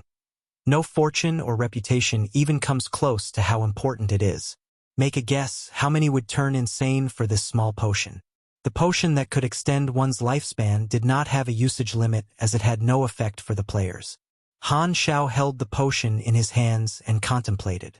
Only 8 potions were made from an entire interstellar beast. What a scary proportion. If I drink the lifespan potion, will the interface show that my lifespan is increased? The interface does not have this attribute after all. Even as he was thinking, his movements did not slow down. He drank a tube of lifespan potion. It tasted spicy, entering his stomach like a burning blade stabbing down his throat. The pain only lasted for a few seconds before it turned into a gentle warmness that spread throughout his body. Han Xiao was initially prepared to endure the pain, but to his surprise it felt good. He closed his eyes in amusement. His mind sunk deep into his body, and his senses went beyond his 5 senses and felt the changes in his every cell. Countless lives in the universe had a body, but very few could control it fully. The soul was the owner of the body, but also like a slave that had to consume, sleep, excrete to ensure the body survives, unable to turn those functions off. Han Xiao, however, felt different. He felt as if he could control every single part of his body, not only the parts where there were nerves. He discovered that the cells were responding to his thoughts. It felt like his body had turned into a complicated machine. Before, he could hardly control how this machine operated, but now he could make the machine operate slower. Increase lifespan by controlling metabolism. Just as the name suggests, Han Xiao looked at his hands. He could now control the metabolism speed of his body. He mumbled, "Not only can I now slow down my aging process, I can even speed it up, but speeding it up is irreversible. I wonder how much my lifespan has increased." The lifespan of supers far exceeded ordinary people. Since he had gotten the ability to control his metabolism, he did not know how long his lifespan was. "It feels like I can live for a very long time." He looked at the interface. There was a notification of him getting a new ability. You have acquired ability, self-healing. Self-healing, no level. When you are injured, you can spend energy to increase your health recovery speed. Maximum recovery speed 120/s. The interface notification says it's a self-heal ability, but the lifespan potion gave me much more than what the interface stated. Looks like lifespan is a hidden effect. Or maybe it's because the interface only calculates the basic attributes. The ability to self-heal was not bad. It gave him one more guarantee. However, he still had yet to use up Aurora's character summon card, so he probably would not be using this ability anytime soon. There was one more lifespan potion left, so Han Xiao saved it in case he might need it in the future. He took out the other type of gene potion and injected 3 of them directly. He was already very familiar with gene potions. After the pain, he looked at the information on his interface. They gave him a total attribute increase of 2 intelligence points, 6 endurance points, and 3 charm points. Its effect is not as strong as the Void Dragon Pith. After all, the void dragons are more than 1,000 times stronger than interstellar beasts. One is a dragon, while the other is a mayfly. Han Xiao looked at his intermediate strengthened life talent. After using the void dragon pith last time, this talent had leveled up. After consuming the gene potions of another rare creature, this talent should theoretically have been enhanced again. Despite that, nothing popped up on the interface, so Han Xiao was sure that the talent did not level up. Looks like one type of gene potion is not enough, or maybe the interstellar beast species level is not up to standard. More gene potions are needed to level it up from intermediate to advanced, but I can't use too many potions. He walked to the mirror. His looks did not change. The interstellar beast potion did not cause a gene mutation. Previously, after he used the dragon pith, he had felt that he became even more handsome. He saved the rest of the potions as well and safely stowed the box away. Han Xiao sat before the table, took out a mission list, and started contemplating. There are still tens of missions on the list, and these are just suitable missions after basic filtering. I'm not short of random reward chances. The earlier I complete my promotion, the sooner I can make preparations for the main storyline of version 2.0. Han Xiao rubbed his chin. This reminded him of how he used to run around everywhere just to get what he wanted. Felt nostalgic. He thought through the schedule of doing these again and made sure they were correct. Hope that there is still enough time before the version update ends after I complete my promotion. The sound of Herlu's and others yelling came from outside the door, and the faint sound of Fiden singing came from another room. He was learning Chun Xing's techniques for training his psychic power through singing. However, Fiden was not Chun Xing, so his high notes sounded like a pig about to be butchered. Han Xiao shook his head and put in some earplugs. He pulled out a pile of sheets that he used to punish Sylvia with copying basic machinery theories and quickly started marking them. TSK, raising apprentices is just like farming crops. Patience is very important. Chapter 466, 2 months. Chapter 466, 2 months. Translator. Atlas Studios Editor. Atlas Studios. Anner stood silently outside the thick, silver alloy gate without saying a word. Behind him was a long, straight corridor with the only light source coming from a mini indicator light every 10 meters on both sides of the wall. This gate was the end of the corridor, and looking back from there was only a line made by the 2 red rows of lights extending into the darkness. At the end of it, the 2 red lines almost connected with each other. This scene reminded people about words such as secret and forbidden land. He had been standing here for 10 minutes. Whoosh! The gate slowly opened and broke the silence. Light shone from inside, lighting up Anner's strict, wrinkly face. A person walked out slowly from the room back facing the light. His front was dark, and his looks could not be seen. He stopped before Anner. The light behind the man stretched out his shadow, covering Anner and extending into a black line on the corridor. You can only contribute your power to Darkstar after having my approval. And now it's time, Ember. A faint smile appeared on Anner's serious face. He reached out his palm and said, "Welcome to Calamity." The person extended his arm and shook Anner's hand. As he looked up, his face became clearer. It was indeed Ember. It was the day that Ember regained his freedom. To him, being in solitary confinement was the same as training. There was no need to run around for missions and duties. He just had to do one thing every day: cultivate his potential. After training day after day, he had finally passed the threshold that had stopped countless supers and entered grade A. All his senses felt fresh. It was like he had been reborn. He did not just become stronger. His level of life, worldview, and mindset had changed as well. Problems that once felt difficult seemed easy, and enemies that he could not let go no longer mattered. During his solitary confinement, Black Star, who could counter his Esper power, had always been on his mind. One of the reasons that he had worked this hard to reach grade A was because he wanted to meet Han Xiao again and wash away his shame. However, when he really reached the Calamity grade, this thought suddenly faded. Ember did not bother about Han Xiao anymore. He realized that Anner was right. His level and a grade B's level were different. It felt as ridiculous as being offended by a mosquito that had bitten him. Ember did not look at Han Xiao as his opponent on par with him anymore. Even if this person could counter his Esper power to a certain extent, he was still confident that he could turn Han Xiao into dust within 10 seconds. The difference between Grade A and Grade B was a fissure that could not be crossed. "Teacher, thank you for your guidance." Ember's tone was respectful.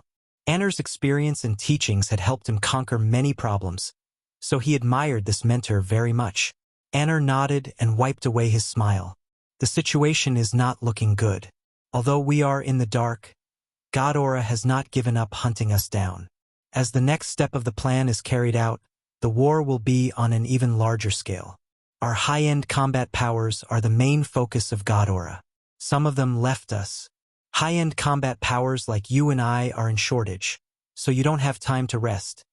There's a mission that needs you." With an expressionless face, Ember said indifferently, "This is my destiny.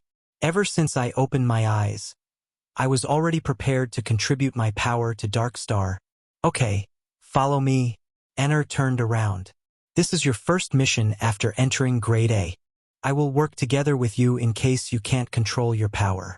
We're going to Norias to kill a traitor." In the Garten star system, a galactic pirate spaceship was traveling in space in stealth mode.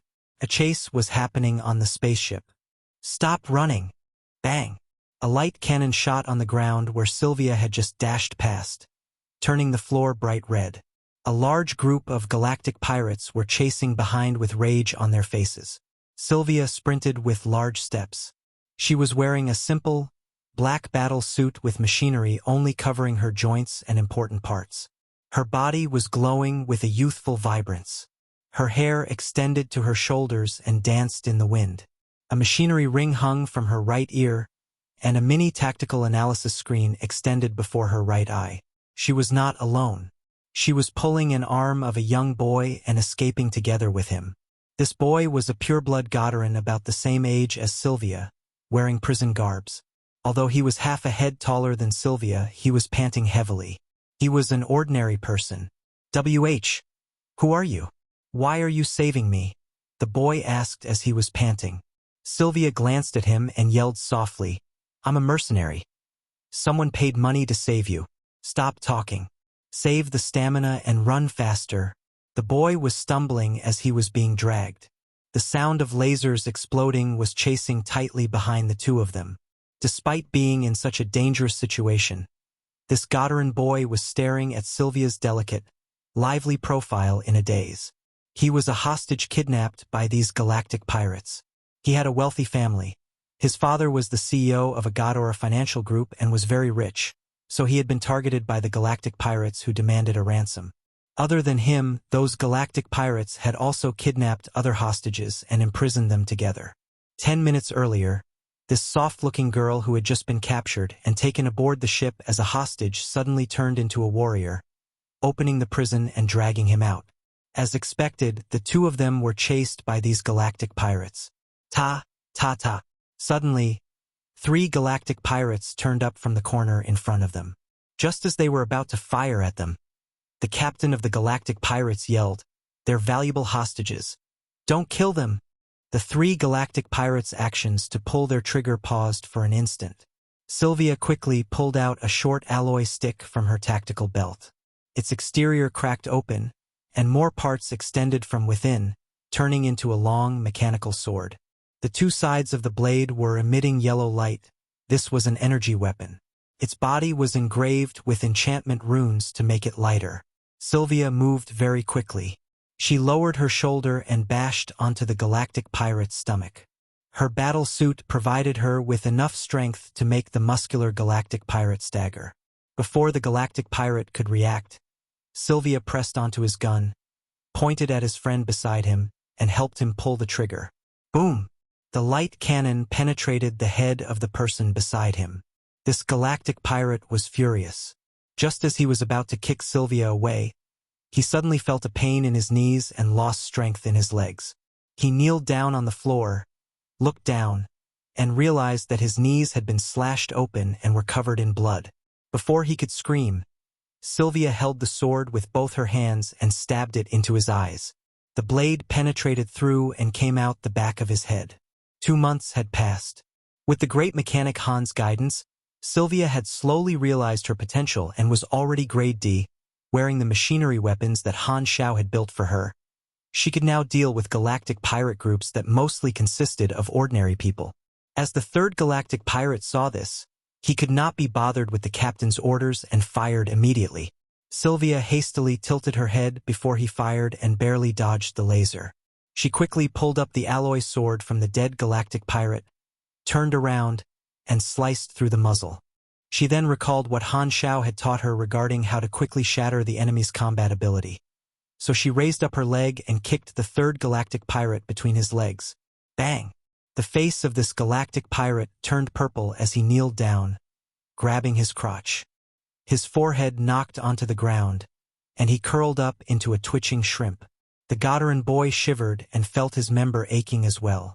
This battle ended very shortly, but the pursuers caught up somewhat because of it.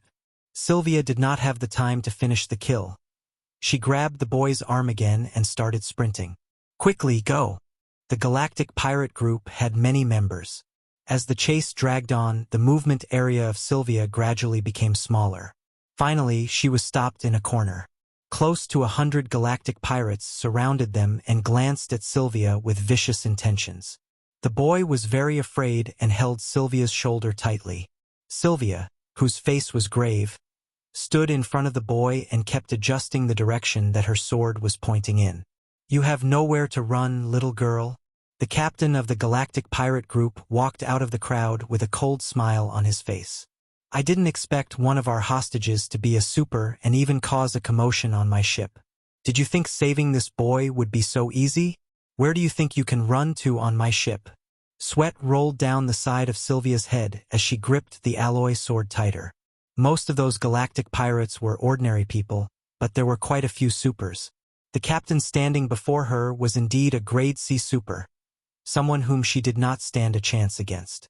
Tell me, who are you?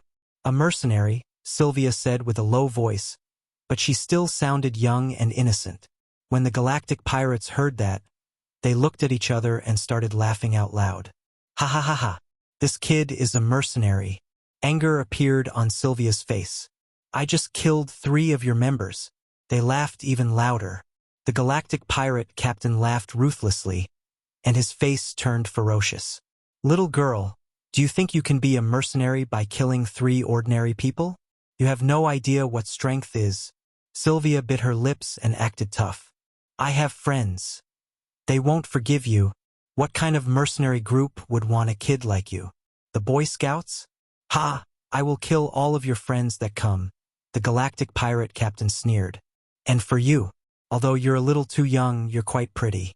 I guess a mercenary group won't be able to pay a high ransom, so you can use your body to pay for it. The eyes of all the galactic pirates sparkled as they laughed loudly. They sized Sylvia's face and body up pitilessly.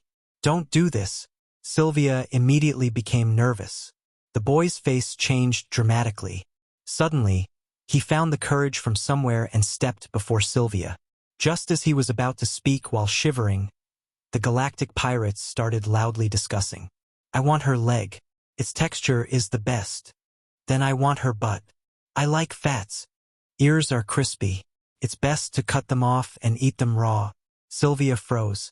She could not control the panic in her heart and yelled, Hey! Is this what you mean by paying with my body? The galactic pirate heard that and was confused. Of course, we meant eating you, what else? Sylvia was puzzled, mumbling, Why do I suddenly not really want to kill all of them? Beep, beep, beep. This time, a sound came out of Sylvia's wrist. The people looked over, and Sylvia gave a proud smile, the earlier panic having completely disappeared. She had been stalling for time. She waved her wrist and said in a playful tone, This is a GPS. Just as she finished her words, boom! A thunderous noise exploded beside them, and the ship shook violently. The galactic pirates almost all fell onto the ground. They hastily looked in the direction where the loud noise had come from. A hole had been blasted through the tunnel dozens of meters away, filling it with dust and fog. A few people appeared in the fog and stepped onto the spaceship. The foremost person walked out of the fog first. He was wearing a black windbreaker, His hands were behind his back, and his eyes were flickering with a deep light that looked like the starry sky. A natural pressure emanated from his body that sent shivers down the galactic pirate's spines. This feeling became stronger as the man walked closer. He stared at the galactic pirate captain, and the galactic pirate captain's legs felt soft like he was being stared at by a monster that was about to devour him. Actually, Han Xiao only looked at him casually. The pressure came from his far superior level. I heard you have a problem with my mercenary group? Chapter 467, Go Create Miracles, Young Teen. Chapter 467, Go Create Miracles, Young Teen. Translator. Atlas Studios Editor. Atlas Studios. Clank, clank, clank. With some simple, straightforward punches, Herluz beat up these galactic pirates easily. He tied them together and made a wailing human mountain. It was a piece of cake for Herluz to defeat such weak galactic pirates. The main difficulty of rescuing the hostage had been locating the stealthy galactic pirate spaceship. Hence, Han Xiao had gotten Sylvia to disguise as a hostage to get captured while wearing a locator so that they could track the spaceship's location and board it. Han Xiao had borrowed one of the employer's battleships, which had breached the tail of the galactic pirate spaceship. Also, this was the first time Sylvia took part in a mission. It was a test for her. The lessons that Han Xiao had planned for her filled up her schedule. After she awakened super genes, other than learning knowledge, she had also gone through all sorts of battle technique training. Although Sylvia had only trained for 2 months, she had a lot of potential and had progressed very quickly. Furthermore, she was very talented in battle. She did not get nervous in battle but became calmer instead, which surprised even Sylvia herself. She did not know that she could stay so calm in the face of danger. Of course, if Sylvia did not have potential, Han Xiao would not have spent his energy to train her. You guys let the hostages out, Han Xiao ordered the others. I will go to set the course and make this ship head back toward where it came from. We can complete the mission there. This time, Sylvia trotted toward Han Xiao and asked with an eager expression, "How did I do?" Han Xiao rubbed his chin and said, "Acceptable. Barely a pass. What? Do you think there's anything worth complimenting?" Sylvia curled her lips in disappointment. "Oh, Black Star, be more lenient to the youngsters," Herluz said and smiled at Sylvia. "You did quite well. When I was your age, I was not. Wait, I was much stronger than you." Sylvia ground her teeth. "You're really good at comforting people. Don't listen to them." Phaidon smiled gently. "You progressed very quickly, and we all saw it." "Shut up." Sylvia became furious as soon as she heard Phaidon speak. She stared at Phaidon angrily. Every time she saw this guy, she felt that life was unfair. She had awakened earlier than him, but Phaidon's growth speed was like a rocket that soared to grade C smoothly with ease as he sang and meditated, unlike Sylvia, who lived in the abyss of studies. Comparison was the thief of joy. Phaidon did not get mad. He gave a gentle smile and did not say any more. He had followed Han Xiao on his missions for 2 months. In this period, Chun Xing had tried many times to take back control of his body, but she had been stopped by Phaidon time after time. As Phaidon's psychic power rapidly became stronger, Chun Xing's threat gradually became smaller. Phaidon's plan was to borrow Chun Xing's memory and make himself stronger. The time when he could completely suppress Chun Xing was probably the time that he would leave. However, Phaidon's personality was very tender. He did not like fighting and almost never got angry. He did not want what happened to him to happen to Chun Xing as he knew how terrible it felt. Therefore, Phaidon communicated with Chun Xing many times in his mind, hoping that he could make her give up the meaningless resistance. Unfortunately, Chun Xing was very firm and absolutely unwilling to compromise. Phaidon did not give up and still kept up the habit of communicating with Chun Xing every day. The Godaran boy stared at Han Xiao and the others. When he thought that he had no way out, those mercenaries had come out of nowhere and defeated the galactic pirates. He only came to after a very long time. He looked at Sylvia's back, mustered the courage, and walked to her. My name is Neru. Thank you for saving me. Are you the mercenaries hired by my father?" The people paused the casual chat and looked at him. Neru panicked from Sylvia's glance. He did not even know where to put his hands. I want to know your names." Naru stuttered. Han Xiao patted Sylvia's head, chucked, and said, "This kid likes you." With the truth being exposed, Naru completely panicked. "I don't." Han Xiao raised his eyebrows and said, "Oh, looks like he dislikes you." "And, no, I don't dislike." Naru could not form a complete sentence. Sylvia rolled her eyes at Han Xiao and extended her hand. "My name is Sylvia." Naru hesitated, then cautiously grabbed Sylvia's fingertip. The moment their fingers touched, Naru's face became orange. This was Godarin's face color when they blushed, very scientific and logical. Herluz sighed and said, "Being young is so great." Han Xiao took out a cigarette-shaped candy from the snack bag in Hiroshia's hands and put it into his mouth.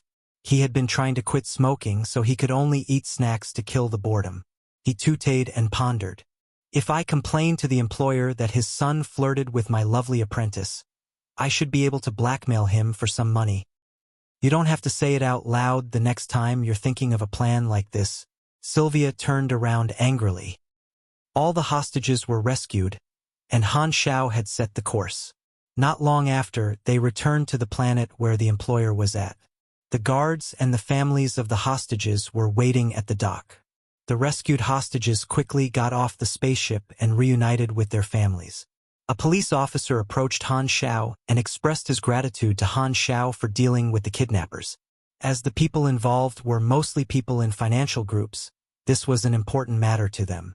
Han Xiao passed the captured galactic pirates and the spaceship to the police department as agreed. This way, the mission completion rate would be increased. After the officers walked away, Naru and a middle-aged man came to Han Xiao. The middle-aged man had an air of someone in a high place, but he was very friendly when facing Han Xiao.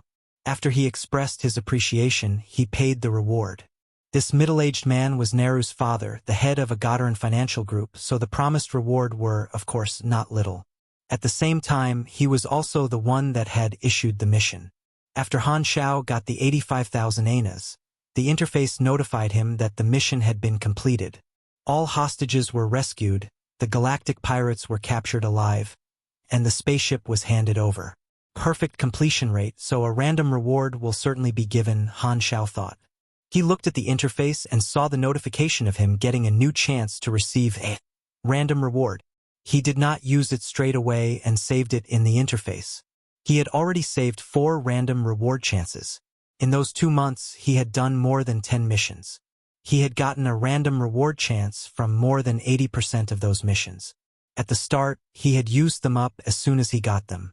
He had gotten attribute points, experience, potential points, and others. Not only did he not get what he wanted, he also got a bunch of trash.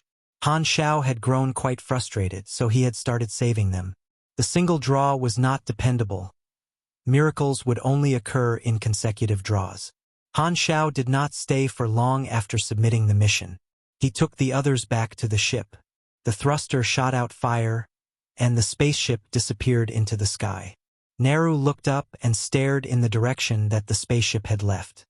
He shook his father's arm and said, "Dad, I want to ask something from you." "What?" I want to hire this mercenary group as the private guard of our house," Naru said bravely. He could not forget about Sylvia. "It's impossible." Naru became nervous. "Then give them more money. Being our guard is at least safer than being mercenaries. As long as the pay is enough, they definitely will agree." The middle-aged man shook his head with a bitter smile. "It's not about money. Although Black Star is a mercenary, our family is too tiny compared to his background. We have no chance of snatching him from Ames. Freewabove.com. Chapter 468, The 4 Consecutive Draws of Glory. Chapter 468. The 4 Consecutive Draws of Glory. Translator. Atlas Studios Editor. Atlas Studios. On the spaceship, everyone was doing their own thing. They had already gotten used to this lifestyle over those 2 months. Han Xiao went back to his room alone, opened the interface and rubbed his hands together.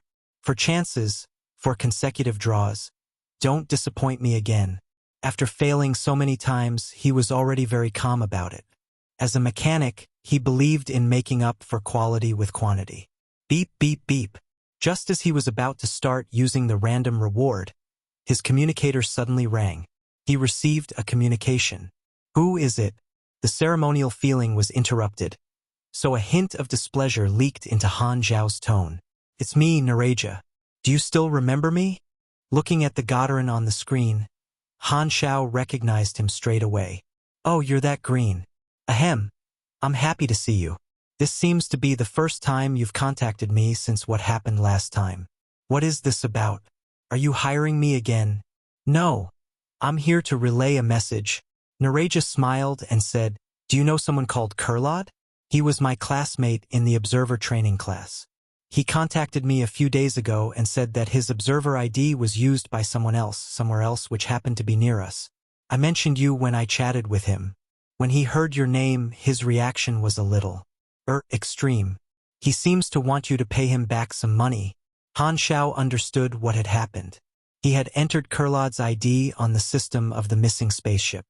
The radiation storm had blocked the signal at that time, but when he brought the system core back to the space station, the people there had naturally checked the logs and noticed that access attempt. Kurlad was the Godora observer who had been sent to investigate planet Aquamarine and subsequently captured by Han Xiao. Han Xiao nodded. Oh, we are very good friends. How's that guy? Send him my regards. Nareja's expression was a little strange. Are you sure you are friends? He told me to say, Black Star, don't use my ID again. When are you going to pay back the money you blackmailed from me? You're already a renowned mercenary. Are you really this petty about a few hundred anas? He still loves to joke as always, Han Xiao said. Our friendship was created through life and death. How can that be measured by money? Han Xiao had shown mercy to Kurlad back then and did not take his life. Was that not a friendship created through life and death? Speaking of which, he had kept his word and let Kurlad go back then to have a channel of contacting Godora. He did not expect himself to join Floating Dragon Island afterward. Nonetheless, Kurlad was still useful. I told Kurlad to pay attention to the abnormalities on planet Aquamarine. I wonder if they sent someone else to investigate. Maybe this will lead to changes in the version 2.0 storyline. Should be good changes, Han Xiao thought. Alright, you tell him that I got the message, and I'm not going to pay him back. Okay then. Nareja gave a bitter smile. He suddenly recalled something and said, By the way, we had a personnel transfer not long ago. The original station chief was transferred away, and the deputy station chief took over the space station. It's really hard to figure out what the higher-ups are thinking. Anyway, it's a good thing. The deputy station chief is much better than the original station chief. The station chief discovered that I was the one who hired you and gave me a penalty. Such an awful guy. Han Xiao raised his brow and said, The station chief? I don't have a problem with him. He's a good man. On the contrary, the deputy station chief is a very slippery guy. If he did not have a motive, why did he mention an unsolved internal matter to a mercenary that he had just met? Furthermore, the rescued observers all rooted for you. Who would expose you? Your opinion of the station chief now means that the deputy station chief's act of transferring him was effective. Nonetheless, a good man might not be a useful man. Even though the deputy station chief did not mean well, without him, your wife and those missing observers would not have been saved. Hence, seeing the results, maybe you won't regret being used. Actually, the person that gave out the daily missions that rewarded interstellar beast dungeon crystals was exactly the deputy station chief who later became the station chief. He ordered the players to deal with some internal affairs and quickly improved his performance. If it was the original station chief, he definitely would not have let outsiders interfere with their internal affairs. What you said seems to make some sense. After the station chief was transferred away, the deputy station chief looked very happy. Nareja was dazed for a moment and looked like he had something on his mind. He then sighed and said, Speaking of which, the old station chief only followed the regulations. Although he was a little pedantic, he was once a military officer after all, so it's understandable. Anyway, I still like the deputy station chief a little more. If everything was done following the rules, the world would not only have that 3 universal civilizations now, and the war would still be going on. The other civilizations would have no choice but to become vassals, or they would be destroyed by the flames of war. Between hypocrisy and war, I would choose the former, and most people would probably do the same. Although I don't know much, I can guess that the Black Forest age of the exploration history was definitely hell. The peaceful galaxy calendar age now was not achieved with ease. Got it, got it. I have something to do by... Han Xiao decisively closed the communication. He opened the interface again and exhaled. Let's begin. Beep, beep, beep. At this time, the communicator rang again. Interrupted again, Han Xiao was boiling. Can't I do my consecutive draws peacefully? The luck that I gathered is vanishing. Who the hell? Oh, Ames. Hi, are you well?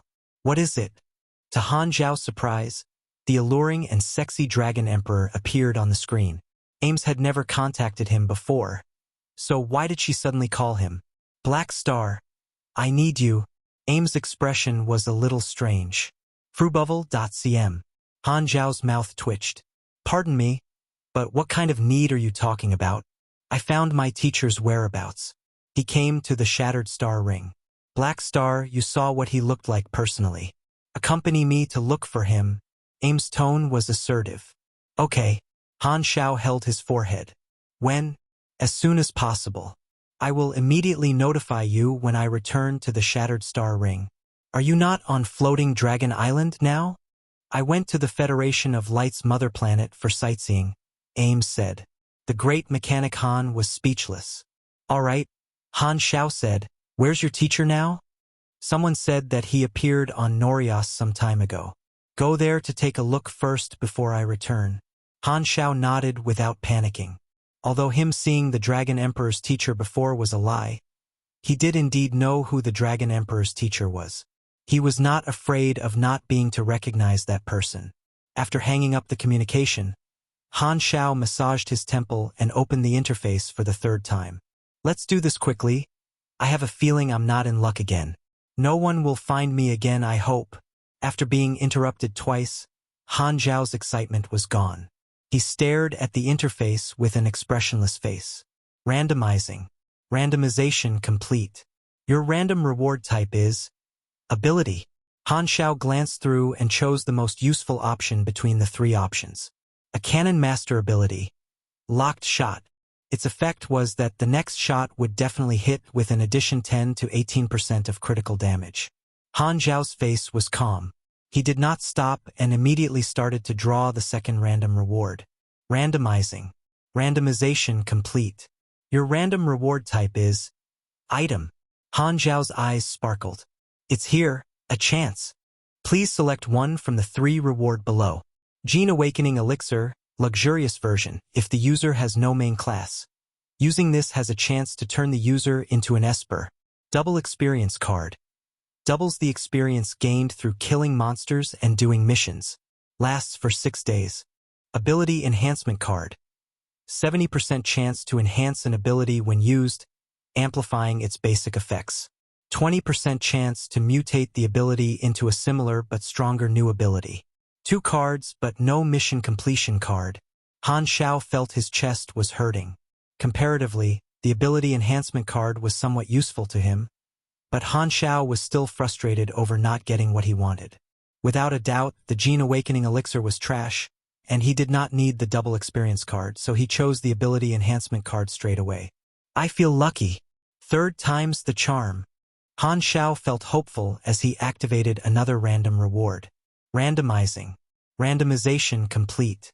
Your random reward type is experience. Great, very great. I'm in dire need of experience. What good timing. Han Xiao clapped. Then he smashed his head on the table, clenched his teeth, and yelled, as if he had always thought that, of all the reward types, experience was the most useless one. He picked the highest option of 2 million experience and activated the last random reward despairingly. Randomizing. Randomization complete. Your random reward type is item. Medium experience crystal X8 grants 100,000 to 1 million experience after using. Blazing battle aura, cosmetic, when equipped, grants special light effects when moving. Being strong is a matter of version. Being cool is for life. Mission completion card, X2, marks one mission as complete and receive rewards equivalent to the lowest grade. Han Xiao exhaled deeply and closed his eyes with satisfaction and fulfillment. Finally. I finally got it. Bang. The next second, he jumped up and slammed his palm on the metal table, leaving an imprint. Consecutive draw is the best in the world. Chapter 469, Gene Liberation and High-End Knowledge. Chapter 469, Gene Liberation and High-End Knowledge. Translator, Atlas Studios Editor, Atlas Studios. After being overjoyed for a while, Han Xiao quickly calmed down. Having been unlucky more than 10 times, he was relieved upon finally getting the item that he needed. The mission completion card was not a rare item, yet he had only gotten it after so many times. Nonetheless, he had gotten it in the end. Now that he had the mission completion card, he did not have to take the risk and fight a grade A super. The steady mindset was dependable. For normal players, their level represented their grade. LV1, LV20 was grade F, LV21, LV40 was grade E, LV41, LV60 was grade D, LV61, LV90 was grade C, LV91, LV100 was grade C+. Over LV100 was grade B and above. Of course, this was just a rough range. Due to the difference in abilities, attributes, talents, and equipment, there would be slight differences. For example, the pro players would usually reach grade C at LV60. The normal players would only enter grade B after going through the second race evolution at level 100. For Han Xiao, who was also level 100, as he had many molding talents, he was much stronger than the players, so he was grade B, including the advantages of the mechanic class and how high his attributes were. He was not considered weak even among grade BS. His actual combat ability far exceeded the standard of his level. Still, level 100 was the entrance of grade B. The next grade was tens of levels away. Hence, Han Xiao had been unwilling to take the risk. Even if he reached level 120 after his promotion, he would still be at grade B. From this, the difference between grade B and grade A was clearly shown. If Han Xiao had to fight against an enemy just a few levels higher than him, he would not have been worried at all, but against an enemy tens of levels higher? Unless he would have special measures, and there was a 90% chance that he would die. Just looking at this percentage made him lose interest in taking the risk. The method of using a mission completion card was really a tremendous help to him that made him avoid unnecessary dangers. Han Xiao had faced many threats before, so he was not afraid of taking risks. However, since he had more choices, it was better to use the safer method than taking the risk and fighting such a strong enemy. Even if he really had to fight a grade A super, who knew how much time he would have to spend in plotting and how many resources he would waste? By looking for the card while doing missions, not only did he not have to suffer a loss, but he was even making a profit. Why would he not do it? Han Xiao was worried that his hand might slip. He fully focused and selected the mission completion card carefully. Before this, it was nowhere to be found. Now 2 of it appeared together. I only need one, so I shall save the other. I might use it in the future when I meet a similarly difficult mission. Han Xiao did not use the mission completion card immediately. His class advancement mission was still stuck, so he planned to buy 2 high-end mechanic knowledges that he had been eyeing up since long ago. Then he would complete the promotion and class advancement together so that he could rush his levels immediately after. He had 1,360,000 anas in his account, so he was quite wealthy. It was more than enough to buy 2 high-end knowledges. I got an ability enhancement card as well. I shall use that first. The ability enhancement card will increase the basic stats of an ability, so even a max level ability can be enhanced. If I can get the ability mutation, that would be awesome, but I doubt there's a chance. What should I enhance? A combat ability or machinery affinity type ability? Han Xiao opened his ability list, and a dense number of ability names expanded out. Han Xiao directly skipped the blueprints and looked at the other abilities. The mechanic abilities were very important. His raw strength would basically be increased if he enhanced one of them. There would be more machinery affinity abilities after he leveled up, so this tiny enhancement had limited effect for him. It seemed like enhancing an ability with a special use would be better. With a flash of insight, Han Xiao had a target. How about I enhance Flaming Will? I'm short of damage abilities, so strengthening my explosive power is quite useful for me. If the cooldown is decreased, this enhancement will be worth it. Han Xiao's eyes sparkled. Flaming Will had both active and passive effects. The former had a 10-minute cooldown while the latter had a 30-minute cooldown. Although its damage boost was very high, it had a high cooldown as well, causing him to only trigger this ability once or twice during every battle. If the cooldown was increased, his damage would be hugely increased. He had gotten this ability from Bennett, and it still made a noticeable difference at his current level. He used the ability enhancement card on the spot. Ability enhancement card activated. Target: Flaming Will LV10. Enhancing. You have triggered ability mutation. You acquired new ability, Gene Liberation LV1. Han Xiao was surprised. Damn, I'm really in luck today. In the interface, Flaming Will was replaced by the new ability, and the new method of using the ability appeared in his mind. Han Xiao looked at the ability introduction. Gene Liberation LV.1. Active effect. By spending 1,000 health points, grants an attack boost for the next 1.5 seconds.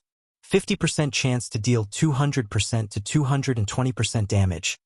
30% chance to deal 300% to 330% damage. 20% chance to deal 400% to 440% damage. Cooldown: 8 minutes and 30 seconds. Passive effect. When health is below 20%, the ability will be activated automatically without cost.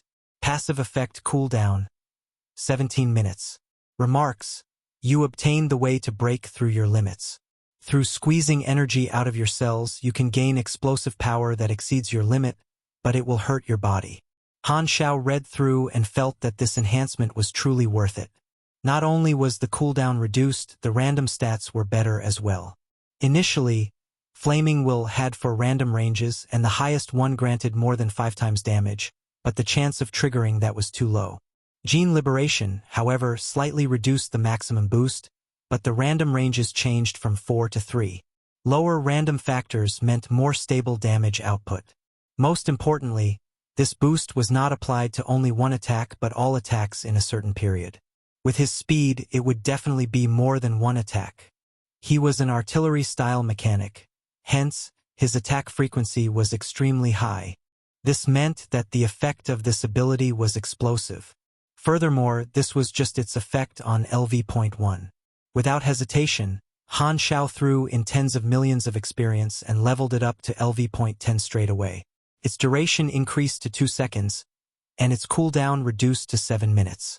The damage boost of all 3 ranges was increased by 1/10, meaning that the lowest boost was 220%, and the maximum was 480%. The cost had also reduced to 800 health points. Han Xiao had close to 20,000 health, so this cost was nothing to him, not to mention the self-healing ability that he had gotten 2 months prior, which would recover this amount of health in a mere 8 seconds. This ability is a little too strong, isn't it? Han Xiao clicked his tongue. After packing up his things, Han Xiao pushed open the door, feeling refreshed. In the spaceship hall, Herluz was playing cards with the Volga brothers again. He had a proud expression, while the Volga brothers were despondent. "I don't want to play anymore. How can you always get the cards you want?" the Volga brothers complained. Herluz shrugged and chuckled. "Because I'm strong. Don't just stand there. Admit defeat and pay the money." The 3 brothers sadly made the transfer. This time, no matter how Herluz tried to ask them, they did not go back to playing. They had already lost 4 rounds in a row. The 3 of them played cards with Herluz frequently and had always lost more than they won. It was like God was on Herluz's side. He could always draw the most suitable card. The game experience of the 3 brothers was always ruined. Seeing that the 3 of them were firm in their decision, Herluz knew that there was nothing that he could do. He turned around, looked at Han Xiao and said, "Black Star, come to play cards.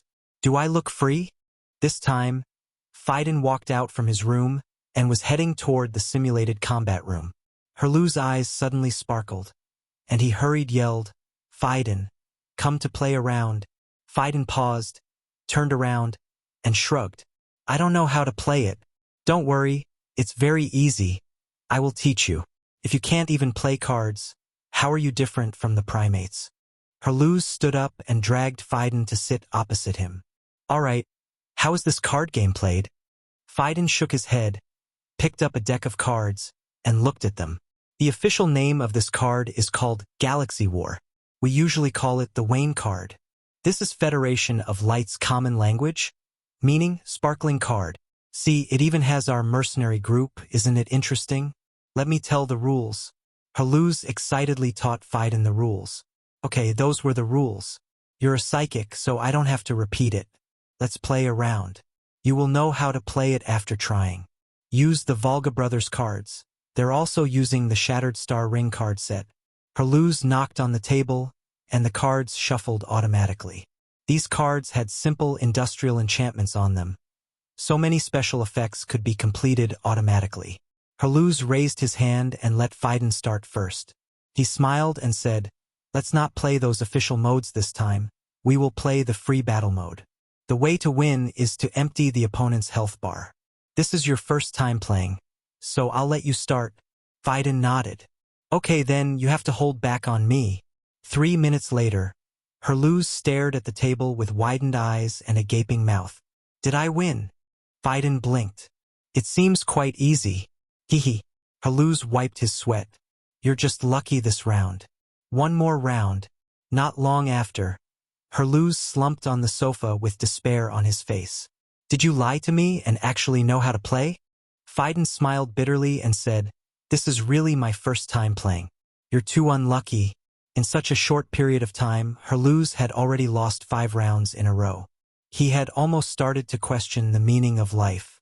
For some reason, his luck had suddenly vanished, and he could never get the card that he wanted. Meanwhile, Phaidon won just by using whatever card he drew. The Volga brothers had been spectating all along, and they could not stop laughing out loud. "That's the feeling." Han Xiao shook his head. This was why he did not like playing cards with these people. As long as luck played any part in the mode that they played, Phaidon basically got godly hands every single time. Haluz's luck could crush the Volga brothers, but he could only get demolished when facing Phaidon's high-class luck glow. Han Xiao interrupted them and said, "Stop playing. We have a new mission.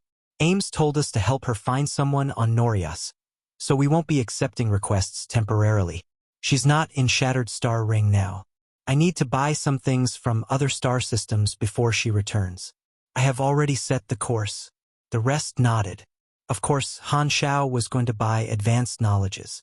The Dragon Emperor had yet to arrive, so he planned to put down everything else for the time being and go through his promotion first. This was a long-awaited chance to increase his strength to a new level. The stronger he was, the more freedom he would have. In order to complete his plan, being strong was a necessity.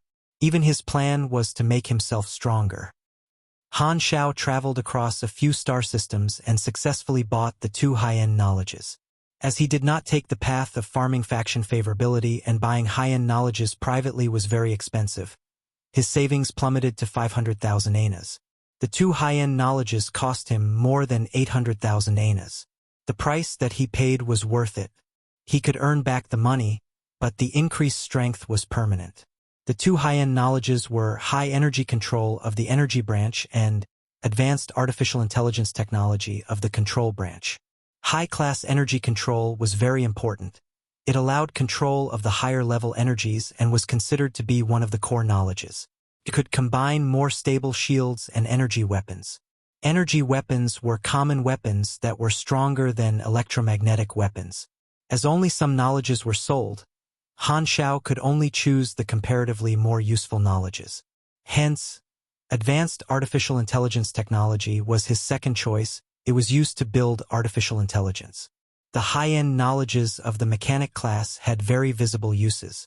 Every one of them could make powerful impacts, and none of them were useless. Normal players had to choose carefully as the high-end knowledges cost 3 potential points to learn and level up. There was a total of 3 branches and 15 high-end knowledges, so leveling all of them up to level 5 would cost 225 potential points. In order to max the level of all the advanced knowledges and basic knowledges, it would cost a total of 450 potential points. There were still higher-class knowledges above the high-end knowledges.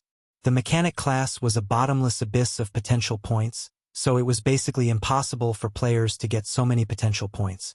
Hence, Han Xiao had been saving his potential points from the beginning. After finishing all his preparations, he was back in the Garten star system. Han Xiao piloted the spaceship back to Uberly Hub. He planned to complete his level 100 promotion there. Chapter 470 Experience Fully Digested. Chapter 470 Experience Fully Digested. Translator. Atlas Studios Editor. Atlas Studios. After returning to the mercenary group's stronghold in Uberly Hub, Han Xiao entered the simulated combat room alone and closed the alloy door behind him.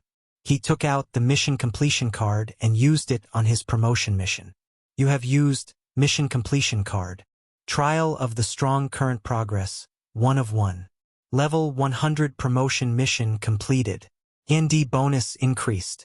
1 END equals 50 health equals 60 stamina. It's done. The dust settled, and Han Xiao heaved a sigh of relief. The level 60 promotion was the first race evolution, and the level 100 promotion was the second. I did get the Void Genes talent from the Void Dragon Pith, so that will add an option during the race evolution and provide a new evolution path. The options in race evolution were randomly chosen from the evolution tree that had higher compatibility. There would also be an option with very low compatibility that gave the players the choice of taking a completely different path. This time, an evolution notification popped up on the information panel hovering before his eyes.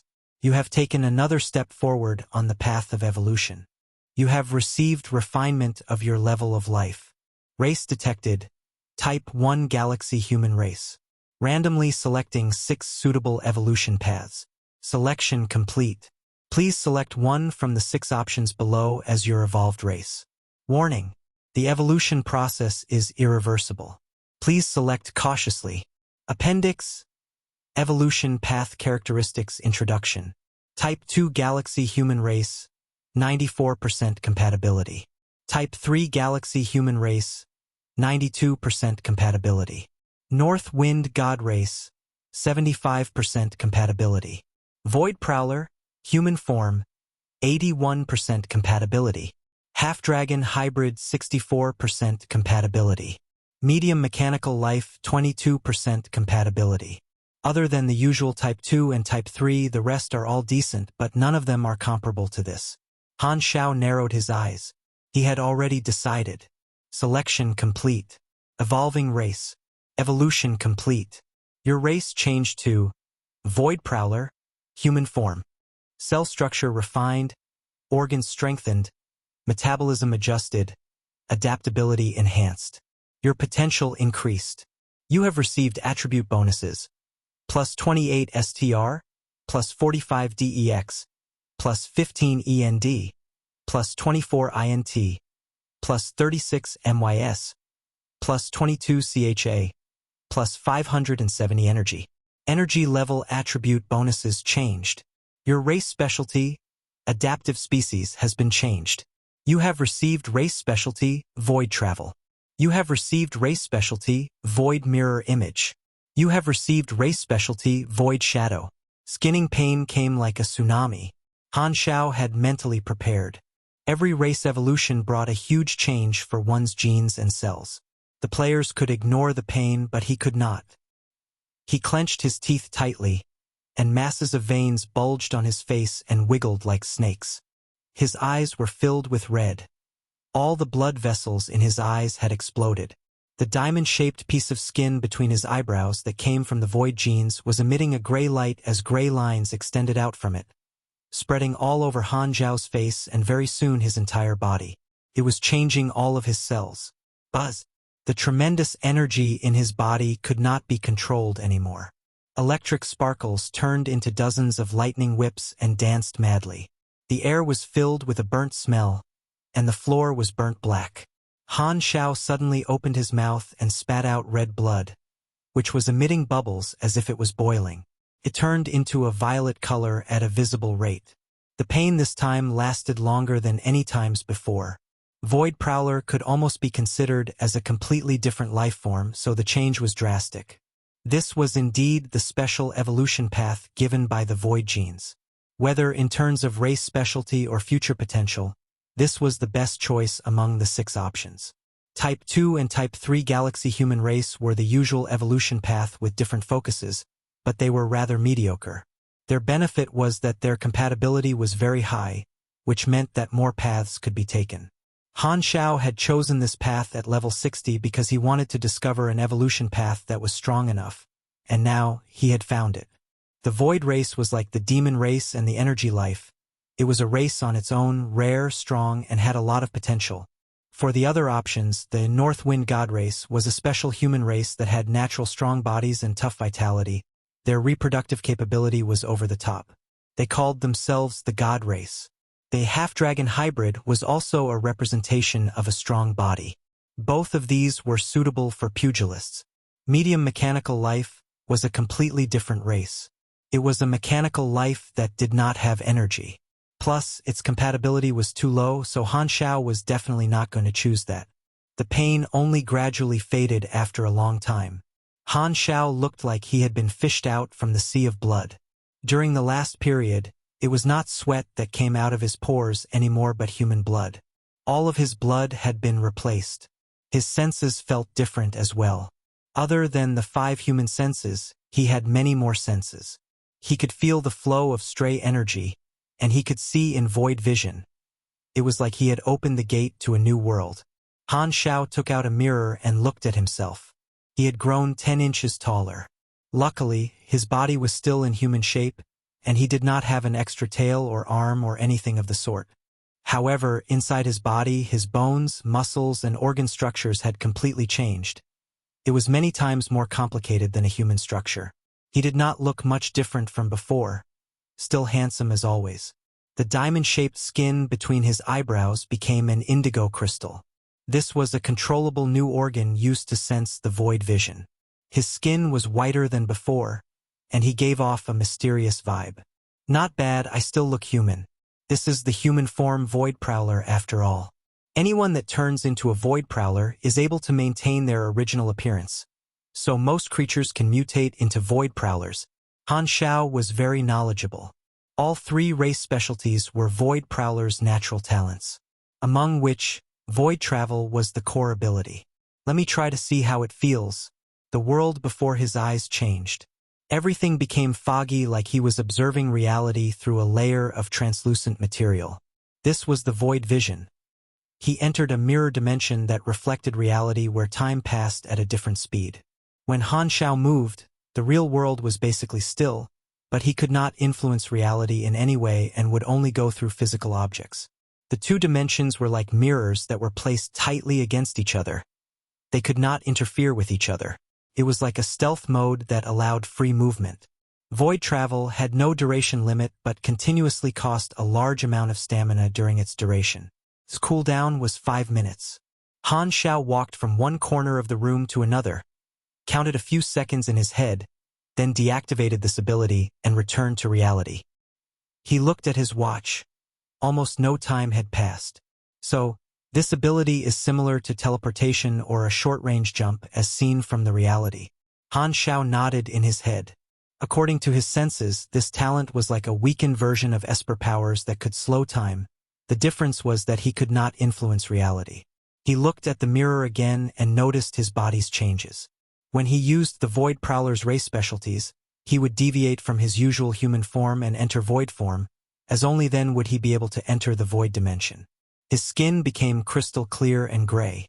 Under his skin were dim streaks of light like starlight. His white skin retracted into markings and was spread out on his body following his bone structure.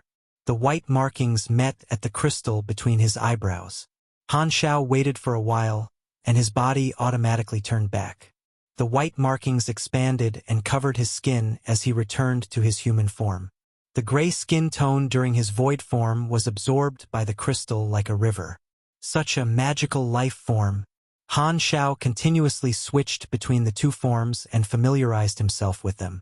As for the other 2 race specialties, as the name suggested, Void Mirror Image could generate a mirror image without any combat ability used to confuse the enemy, and Void Shadow was an ability to summon a void shadow that would exist for 30 minutes.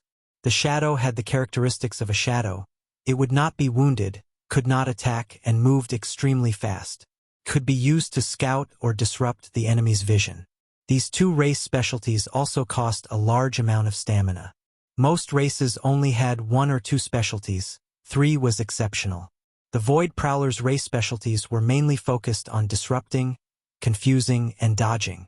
Void Travel was the most important one. It was a very strong dodging ability and only had a cooldown of 5 minutes. On the interface, the class advancement requirements of his main class had already been met.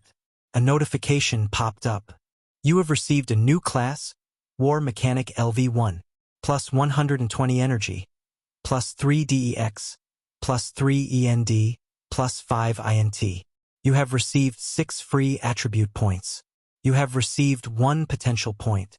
You have acquired ability, application level machinery affinity. You have acquired ability, waste modification. You have acquired ability, mechanical force overload. You have received ability, mechanical force combat technique. Locked. You have acquired talent, battlefield wisdom. War Mechanic was the 6th stage class of the Mechanic class. It was the time where the Mechanic class showcased its power. The maximum level of this class was 20. As the name suggested, the Mechanic class finally started focusing on combat abilities at this stage. Other than the new machinery affinity, all the other abilities were combat abilities. He spent his experience in the main class and leveled it up. War Mechanic leveled up to LV16, plus 120 energy, plus 3 DEX, plus 2 END, plus 5 INT. You have received 6 free attribute points. You have received 1 potential point. Above level 100, every level required more experience to level up. Han Xiao had about 1.6 billion experience at this time. He spent 1.3 billion experience and leveled it up to level 16. He was still 4 levels from the maximum LV20, but he had already run out of experience. The experience that he had harvested from the players in version 1.0 was about to be used up. I have close to 300 million experience left. I can level it up 1 more time, but it's not as beneficial as to use it to upgrade abilities. Also, the 2 high-end knowledges need to be combined into new blueprints. It's better to keep it. Haha, I'm finally going to finish this huge sum of experience. Han Xiao smiled in satisfaction. It had been a very long time since he had last felt in need of experience. Not only did he not feel unhappy, he was joyful, and a sense of nostalgia swept over him. He had calculated it long ago and knew that he would definitely be able to spend all the experience after his level 100 promotion. This was great news. Any amount of experience in the interface was just a number, similar to not spending the money earned. Only by turning it into his combat abilities would he fully utilize it. When he played the game in his previous life, the best feeling had been when he spent all his experience. Now that he had finally digested what he made in version 1.0, he felt a strong sense of fulfillment. The players would not be around during the version update, so there was no way to quickly gain experience. The time that the next version began would be the time that he started harvesting experience again. After spending this experience, I'm now level 116. Good. When the players appear again, it will be a chance for me to become much stronger again. Han Xiao squinted. He looked forward to version 2.0 arriving in a year's time. Chapter 471, Shattered Light, 1. Chapter 471, Shattered Light, 1. Translator, Atlas Studios Editor, Atlas Studios. After becoming a war mechanic, Han Xiao had 5 new abilities on his interface. Even without looking at them, he was familiar with the effects of these abilities. Application-level machinery affinity had more machinery affinity bonus than advanced machinery affinity. It was the core of the mechanic class, so he definitely had to level it up. Since he only had 300 million experience left, he only leveled it up to LV5. Every level gave 5% machinery affinity, so his machinery affinity increased by another 25%. Waste modification, S prerequisite, was one of the 3 abilities from the compression technology, basic machinery construction. Their effects were somewhat similar. Waste modification, S effect was if a machine was destroyed and became a pile of scrap parts. This ability could recover these parts and turn them into the original machinery. Of course, the machinery would have a 25% decrease in attributes and be 1 or 2 grades lower. Also, This ability could be used multiple times on the same target until the target's grade reached gray, or had a 75% decrease in attributes. This meant that this ability could be used a maximum of 3 times on the same target. As the name suggested, this ability was a highly efficient waste recycling ability. Its effect was much stronger in actual battle than stated in the introduction. Furthermore, it was one of the reasons that the War Mechanic class had a warp prefix. It gave mechanics many more tactical choices. In Han Xiao's previous life, only when the players reached their 5th and 6th main class level in version 3.0 did the mechanics first showcase their strength.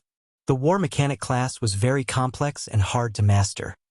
Its combos were difficult to use, and it required a very strong tactical mindset. The War Mechanic class was the most difficult class to operate among the 5 classes. Mechanical Force Overload was a normal boosting ability, similar to Surging Mechanical Force and Overload but with higher numbers. The difference between them was that Surging Mechanical Force had no side effect. Overload decreased the machinery's durability, and Mechanical Force Overload would cause the machinery to enter a cooldown where they could not be used. It was not a very impactful ability. However, when it was used together with Overload on the same machine, the enhancement would increase by another 40%, and the durability would decrease by 33% immediately. Han Xiao had used this ability a lot in the past, but he had only used it on the machinery that he was willing to sacrifice. The most special ability was Mechanical Force Combat Technique, which was still locked till the high-end knowledge, Advanced Electromagnetic Force Field, was learned. What was special about this ability was that it was not an ability that enhanced the machinery but the mechanic themselves. The mechanical force was transformed from electromagnetic energy, so it was also electromagnetic. This ability allowed the mechanics to still be able to fight even without machinery, just like how every mage had a certain amount of melee battle capability. The talent Battlefield Wisdom was a fixed talent of the mechanic class. After entering battle, this talent would provide an additional 1% intelligence every minute until it reached a maximum of 15%. Together with the talent unlocked in the previous main class stage, Machinery Analytical Comprehension, that provided 1% machinery affinity for every 10 intelligence, it allowed mechanics to become stronger as their level increased. During battles between players, a mechanic's machinery continuously weakened over the course of a battle, and this talent filled the shortcomings of the mechanic's capability in long battles. When the mechanic class was fully shaped, it would become very comprehensive in all kinds of battles. One of the basic tactics used by mechanics was to stall for 15 minutes with mechanic traps till they gained the maximum bonus, then released all the machinery to deal explosive damage. Also known as the bladder tactic. Han Xiao only increased the machinery affinity abilities by a few levels and did not touch anything else, spending about 40 million experience. He was left with about 250 million experience, which he planned to save and spend slowly. He then spent the 96 free attribute points on his interface all in intelligence as usual. Although he hesitated for a split second when he saw the number 1 on his luck attribute, he did not spend any of it on luck. Even though his luck attribute was hard to look at, putting any points in luck would not be of much use to him. Luck was related to item drop rate and some abilities, but he did not depend on luck for anything, nor did he have any abilities that were related to luck. Furthermore, just a few points in luck would be useless. If he wanted to take that path, he would have to at least put in dozens of points. Even then, it would still not make much of a difference. Hence, he continued to put all his free attribute points into intelligence. After he finished allocating his free attribute points, his attributes after promotion were laid out clearly. Level 116. Main class Mechanic. Race Void Prowler Human Form. Attributes 163 STR, 349 DEX, 306 END, 872 INT, 102 MYS, 41 CHA, 1 LUK Free attribute points 0. Potential points 55. Health 27,038. Stamina 25,880. Energy 7,700. LVL 9. Energy LVL 9 bonus. Plus 53 STR, plus 72 DEX, plus 80 END, plus 90 INT, plus 55 MYS, plus 7,520 maximum health, plus 60% machinery affinity. Power level, 7,637 ONA. Grade B. You're a skilled galaxy warrior. Even those with the same grade as you won't mess with you easily. 7,700 energy rank, yet to achieve B+. However, my actual combat capability is on par with grade B+. The standard of grade A is 10,000 ONA. At this pace, I should reach the calamity grade 20 to 30 levels earlier than the players at around level 140. Han Xiao nodded with a smile. I'm now level 116, and I still have one mission completion card, so the only thing that I am short of is experience. In order to rapidly gain experience and quickly level up, harvesting the players is the best way. Therefore, as long as my plan is successfully carried out in the mutation disaster incident and I guide the planet Aquamarine players to my faction, I will be able to reach grade A in the next version. After letting the cleaning robot clear the bloodstains on the floor, Han Xiao walked out of the simulated combat room. As soon as he returned to the hall, the people there turned and looked at him with surprise. Am I hallucinating or did you change? Haluz asked suspiciously. Sylvia walked around Han Xiao a few times, patted her chest, and sighed with relief. I almost thought I mistook someone else for you. Is it that obvious? Han Xiao's mouth twitched. His looks did indeed change after the race evolution, but he did not think it was a noticeable change at all. Your looks did not change much. It's mainly the vibe that you're giving off. You seem to be more mysterious. Also, I don't remember you having this crystal on your forehead. Haluz felt a shiver down his spine. Strange, I'm feeling a certain pressure from you, but we should have about the same strength. What did you do when you locked yourself in that room? Of course, they did not know that Han Xiao could quickly complete his race evolution through the interface while it would take a very long time for others to fully complete the race evolution. The difference in the time that it took was incomparable. I'm stronger than before. Han Xiao smiled and waved his hand. I won't explain the details. Anyway, I'm still me. Do you also have some special training tactic like Fightin? Haluz asked. Fightin, who was meditating, opened his eyes and asked, Who's calling me? Shut up. Oh, Haluz always had a problem with Fightin. He snorted, looked at Han Xiao, and asked, Are we going to Norias next? Han Xiao nodded. Yes, I've completed what I wanted to do.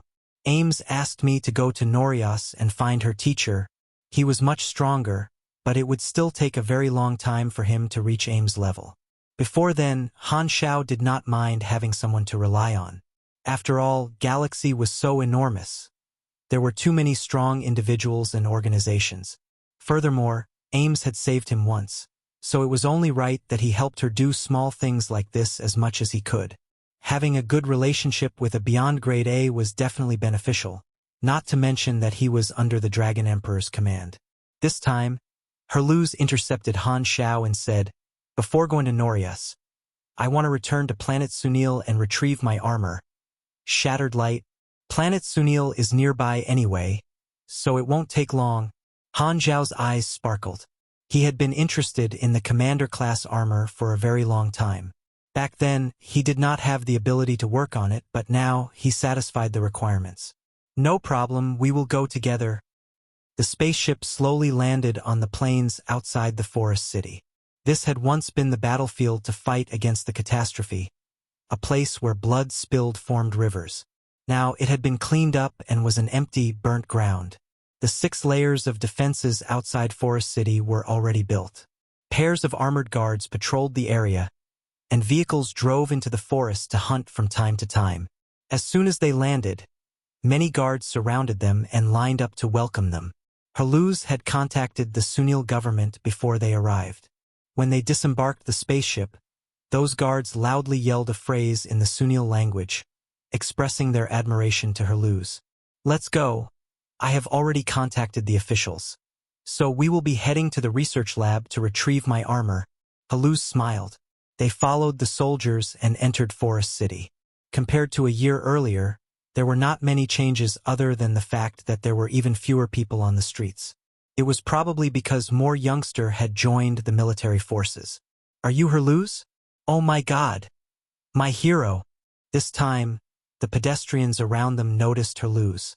They surrounded him excitedly, and even Han Xiao and the others were pushed aside. Herluz hastily put up a friendly smile and chatted with them for a while. As more and more people joined in, he could not handle their passion anymore, so he hurriedly squeezed out of the crowd.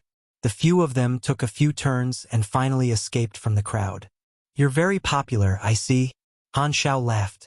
Herluz was embarrassed. The officials need a role model to boost the residents' confidence, so they replayed my stories every day on television and radio to praise me.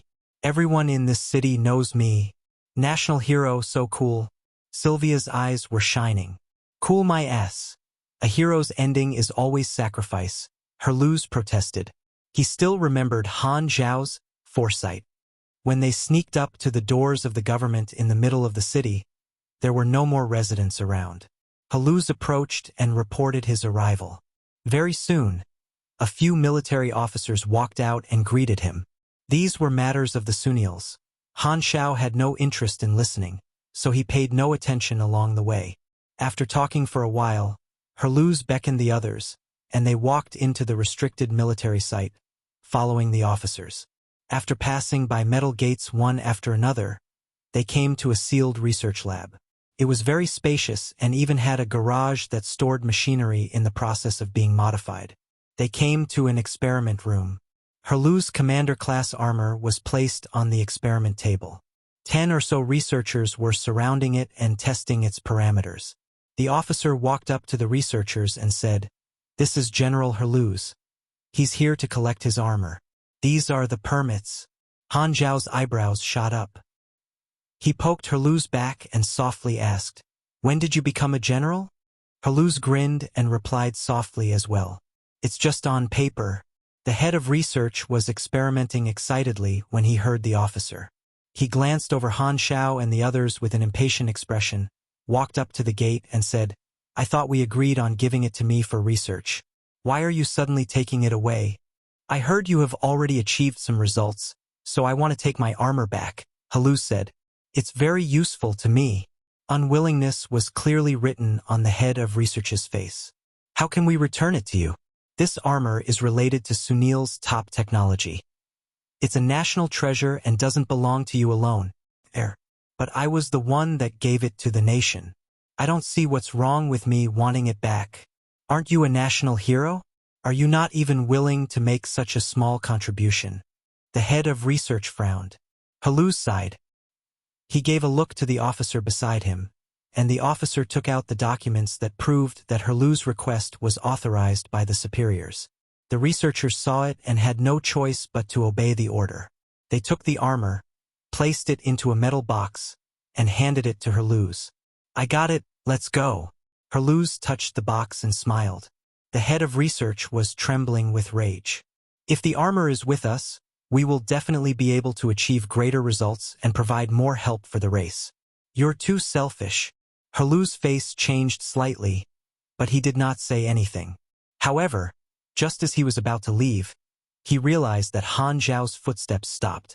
Han Xiao turned around and walked up to the head of research. He grabbed his head, forcing the head of research to look him in the eyes, and coldly said, "I remember when he followed me through difficult battles covered in wounds. I remember his misery when he lost an arm. I remember his agony when I planted a prosthetic into him. If not for your bullsh *T race, he could have a very comfortable life in the vast universe. So what I don't understand is, how is he selfish? Is it because he's a good man, so you dare to insult him ruthlessly, knowing that he will not hurt you?" Han Xiao suddenly turned into void form. His pitch-black eyes stared at the head of research as he gently said, "But I'm not like him. If you dare speak another word of insult to my subordinate, I will stuff your head up your ass." Chapter 472, Shattered Light, 2. Chapter 472, Shattered Light, 2. Translator, Atlas Studios Editor, Atlas Studios. "Yo, you're not human." The head of research was terrified. His legs were soft, but his head was grabbed by Han Xiao so he could not even collapse. Han Xiao's void form only lasted a moment before disappearing. The head of research, who was staring at him, was the only one who saw his changes. Han Xiao's sudden change in appearance shocked the man. Void creatures were not murderous, but their mysterious origin and strong powers could strike fear into the hearts of most intelligent species. Han Xiao let go and allowed the guy to collapse onto the ground. He then looked around. The other researchers were all cowering in the corner and shivering. Those Sunils were just ordinary people, so the pressure that they felt from Han Xiao was because of his far superior level of life. On the side, the military officers did not stop him and chose to ignore his actions. There's no need to hurt him. Let's go, Black Star. Haluz was quite touched. He did not want to bother about it initially, but he did not expect Han Xiao to speak for him or empathize with his words. It was true. If not for the sake of his race, he could totally not care about them. As a grade B super, he could have a very comfortable life in the galaxy. Why would he need to take on the tough life of a mercenary? Those Sunil supers who left were doing exactly that. After following Han Xiao through so many adventures, Haluz had already come to view Han Xiao as a close comrade and reliable friend. Han Xiao was someone whom he could trust to have his back. Now that he was contributing to the Black Star mercenary group, it was not solely because of Han Xiao's promise.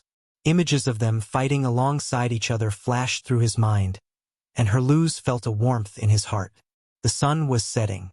They left the restricted military ground and left the city, returning to the spaceship. This time, Haluz grabbed Han Xiao and laughed wholeheartedly. Haha, I don't actually care about what others say. When I was opening a bar, I heard these things too many times. But I appreciate it nonetheless. It was just frightening someone. Small matter. People like you should be more respected. Han Xiao shrugged. In order to have the officers contribute willingly, building a spiritual bond was crucial. He also had to keep up his image. If he wanted to build an image as a reliable leader, protecting his friends was the most fundamental thing that he had to do. These main characters all had minds of their own. If his actions opposed their creed, they would have conflicts among themselves. Han Xiao's position was always neutral. Everything that he did depended on the benefits and his mood, be it obeying the laws or stirring up chaos. Obviously, in such a situation where he could gain favorability just by expressing his attitude, he would definitely not miss the opportunity. With a smile, Haluz raised the armor box in his hands and said, "Speaking of which, you have not experienced my combat capability in my final form, have you? Let's have a go at it. Now, are you sure?" Han Xiao's eyebrows raised. "Do you want to end this beautiful day with an overwhelming defeat? Well, aren't you confident?" Haluz was very certain. "Shattered Light is the commander-class armor that my brother tailor-made for me. It can increase my strength by more than 50%. He sparred with Han Xiao frequently. Most of the time, he was crushed and could only be a training target. He had been frustrated about it for a very long time and had been waiting for the day that he could erase this shame and regain his pride. He felt that today was the day.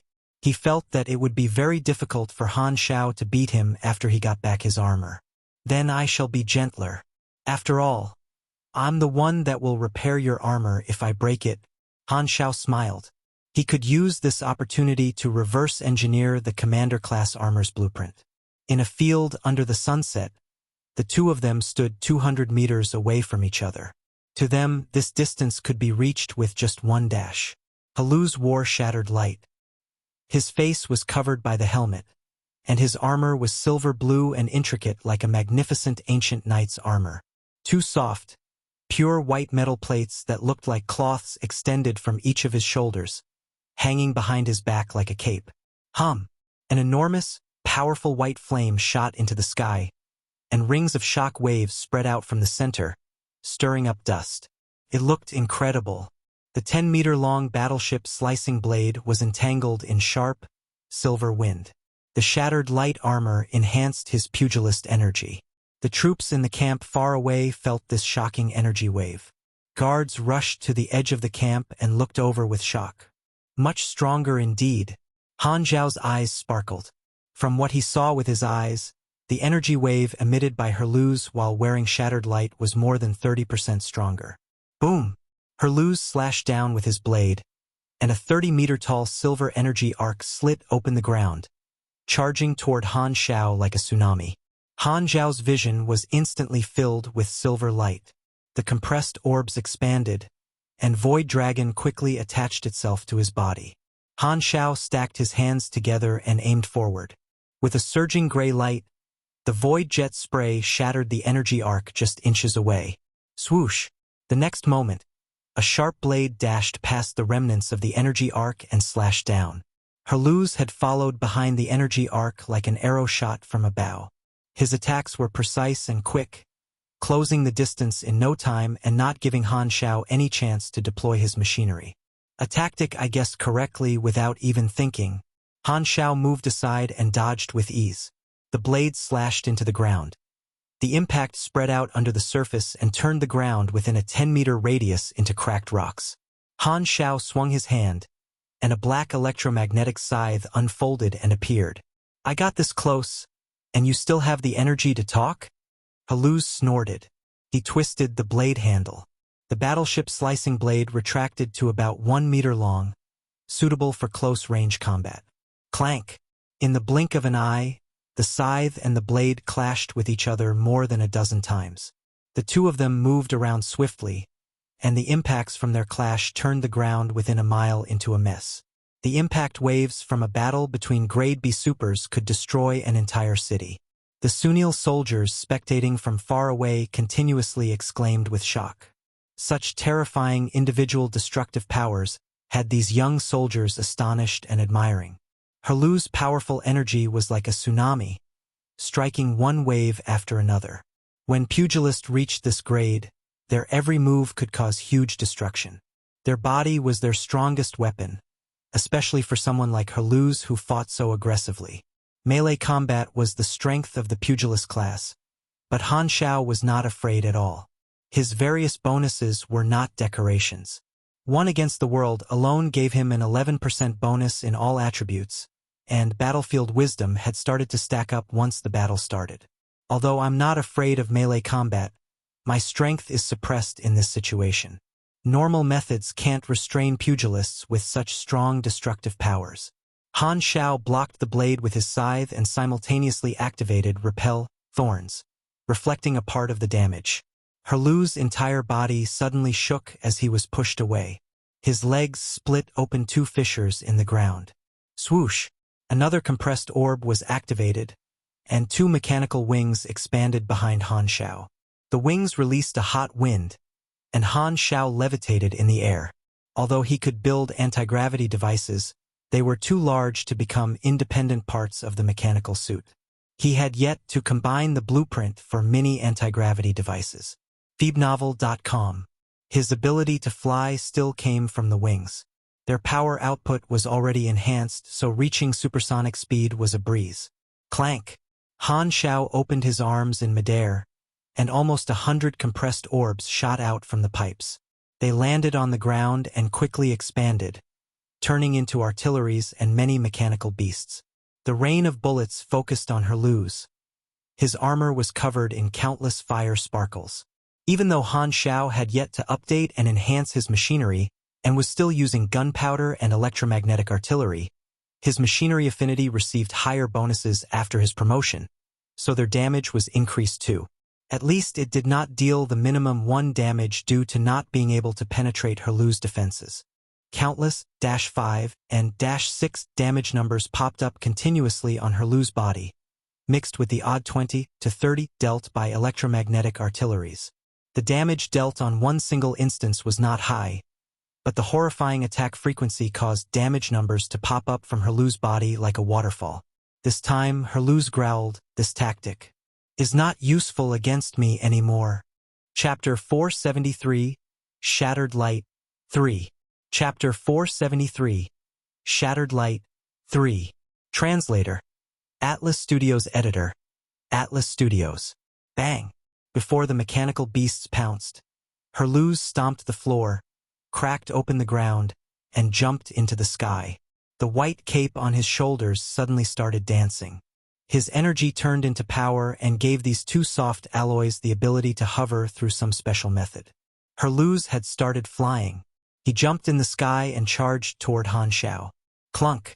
The battleship's slicing blade collided with Han Xiao's armor, making Han Xiao fly back and roll in the air. This armor can fly? Han Xiao stabilized his position and squinted. A pugilist that could fly would be a much bigger threat. Han Xiao realized that Herluz had hidden this up his sleeves. If he had yet to go through promotion, he probably would not have been able to beat Herluz in this state. Not only was he not shocked, he was delighted. The stronger Herluz was, the stronger his mercenary group would be. Now this, under the mechanical suit helmet, Han Xiao grinned. This is interesting. On the ground, Aroshia, Phaidon, and the others looked up at the intense fight in the sky. Herluz the fraud can fly too. Looks like it's the end for Captain. A mechanic that is forced into melee combat with a pugilist is basically dead. The oldest Volga tooted. Teacher won't lose. Sylvia's palms were sweaty, her knees weak, as she watched the battle closely. The two of them were flipping midair. The mechanical beasts on the ground were useless, and the artillery could not hit Herluz due to his speed. Herluz's combat style was smooth, swift, and left no openings, giving Han Xiao no time to increase the distance between them. The way that Sylvia saw it, Han Xiao was clearly disadvantaged. However, she had an indescribable confidence in her teacher. The oldest Volga brother's eyes sparkled. "Wanna make a bet? I bet that the captain will lose, and you will bet on him to win. What do you say?" Sylvia was troubled. "My teacher says that gambling is a bad habit. Bullsh *t. He only says that because he can't win," the oldest Volga brother said. "Let's bet 300 anas. Are you this unconfident in the captain?" "Okay. I'll take it." Sylvia clenched her teeth and agreed to the bet. Suddenly, a formless disruptive electromagnetic field expanded from Han Xiao's helmet. Herluz's mechanical suit vision instantly turned black, and he lost his sight for a second. Herluz quickly opened his helmet and observed with his eyes. Seeing that Han Xiao did not get far, he immediately slashed Han Xiao's back sideways with his blade. "You want to run? Have you asked for permission from my blade?" Herluz laughed. However, this slash cut Han Xiao in half without any resistance. Herluz was shocked. Then, the two halves of Han Xiao shook like ripples and vanished. Void mirror image. What ability is this? Why have I not seen it before? Herluz suddenly had a bad feeling. With his opportunity, Han Xiao discreetly returned to the ground directly under Herluz. A new machine had appeared under his feet. It was a huge metal disc that was placed flat upon the ground. At the heart of it were three equilateral triangle-shaped holes emitting a dim blue light. These three holes formed a larger hole, which was pointed at Herluz. Before Herluz could move, the triangular hole shot out a wide, translucent blue light beam that covered him. He lost control of his body and quickly descended. With a loud clank, he was tightly sucked and fixed onto this machine, unable to escape quickly. This was a mechanical trap. It was initially used by spaceships to draw in objects and not used for combat at all. It was very difficult for it to hit a high-speed target, but if it successfully hit, it would be a very strong constraining method. Shamefully, in his previous life, Han Xiao had been the first player that used this in actual combat. Han Xiao snapped his fingers. All the artillery aimed at Herluz, who could not move, and fired. At the same time, he activated Overload, Surging Mechanical Force, and Mechanical Force Overload for all of his artillery before activating Gene Liberation. Although he only got the lowest 2.2 times damage bonus, it was more than enough to end this battle. Boom! Thick smoke from the attacks completely covered Herluz. "Stop, stop, stop. I admit defeat. Stop hitting. My armor is going to explode." Herluz's panicking voice came out from thick smoke. Han Xiao slowly walked to the side, stopped the artillery, and deactivated the trap. Herluz stood up. The magnificent and cool shattered light was covered in burn marks and cracks. Herluz was heartbroken by how damaged it was. Not long ago, he had totally held the upper hand, but he had never expected that one single flaw would cause him to lose in an instant. When did Black Star become so strong? Herluz could not beat him even by wearing shattered light. Why did the difference between them not grow smaller but larger instead? He had thought that he could finally defeat Han Xiao and erase his shame, but now he was more frustrated. How much of your strength did you use? Not all anyway of it. You mad? Han Xiao grinned. As the weak spot of the mechanic class was melee combat, he was most not afraid of that. After playing the mechanic class for so many years in his previous life, the people whom he had beaten who tried to force him into melee combat could stack up to a hill. However, although Han Xiao did win, he still discovered some problems. These cheap styles that he had been using looked rather weak when he used it on an opponent who had the same grade as him. He had to use the explosive abilities in order to win. There's nothing wrong with the tactics. It seems like I need to build stronger machines. Haluz was still grinding his teeth. He was used to being aggressive in battle and fighting the enemy head-on, but he felt very restricted when he fought Han Xiao, and it made him feel uncomfortable. It looked like he always had the upper hand, but it was more like he was following Han Xiao's plan. The battle seemed intense, but only he knew how well Han Xiao dodged his attacks. He had only landed a few hits. Haluz could not maximize his fighting skills as a pugilist at all. So, all in all, it had been a very uncomfortable and restrained fight for him. Alright, stop moping. Not like it's the first time you've lost to me. Take it off, I'll repair for you. Han Xiao patted Haluz's shoulders and comforted him. On the other side, Sylvia's face was red from excitement. She extended her hand and chuckled. 300 anas. A bet's a bet. My hard-earned money. The oldest Volga brother whined in regret. Regret of trusting that Haluz. The spaceship took off and left planet Sunil. In the machinery modification room on the spaceship, Han Xiao repaired shattered light. Since he satisfied the prerequisite knowledges, he successfully got the Commander-class armor blueprint after paying some experience. It was armor specifically for supers, so its attributes were stronger and could enhance one's energy. Other than it not having many functions, its performance was not much lower than his Amphiptera. Plus, in comparison, its materials were much cheaper, so the cost of mass-producing it was much lower. Han Xiao had already gotten all of the armor sets from Sunil, Enlistee class, NCO class, and Commander class. He could sell these to the players gradually, which would basically be the first faction specialty. After all, Sunil would not sell their top armor, so the players would have to farm faction favorability if they wanted to buy from them. Han Xiao, however, was selling them for money. Spending money could save time, and time was priceless. This way, the players would be buying their priceless time with money. How worth it was that Norias was very far, located at the border of the Shattered Star Ring like one of the gates into the Star Ring. Even with the various stargates, the spaceship would still have to travel many days before arriving. This time was more than enough for Han Xiao to build new, stronger machinery to make himself stronger. Furthermore, he would have the time to think about what preparations he had to make for the upcoming version 2.0. The promotion difficulty was over, so Han Xiao felt very relieved. He had solved it much earlier than he had expected, so it meant that he saved quite a lot of time. After he completes AIM's mission, he would officially start making preparations for his plan. It's just finding someone, so it won't take long. Chapter 474, Shattered Star Ring's Door. Norius. Chapter 474, Shattered Star Ring's Door. Norius. Translator. Atlas Studios Editor. Atlas Studios. Many days later, a metal planet was getting closer. It had no green forests, no gray ground, and no blue seas.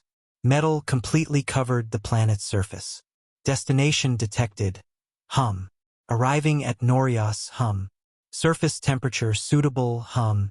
In the spaceship hall, a round, chubby robot was speaking in a very mechanical voice.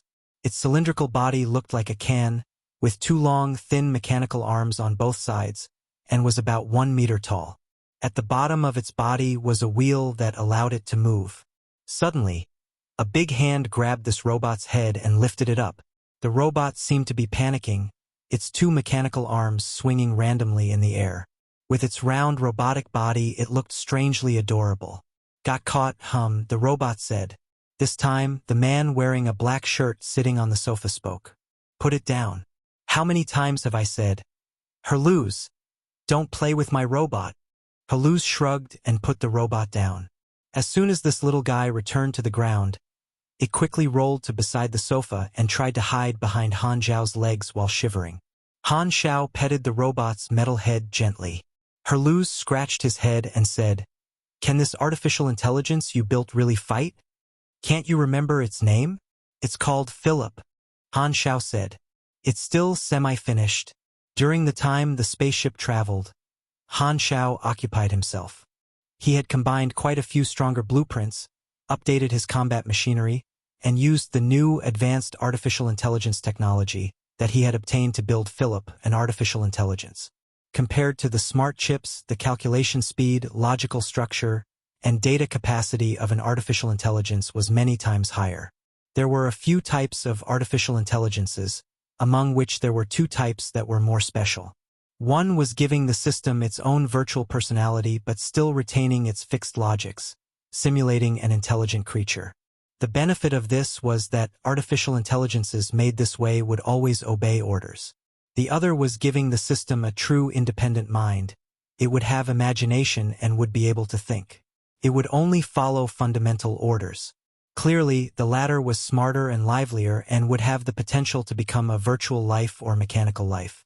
Of course, the risks were higher as well. For the time being, Han Xiao only needed a good assistant, so Philip was the former. The reason for it being semi-finished was that some logical orders were not set up yet. Its virtual personality still had flaws and needed to be improved. Nonetheless, running it was not a problem. Philip could download data through the network, but it would not affect its fixed virtual personality. Han Xiao later built a robot body for it. Regarding why its name was Philip, this was the name of his pet turtle in his previous life. To lazy people that wanted a pet but did not like cleaning, turtles were the perfect choice. It would probably not die even if its owner died.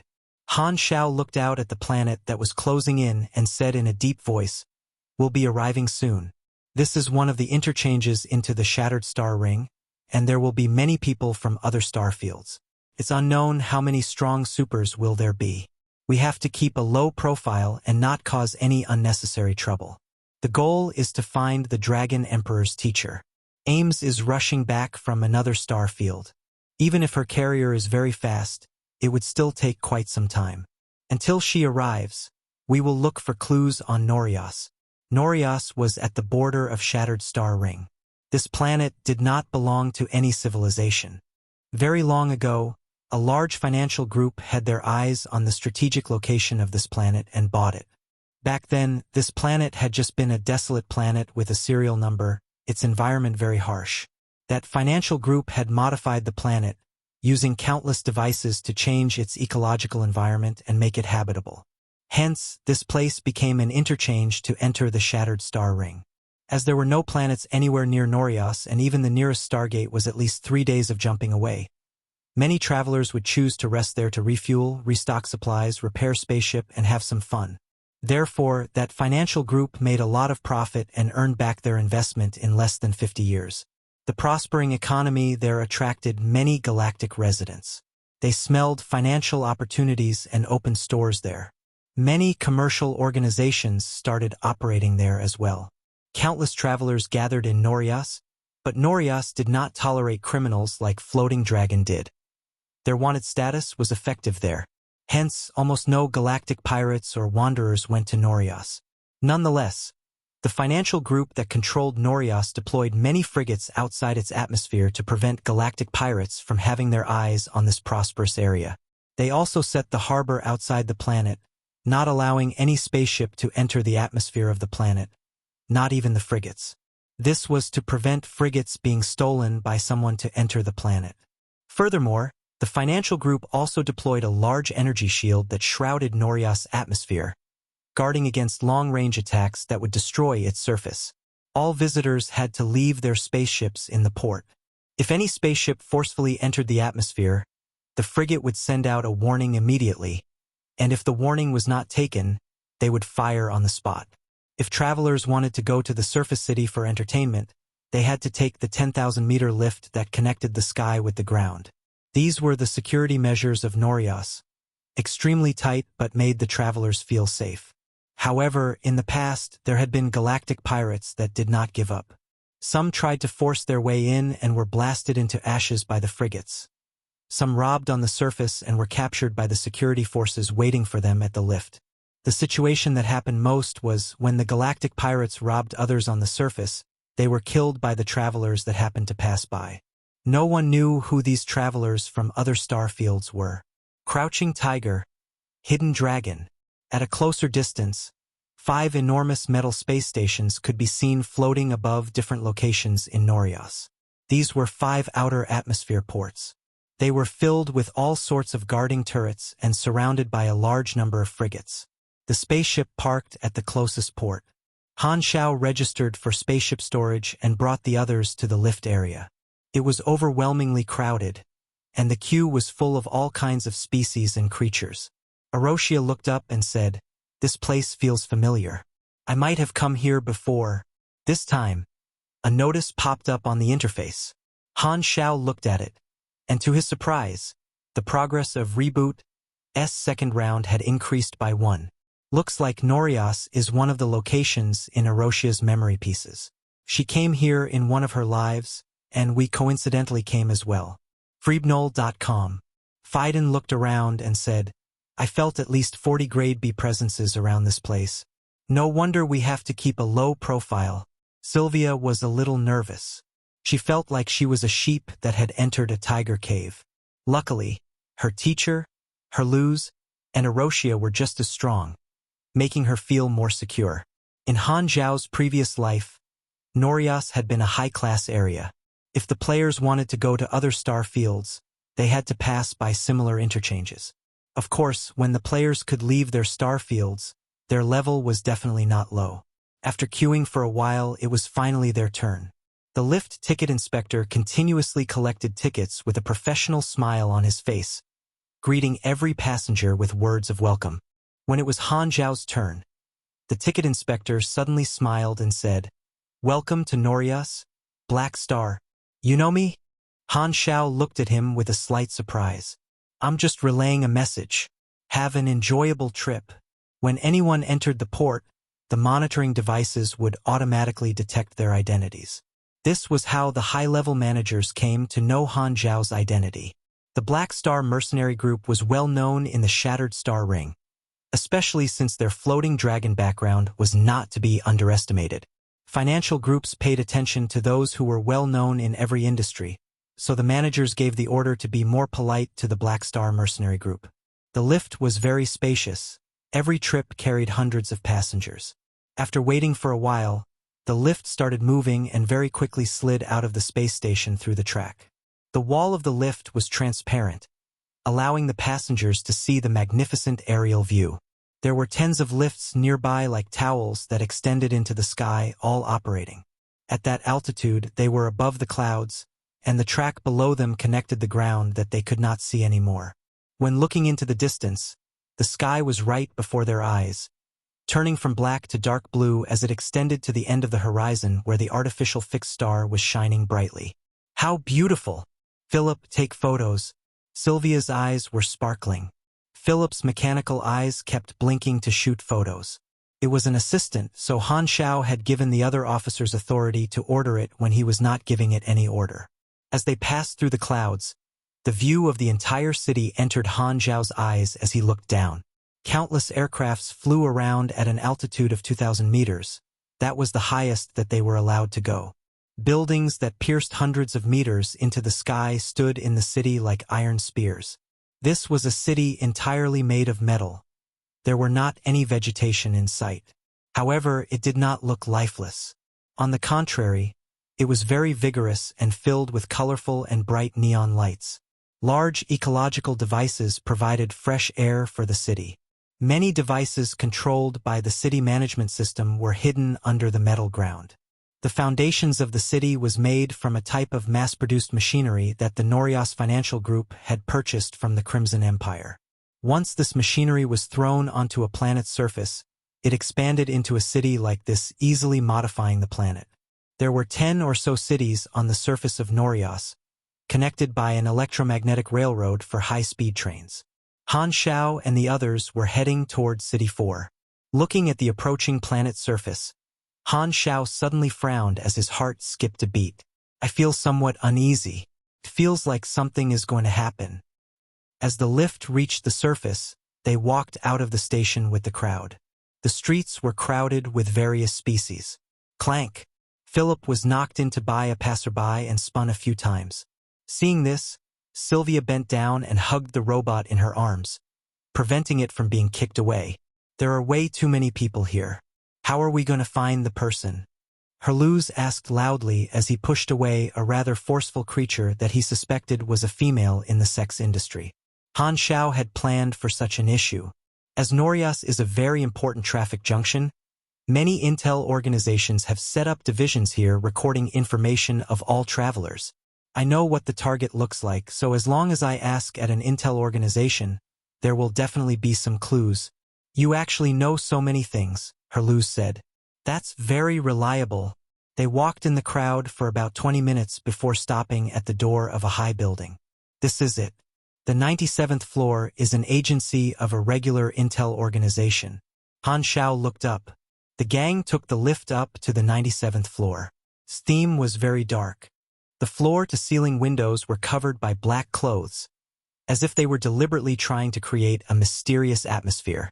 After going in, the only receptionist stood at the door, and to the side was a narrow and long corridor.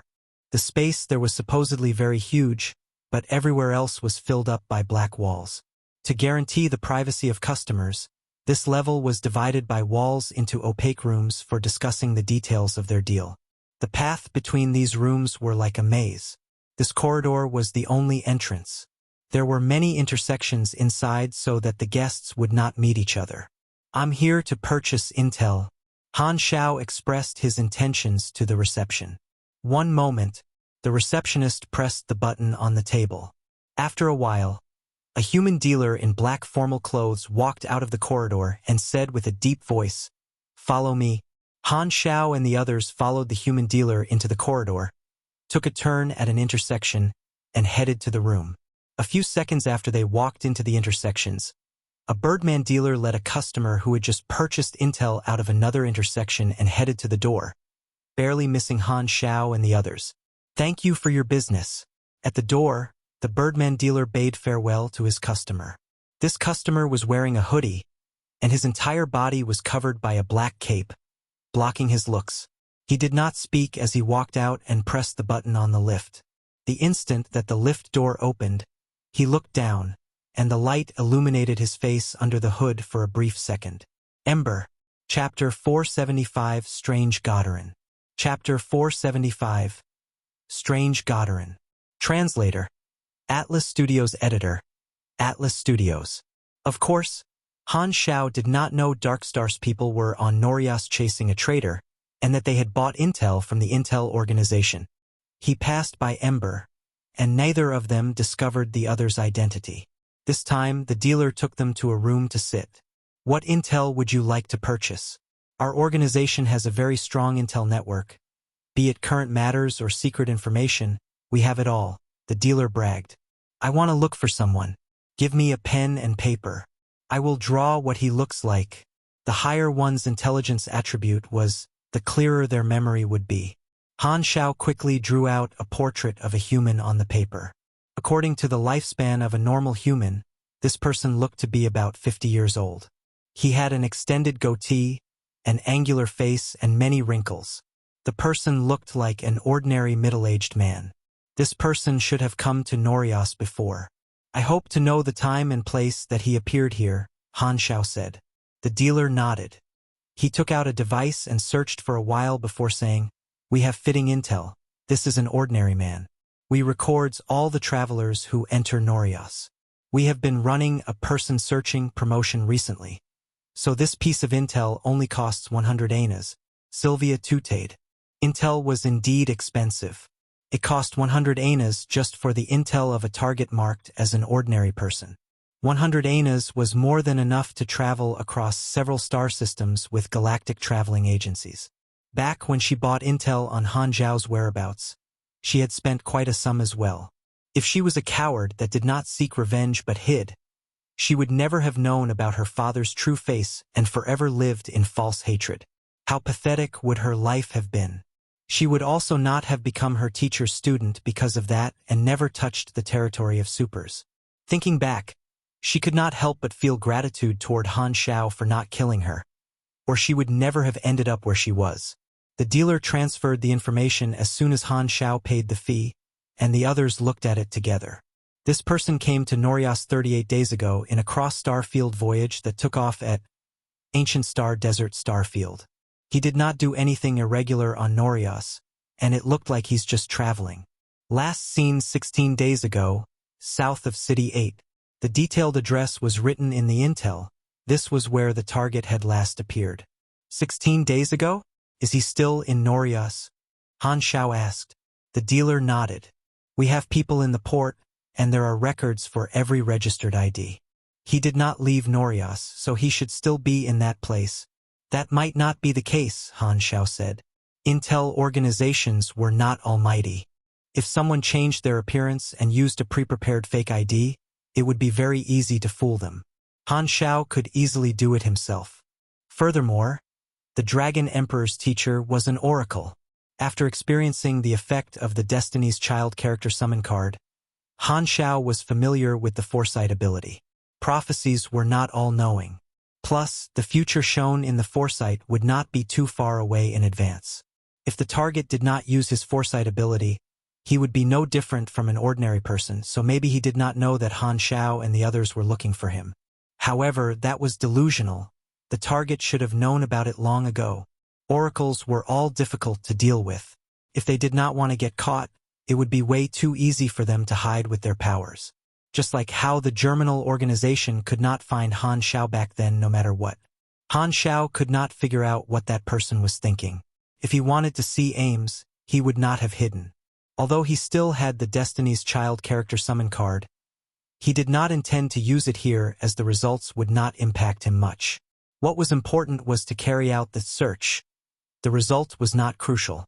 After all, as long as he gave Ames some clues, he would have done his job. Whether Ames could see her teacher or not, Han Xiao was not bothered. Upon getting the clues that they wanted, he and the others left the Intel organization. They headed straight to the train station and took the high-speed maglev train to City 8. The train had many cabins, and the cabin that they were sitting in was for groups. Their seats were around a table. The scenery outside the window dashed by. Herluz was playing cards with the three brothers again, and Phaidon was observing how normal people played cards from the side. Arosia was eating snacks, and Sylvia was playing with Philip. As they had gone to Norias just to find someone, their mood was relaxed as they chatted and joked around. Anyway, Black Star was the best at finding things. They had nothing to worry about. Han Xiao crossed his arms and rested with his eyes closed. This time, a voice from a strange man appeared beside them. Can I sit here? Han Xiao opened his eyes. A golden-skinned man was standing beside him. He was carrying a backpack and smiling. It was a Godarin. However, his skin color was very light, meaning that he was not a pure-blood Godarin. Han Xiao's heart tightened, instantly alarmed. He had become naturally alert around all hybrid Godarins. Who are you? Haha. It seems like I was too direct. Allow me to introduce myself. This Godarin bowed elegantly and said with a well-mannered tone, My name is Alvin. As you can see, I'm a Godarin. However, do not worry, I'm not an arrogant pureblood, just a normal Godarin and galaxy human race mix. I apologize for disturbing. I just hope to find some company on this short trip. Han Xiao and the others were puzzled. A stranger came out of nowhere and wanted to be friends with them. No matter how they looked at it, it was really strange. Could it be that someone's charm had attracted this guy? They instantly looked at Phaidon, then at Han Xiao. Han Xiao pointed to the side and said, There are empty seats over there. If you're just looking for a place to rest, please do not disturb us. No, no, no. Please don't misunderstand me. Alvin suddenly sat down and pushed Herluz in, as if he was going to sit there no matter what. He smiled sincerely and said, I'm a traveler in Norias too. My friends stayed at the port, and I'm the only one who came to the surface. It's too lonely to travel alone, and I love to make friends. There's a saying in my home that goes, making friends with strangers is a man's way.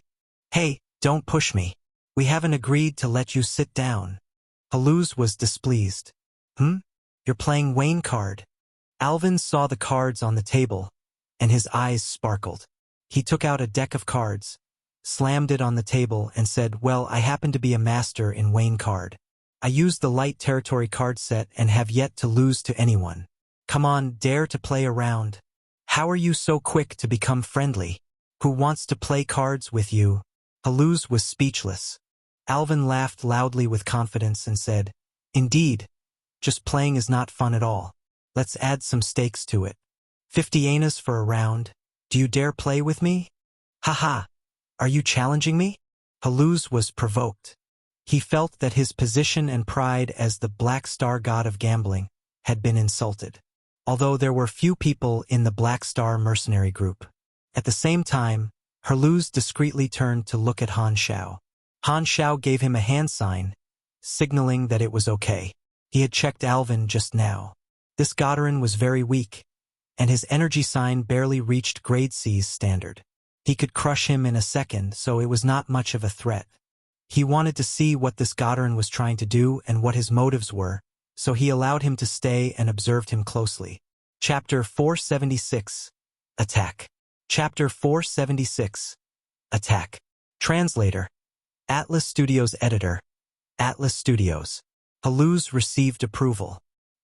He sat opposite Alvin, arranged his card set, and sneered, since you want to give me free money, I shall grant you your wish. Haha. It's still uncertain who will lose. Alvin laughed loudly. His laughter could be heard in the entire cabin. The other passengers looked over. The two of them started the round, which quickly became intense. Alvin was very quick to familiarize himself with others and spoke in a tone as if they were already very close friends. After the initial awkward stage, the atmosphere soon became harmonious as they chatted and joked with each other. Han Xiao stared at Alvin from start to finish, preventing him from having any ulterior motives. At the same time, he discreetly activated the metal detector and wave detector in case he had some devices on him. However, Alvin did not make any strange movements at all. Everything that he had on him was normal. He was just playing cards excitedly along the way, shouting and joking, seeming very forthright. 2 hours later, the train arrived at the station. Alvin took a deep breath of the fresh air, turned around, and slightly bowed toward Han Xiao and the others. It was a short trip, but the time spent was amazing. It will be engraved in my mind as a beautiful memory.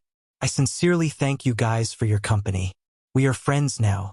I hope that we will have the chance to meet again in the future. Then, he waved, turned around, and left with his bag. Strange guy, Sylvia murmured. Such an amiable guy, said Fiden with a smile. He's probably just an honest passerby. We might have been overthinking, Haluz said. Han Xiao glanced at him and did not comment. Although he still did not know Alvin's motive, he rarely believed that anything was coincidental. Even if this guy called Alvin did not do anything abnormal during the trip, he still did not let his guard down. He patted Philip's metal head and said, captured his looks? A total of 372 photos. There's one for every angle. Let's not care about him for now. We shall go search for our target. Han Xiao nodded and walked forward. Then he casually asked, by the way, I did not see earlier. Did you guys win money in cards? Haluz scratched his head. That guy is quite good. He won a few hundred from me. I lost a lot, so I let Fiden help me. He won a few rounds, and then we arrived. In conclusion, it happened to be a tie. No one won or lost any money. Han Xiao's footsteps suddenly paused, and he rubbed his chin. Alvin, never heard of this name before. Interesting. As Han Xiao did not know Alvin's motive, he put the matter to the back of his mind, followed the clues from the intel, and found the last place that the target appeared. It was a narrow, rural street surrounded by tall buildings. Between the tall buildings, there was surprisingly a comparatively short villa. Its construction style fitted the aesthetic of humans, smooth, symmetrical, and with a yard. It looked like a private mansion. The alloy door was sealed shut, so the inside could only be seen through a small window in the door. There was no one in the yard at this time. Han Xiao looked around and noticed a button beside the door, likely the doorbell for visitors. We're here to search for someone, not to kill. Ahem, sneak in. It's best to knock. The target has foresight anyway. If he wants to see us, he will walk out himself. After pressing the doorbell, they waited at the gate. They were used to climbing over walls, so now that they had to walk the front gate, they felt uncomfortable. After a while, Han Xiao pressed the doorbell a few more times, but still, no one responded. There might be no one in, or the person inside doesn't want to open the gate. What do you say, break in? Haluz shrugged. Since no one responded, we shall go in and take a look before. Boom! Han Xiao's sentence had yet to finish when a loud bang suddenly came from above. He was way too familiar with this sound. It was the sound of a cannon being fired. Han Xiao could analyze the cannon's model with just the sound. Dodge! Everyone there was a super, so their reaction speed was extremely fast. They immediately jumped away from their initial spot. Boom! A chain explosion happened on where they initially stood, and black smoke filled the air. This was the effect of an exploded rocket. Looking up following bullet trajectory, it was from one window in the building opposite the villa. Quite a few vertical creatures were extending their heads out of the window and looking down. One of them was still holding the rocket launcher. The next moment, 10 or so creatures jumped out of the window and fell right onto the ground from dozens of meters high. The thick smoke dissipated in the wind, showing the true face of those creatures. A group of stone creatures. They had 4 arms, 2 legs, and 1 head, wearing simple and plain battle suits, and had some firearms in their hands. Some even had melee weapons like mechanical axes, warhammers, and the like. They gave off a mercenary vibe as they were on the verge of attacking. Han Xiao and gang were just looking for someone. They did not expect to be attacked, so they were surprised. Why did you attack us? Sylvia asked. Someone paid us to teach you a lesson, a stone man said. Teach us a lesson? Sylvia was about to reply, but suddenly, her face changed, and she yelled, No, Philip! Han Xiao looked over following her voice. Around the feet of these stone mercenaries, broken parts were spilled all over the floor. Philip had been too slow and could not dodge the earlier explosions. It had been blasted into pieces and become a pile of scrap metal. At this time, these stone warriors struck. They growled with a weird voice and charged toward Han Xiao and the others. Han Xiao tooted. He pulled out a compressed orb from his necklace, threw it onto the floor, and it rapidly expanded into the black Amphiptera mechanical suit. However, he did not wear it. It stood beside him. This time, Han Xiao said with a deep voice, Beat them up! Hum! The eyes of the Amphiptera mechanical suit suddenly lit up. This mechanical suit moved on its own. It swung its legs sideways like a black lash, whipping the foremost stone warrior on his chest. Pa! The huge strength blew him away and smashed him against the wall, shattering a huge pile of pebbles. It was unknown whether it was from the wall or from the stone warrior's body.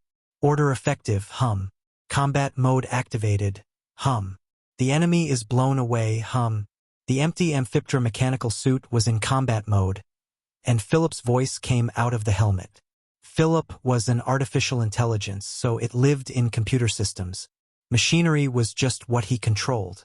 When the shell was destroyed, it would not be damaged with it. Its core was behind layers of protection. With the computing speed of an artificial intelligence, it could simultaneously control dozens more mechanical beasts than before. Furthermore, with the combat simulations in the database, it could improvise on the spot and battle independently with a high standard. This meant that Philip could replace him and pilot the mechanical suit, and it could pilot more than one. The smart chips before this had limited computing speed, comparatively weak combat capabilities, and could not react quickly. These were the most necessary attributes in the ever-changing battlefield, so the smart chip could only be used as an assisting feature in combination with Han Xiao's nerves connection. However, with the new smart system built with advanced artificial intelligence technology, like the improvement from gunpowder weapon to electromagnetic weapons, it was a complete update and enhancement. Han Xiao's Hound style had very limited effectiveness against enemies at the same grade, but together with the strong mechanical suits operated by an artificial intelligence, it would make an entirely different level of impact. His mechanical suits were high-quality mechanical weapons, so this made up for his shortage of robot warriors. Even if it was against someone at the same grade, it would still last very long. All high-end knowledges were useful. The artificial intelligence technology that had powerful computing speed was one of the prerequisites of completing the army style. Han Xiao turned around to Sylvia and said, "Go back and copy the theory for smart chips 5 times. Sylvia's face immediately dropped, completely downcast. Buzz! Mechanical force gushed out from Han Xiao's fingertips and entangled with Amphiptera mechanical suit, providing it with his bonuses. There was no need for him to fight. Philip controlled the mechanical suit and dealt with the enemies. It analyzed all the movements of the enemies and accurately dodged all their attacks. Its heavy punches cracked the rock skin of the stone warriors, making suppressed loud noises. Dong, dong. Pebbles spurted everywhere. Don't hit too hard. We can't randomly kill people on Norias. Han Xiao leaned against the wall and watched the one-sided battle. His eyes flickered. Furthermore, these stone men were probably hired by that oracle to wait for us. It looks like he indeed knows that someone is looking for him. Humph. Chapter 477 Darkstar Trader. Chapter 477 Darkstar Trader. Translator. Atlas Studios Editor. Atlas Studios. Clank. With a set of effortless punches and less than 2 minutes, the Amphiptera mechanical suit controlled by Philip defeated those stone warriors. The rocks lay down on the ground and whined weakly. They were just grade C, so the mechanical suit enhanced by Han Xiao easily crushed them. No! My smooth skin! The head of the stone warriors looked at his cracked body and wailed. In terms of stone man aesthetics, the quality of the stone on their body surface was the same as their attractiveness. The most beautiful ones were, of course, diamonds, crystals, and minerals of the same sort. Even if it was normal stone, if it was as smooth as a mirror, they would be considered handsome.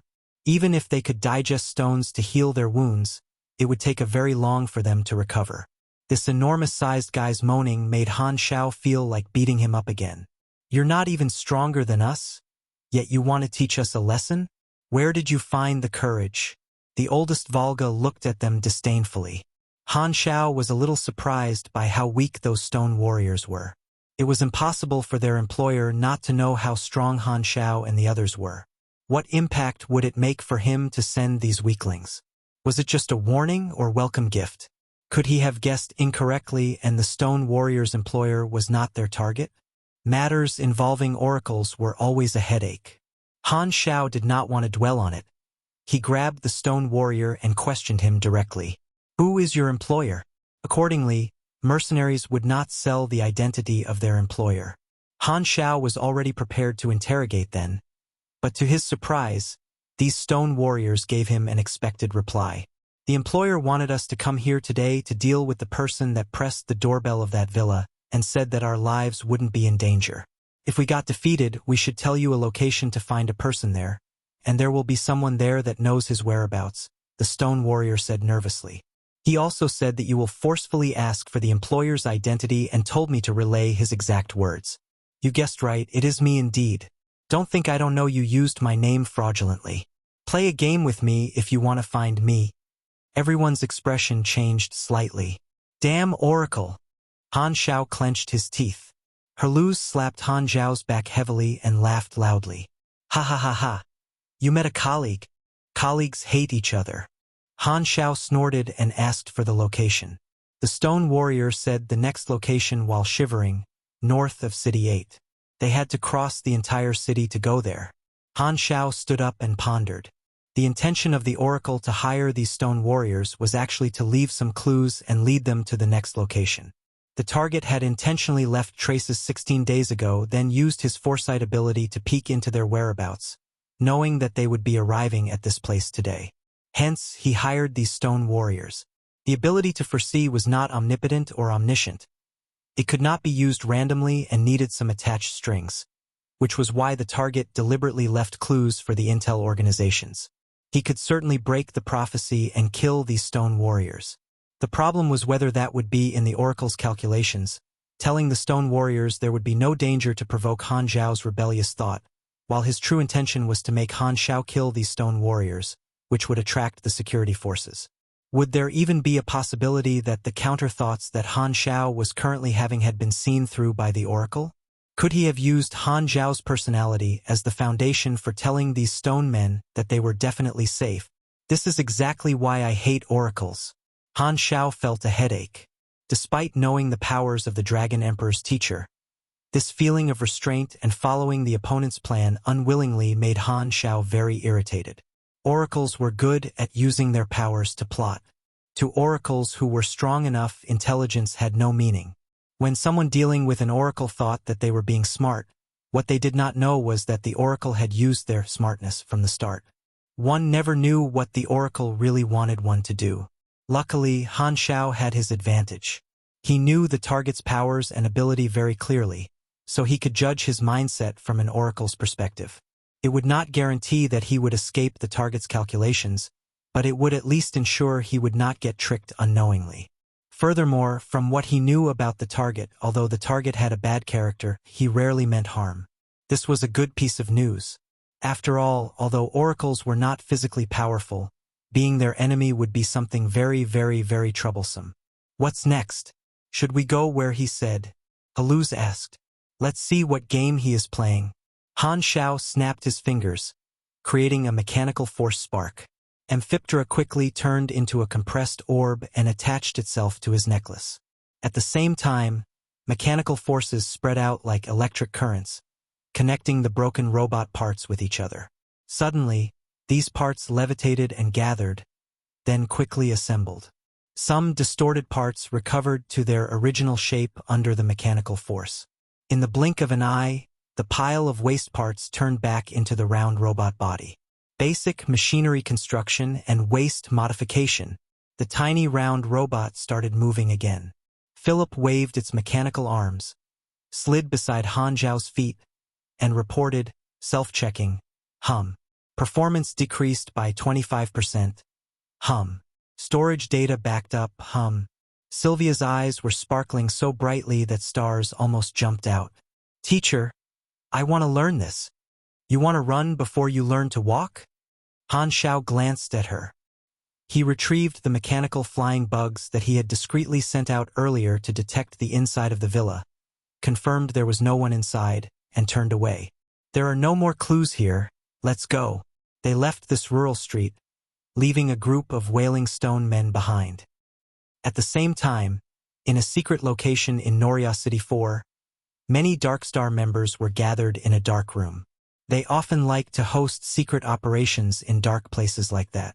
According to our intel, the traitor appeared simultaneously at the center of City 7, northeast of City 6, and City 4's train station. His ability is to have 5 doppelgangers. One of them is in our hands, the whereabouts of the other 3 have been exposed, and the last one has yet to be found. That should be his original body that he hid. His doppelgangers can't be too far away from his original body, or they would vanish. The exact distance is unknown, but it won't be further than a planet. Hence, he's still on Norias, a Darkstar warrior said. In the corner of the room, a Godaran was tied tightly to a chair. This Godaran was covered in blood, and it was unknown how much suffering he had gone through. He looked exactly like Alvin, and he was sneering. What are you laughing at? A Darkstar soldier yelled. He. You will never catch my real body. Alvin was indeed the traitor that Darkstar was tracking down. His Esper ability was creating doppelgangers, and the one that had been caught by Darkstar was one of the doppelgangers. If Han Xiao was there, he would most likely be reminded of Black Spider, who was imprisoned in Bell of Death Island on planet Aquamarine. Both of them had doppelganger-type Esper abilities, but the specific effects were different. Black Spider's doppelgangers were puppets. He could only manipulate them to carry out simple tasks, and his consciousness could only exist in one puppet at a time but could be transferred. As long as one doppelganger lived, he would not die. He was very difficult to kill. Alvin was different. Up to 5 doppelgangers could exist at one time, and every one of them could fight on their own. His consciousness was divided into 5. These doppelgangers were all him, and one of them was his real body. As they shared senses, if the doppelganger was injured or died, The pain would be fed back to the consciousness in his real body, and his mind would be damaged. Furthermore, the doppelgangers would shatter if they were too far away from the real body, which was the same as dying and would also deal a certain amount of damage to the real body's consciousness. So as long as they had control of one doppelganger, they would be able to determine the approximate area that the real body was in. Alvin was still hidden on Norias. Captain Forsyth, a soldier, suddenly said, "The latest intel shows that the doppelganger in City 4 is taking the train to City 8. Lieutenant Sherman did not follow the plan and attack." "Okay," Forsyth replied indifferently. He was a hybrid Godoran, a grade B super of Darkstar. He was also the captain of this team. On the outside, Forsyth looked at the intel for a while more, then walked out of the room. Outside was a long corridor. He turned 2 corners, walked into an empty room, and pressed a disguised button on the wall. The wall silently slid open, and behind the door was a secret room. He went inside, and there were only 2 people there, Anner and Ember. To pursue this traitor, not only did Darkstar dispatch a large number of elite soldiers consisting of 7 grade B supers, they even dispatched Anner and Ember, who were 2 calamity grades. This was a huge operation. Darkstar abhorred this traitor. Alvin had leaked part of Darkstar's information to Ghidorah, leading to 1 grade A member, Vivira, falling into a trap during mission, getting captured by Ghidorah, and being imprisoned in Rainbow Prison. Moreover, Alvin had more information on his hands. If it was revealed, Ghidorah would come to know even more about them. This was a huge hidden danger. Darkstar would not allow traitors to live. Now that the team had trapped Alvin on Norias, it was a game of cat and mouse. Sooner or later, they would find him. Therefore, the information would not be leaked for the time being. If Alvin wanted to live, he could only rely on the rescue, and if he gave out all that he knew to Ghidorah, he would have no value to Ghidorah anymore. Hence, he could not say anything until Ghidorah sent someone to save him. Darkstar was also very clear on this point. Because of Norias' specialness, neither Darkstar nor Ghidorah would not dispatch battleships to surround the planet. This consortium had a very deeply rooted network and complex connections with several star cluster-level civilizations. If they wanted Alvin, they could only send their super warriors to act on the planet. "Your Excellencies," Forsyth bowed respectfully and said, "We have new information. A doppelganger of the traitor took the train toward City 8. Sherman did not follow the plan of attack." "Why?" Anner asked with a deep voice. "He accidentally met the Black Star mercenary group on the train," Forsyth said. "Alvin sat down with them, and Sherman didn't have the confidence to attack." "Black Star." Anner frowned and looked at Ember on the side. He still remembered how obsessed Ember had been with Black Star. Anner said with a deep voice, "The task is more important. We're hidden in the dark, so there's no need to provoke him." When Ember heard this name, his face did not change at all. To him, this name seemed to have become meaningless. His emotions did not fluctuate at all, and his tone remained indifferent. "Rest assured, he's nothing to me now. The traitor is our goal. As long as the Black Star does not interfere with our affairs, he can live." "That's right." A sense of satisfaction flashed within Anner's eyes and disappeared in a split second. "Sherman's decision is very correct," Anner said. "Behind the Black Star is the Dragon Emperor, so there's no need to cause more problems. Alvin was lucky to have accidentally met this gang of mercenaries, but his luck will not keep going. Have Sherman continue to track him. Looking at the time, Ghidorah's reinforcements should be arriving very soon. Alvin's doppelgangers share their senses, so all his doppelgangers know that you're tracking him. Tell those acting outside to be cautious. Don't fall into his trap." Chapter 478. There is one type of book that will never be obsolete in any era. Chapter 478. There is one type of book that will never be obsolete in any era. Translator. Atlas Studios Editor. Atlas Studios. Han Xiao and the gang took the low-altitude transport aircraft to the north of City 8, the popular commercial street that the Stone Mercenaries' clue pointed to. It was crowded, noisy, and wide. In the middle of it was a fountain square, surrounded by shops of all kinds. Following the address, they came to the door of a shop. This building was colorfully painted, and vibrant magic lanterns were installed on both sides of the open door. Herluz looked up at the shop's name, and his face twitched. Universal Love Bookstore. What kind of name is this? Go in and see. The layout of the shop inside was surprisingly very simple. The floor was made from smooth, brown wood, and there were rows of glazed wood shelves filled with books. These books exuded a rich magic vibe. They seemed to be high-grade magic books. The store was filled with the fragrance of books. In a place like Norias, mages were almost the only ones left still using books. This was clearly a bookstore for mages. According to the clue, there was a person there who knew the whereabouts of the target. Han Xiao looked around, but because there were so many bookshelves, he could not see if there was anyone inside. He patted Herluz on the shoulder, telling him to call for someone. Herluz was about to open his mouth when he suddenly noticed a problem. Wait a minute. Why don't you do this little thing yourself? You have a great physique and a loud voice, Han Xiao said with no expression on his face. It's mainly because I'm lazy. Herluz stared at him before letting out a thunderous shout. Is anyone in? Swoosh. A sound came from deep within the bookshelves. The person inside was shocked and accidentally bumped the shelves, causing a pile of books to drop. On one moment, I'm coming.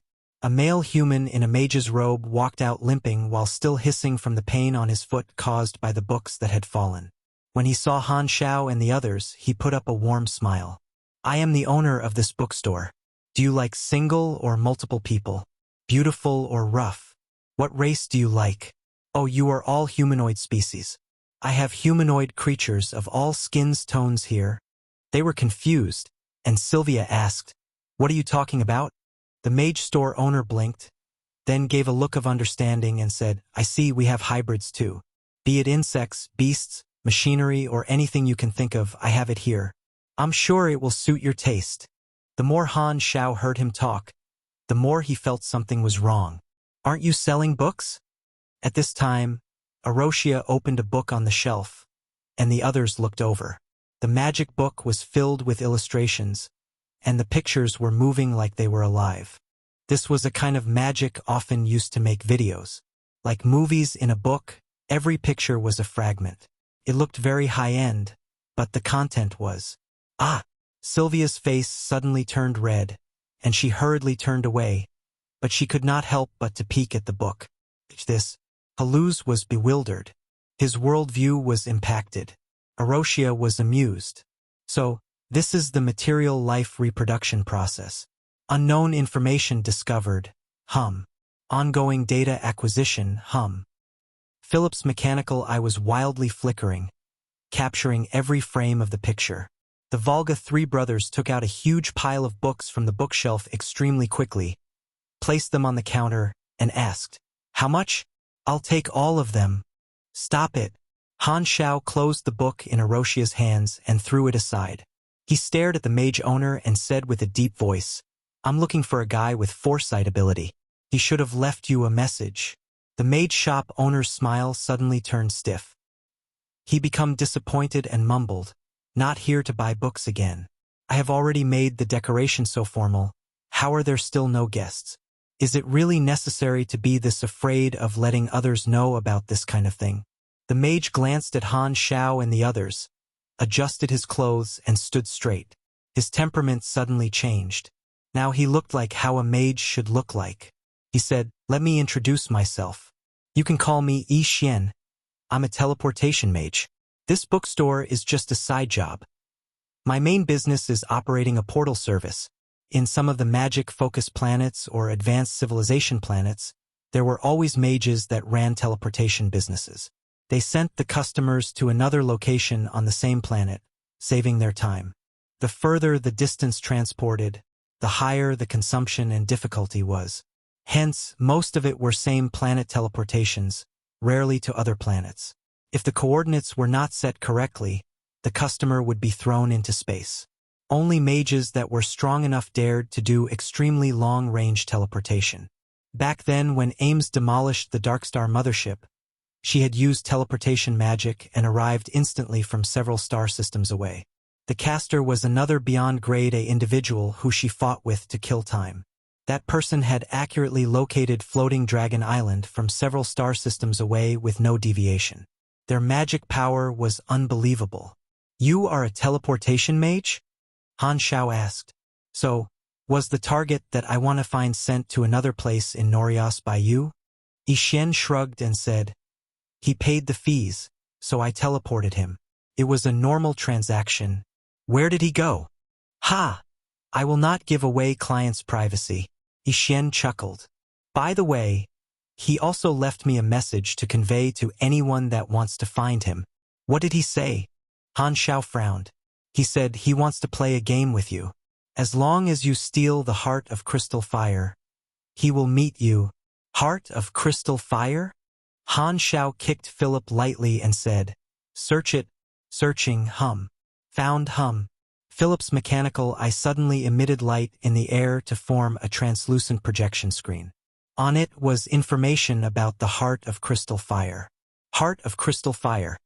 A ring made by a rare crystal born in lava. A very exquisite luxury. Legend says that it is immune to high temperature and burning. It was once sold for a high price of 7,930,000 anas to the leader of the Norias financial group, Rockfess, for his wife. When Rockfess and his wife appeared in public, his wife is always wearing this ring. 7,930,000. Haluz spat blood. Spending so much money to buy a lousy ring just to please a woman, this could buy numerous battleships. His worldview was once again shaken. Han Xiao's expression also changed. He wants me to steal a super financial group's leader's wife's price jewelry. Huh? Is he trying to use us? Or is he trying to make a fool out of us? Stealing some precious jewelry from the wife of the leader of the financial group that controls Norias in Norias? The Dragon Emperor's teacher clearly wants to ridicule me. Don't ask me. I just took the money and passed the message. Yixian shrugged. Rockfest's wife is in Norias, but don't expect me to send you there directly. I don't want to be as your accomplice. Squinting, Han Xiao said with a low voice, I have no interest in completing this ridiculous request anyway. Where did you send him? Haven't I already told you? Yixian said impatiently. I will not disclose the privacy of customers. Also, don't think about bribing me. I have my professional ethics. Then don't blame me for beating you up. With a ferocious expression, Haluz raised his huge fists and stepped forward. He planned to scare this teleportation mage. His hand was just about to touch Yixian's collar when a change happened. Hum! A light door suddenly appeared right in the gap between the two of them. Haluz was shocked. His reaction was very fast, so he stopped his forward momentum immediately and was about to retreat. To his surprise, a red tentacle suddenly extended out quickly of the light door and wrapped around his body. A huge force blasted from the tentacle and pulled Haluz into the light door as Haluz disappeared. Then a whirlpool-like sound appeared in the air. The light door rotated around the center point, narrowed, and quickly disappeared without a trace. Haluz! The oldest Volga exclaimed in shock. The face of everyone suddenly changed. The atmosphere was stiff for a moment. Yixian glanced at everyone proudly. What that person said was exactly right. When the people that are here find that they can't get the information they need, they will threaten me. Humph, you didn't expect this, did you? I'm prepared. Han Xiao was very calm, but he held his forehead in frustration. When Haluz acted, he was already aware that something was not right. He wanted to stop him, but before his mouth opened, Haluz was already caught. Pugilists being able to move too fast actually had its disadvantages. Sure enough, the target guessed the situation, so he reminded the mage in advance to trick them. When the target made the over-the-top request to steal the Heart of Crystal Fire, it became a trigger to his prophecy. Furthermore, even without the use of his prophecy ability, their reaction could be guessed. He knew that there was a great chance that they would refuse the request and find another way from the teleportation mage, and threatening was clearly highly likely. Hence, he did this to put them in a dilemma. Teleportation magic. Such an irritating ability. Han Xiao discreetly sighed. Haluz was unluckily caught, so getting him back was a pressing matter. The atmosphere was intense. This time, Yixian pointed to the door. and with a tone of having everything under his control, he said, I'm trained in teleportation magic and always maintain it at a state that can be triggered anytime. Before you can touch me, I will be able to teleport away, so don't even think about threatening me. Your friend wanted to attack me, so I will let him suffer for a bit. In 2 hours, I will send him back and throw him at the northern entrance of City 8 where you can find him. Now, I have no interest in fighting with you. If you're not going to buy a book, please get out of my bookstore. You are not welcomed here. Chapter 479 Blink. Chapter 479 Blink. Translator. Atlas Studios Editor. Atlas Studios. The red tentacle seemed to belong to a monster, and it looked like Herluz had been thrown somewhere that they did not know of. If they wanted to bring him back, they could only find a solution from this teleportation mage. Teleportation magic was very powerful, but there were many restrictions when players used it. The requirements to learn it were very high. Furthermore, most teleportation spells could only be used in non-combat state or needed some kind of guide, and they could not be interrupted halfway. Basically, it could only be used as a traveling method. There are strong people everywhere. Norias is really so scary. Sylvia swallowed her saliva nervously. Should we fight? The second oldest Volga brother said gravely. There are many people around here. If a fight breaks out, the security team will soon intervene. I can sense his teleportation magic is at the state that can be triggered at any moment. He will leave before we move, and we absolutely can't follow him through the light door. If he closes the light door halfway, we will be cut in half. Ixien interrupted and said, Your friend is right, so quickly get out of my... Before his sentence finished, Han Xiao activated his mechanical suit and rushed out without saying a word like a bolt of lightning. You really don't understand what I said, do you? You're still not giving up and want to attack me? I've already read your plans. You are so violent. Ixien did not panic at all. He sneered and activated the standby teleportation magic. A light door suddenly appeared behind him, and he stepped into it in an instant. Fruinovel.com. At this time, the mechanical suit warrior that wanted to attack him was still a distance away from him. With his casting speed, he would be able to close the portal before the opponent got close. Just then, a big hand suddenly appeared in front of his eyes like it appeared out of nowhere, and before Ixien had time to respond, the hand passed through the portal and strongly grabbed onto his face. With a palm covering his eyes, Ixien could not see anything. At that moment, he finally panicked. What happened? The next moment, a huge surging force came from the hand. Han Xiao, who was in his void form, pulled Ixien out of the portal, because Xien's body had to cross the light door again. He had no choice but to quickly stop his already prepared spell to close the portal, or the person that would be cut into half would be him. The situation had instantly reversed. With a surging mechanical force, the Void Dragon mechanical suit that was now an empty shell behind Han Xiao split into its parts and covered Han Xiao again. He swung hard, throwing Ixien out like a cannon, breaking rows of shelves on the way. Torn paper fluttered all around. Bang! Ixien slammed into the wall, which broke. His head was bleeding. He had yet to recover from the dizziness when he suddenly felt a weight on his body. Han Xiao followed him like a shadow, pressing his hands against his back and locking it with his knees, while his other hand pressed his face on the floor and instantly subdued. Ixien was unable to move. A heart-stopping energy was gathering in the arms of the mechanical suit as if it would erupt any time. Then Ixien heard Han Xiao's banter. What did you just say? Say it again. Blood flew down from Xien's forehead, wetting his hair. His eyes were wide open and filled with intense horror, and his face was covered in disbelief.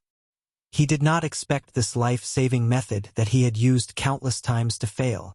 What Han Xiao used was his race talent, void travel. In the almost static void vision, the movements of everyone were halted.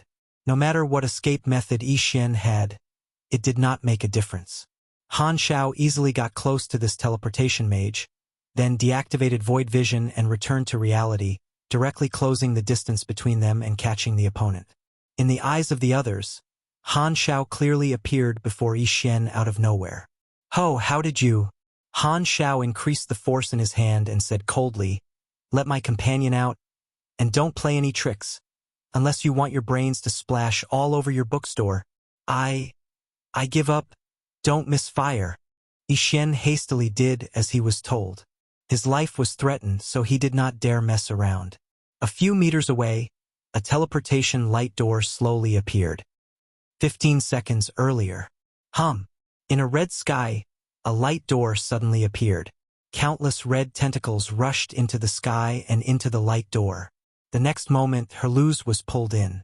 With little time to react, he forced the tentacles open with arms, drew the battleship's slicing blade from his back, slashed horizontally around his body, and cut all the tentacles in half.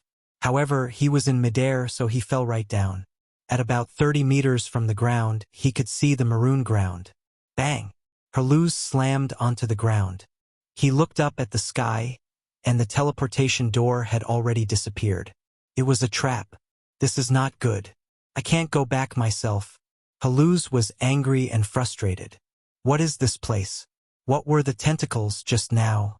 He looked around. On the red plain, there were no creatures, only black holes on the ground. Herluz's face suddenly changed, and he jumped up right away. Boom, boom, boom. The next moment, a large number of tentacles broke out of the ground from where he had just stood. There were hundreds of them, and they all went directly at him. These tentacles seemed to belong to a creature hidden in the ground. How big is the size of this monster? Herluz was sweating on his forehead. He was just about to attack again when a red stream of light suddenly appeared in the edge of his line of sight. Swoosh! This red stream of light bolted past all tentacles in an instant. The hundreds of tentacles stopped simultaneously. At the position where the red light passed through, a smooth cut appeared on all the tentacles, and they were all cut into two. The half that had been cut off fell onto the ground, and the tentacles retracted back under the ground. The red light made a circle and stopped in front of Herluz, showing its true identity. It's you! Herluz was surprised.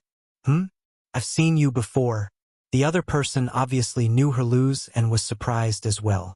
Before the conversation could carry on, a buzz from a spell appeared in the sky, and the portal appeared again. It seems that Captain is done with that teleportation mage. That was really efficient. Herluz's eyes brightened as he laughed out loud. He had a lot of trust in Han Xiao. After being thrown here, he believed that Han Xiao would bring him back very soon. As expected, the petty tricks of that teleportation mage were nothing in front of the captain. He did not even last for a minute. Great! I can finally get out. The other person was surprised as well. In the bookstore, the portal was open, and they stared at the light door. Not long after, Herluz flew out, but he was not the only one. Another person followed him out of the light door. There are other people inside, Sylvia exclaimed. Who are you? Han Xiao looked over and was stunned. Will Sander. This person was shockingly the floating Dragon Island Dragon Guard captain, Will Sander. Hey, it's been a long time. Will Sander was bony and depraved looking as always. Why are you here? Han Xiao said with surprise. And coming out of the portal, Will Sander dry coughed and pointed at Herluz. I got in the way he got in. Han Xiao's mouth twitched as he figured out what had happened. It turned out, in addition to himself, Ames had also sent Will Sander to find her teacher. Then Will Sander was played by the Dragon Emperor's teacher as well. He found Ixien and encountered the same problem as them. As a big-time galactic pirate once, Will Sander's mindset was to do things with violence. Hence, he was thrown somewhere else by this teleportation mage. Han Xiao did not expect to meet Will Sander here. When did you get here? A few days ago, not much earlier than you. Will Sander looked at Ixien, who was pressed down on the ground by Han Xiao, and his face suddenly turned furious. He rushed over, the pair of wings behind him suddenly unfolding, shining with a bright red glow on their edges. With overflowing murderous intent, he yelled, "You dare to trick me? I'll kill you." The wings slashed down quickly, and Han Xiao hurriedly reached out to hold onto Will Sander's demon wings firmly. Don't act in the heat of the moment. Norias doesn't allow random killings. Plus, we have to dig out clues about the Dragon Emperor's teacher from his mouth. Fine. Will Sander felt that Han Xiao's logic was sound, so he put the wings back. Suddenly, he realized that something was wrong. His face suddenly changed, and he turned around and looked at Han Xiao with uncertainty. With his grade B+ strength, how could Han Xiao withstand his attack this casually and easily? When he first met Black Star, he had been far from that strong. Not bothering about Wilsander, who was discreetly being shocked, Han Xiao questioned Yi Xian. "Tell me, where did you send my target to?" I don't know," Yi Xian said with a trembling voice. "Huh, you sure are bold. It seems that you really aren't afraid of death." Herluz clenched his fist. The sound of bones cracking came from his fists, and an eager expression could be seen on his face. "I have yet to settle things between us." "And no, you misunderstood," Yi Xian wailed. "I really don't know. He asked me to use the random portal, and the coordinate range is the surface of Norios. Since the position is random, I don't know where he went." Han Xiao frowned, turned around, and said, "Faiden, do me a favor." Faiden nodded. He walked forward and placed his finger on Yi Xian's forehead. His psychic powers penetrated into Yi Xian's brain, and he told the teleportation mage to repeat what he had just said. Then Faiden closed his eyes, only opening them after a while. He shook his head, saying, "He's not lying. This is true. He honestly doesn't know the whereabouts of the target." They looked at each other and were all a little beaten. They had thought that they finally had the upper hand, but the clues ended again. Sylvia bit her lips and said angrily, "I got it. This is exactly his intention. Even if we successfully force out his whereabouts, we will still come to no result. He deliberately used the random portal to let us see some hope before upsetting us. This guy is so annoying." Wilsander swung his tail, irritated. "Is following his request to steal the heart of crystal fire the only thing that we can do? This is the only clue." Han Xiao was frowning heavily. Suddenly, an idea flashed past his eyes. He quickly suppressed his smile and said with a serious tone, "I'm not going to bother about his request. Since this is the case, we won't find him anymore. Anyway, what we've done is enough. Are we going to give up?" Herluz clenched his teeth. He was not very satisfied with the result. He really wanted to catch this oracle and give him a good beating. "There's no need for us to follow what the target wants us to do. Ames is going to arrive soon. As long as we tell her this clue, our job is considered complete." Han Xiao stood up and clapped his hands. He took out a healing agent, threw it to Yi Xian, and walked away. "Yo, you're just going to give up like this?" Yi Xian stood up, surprised. He had thought that he would inevitably get a beating. "Exactly, why not teach him a lesson? I was tricked so badly by him," Herluz added. Han Xiao rolled his eyes and said, "Come on. At least he did not throw you into outer space. He didn't want to kill you, and that saved his life." Then the great mechanic Han turned around, looked at the mess, and said, "But I'm not going to pay the repair fee." "I didn't want you to." Yi Xian smiled bitterly. He did not plan to provoke Han Xiao ever again.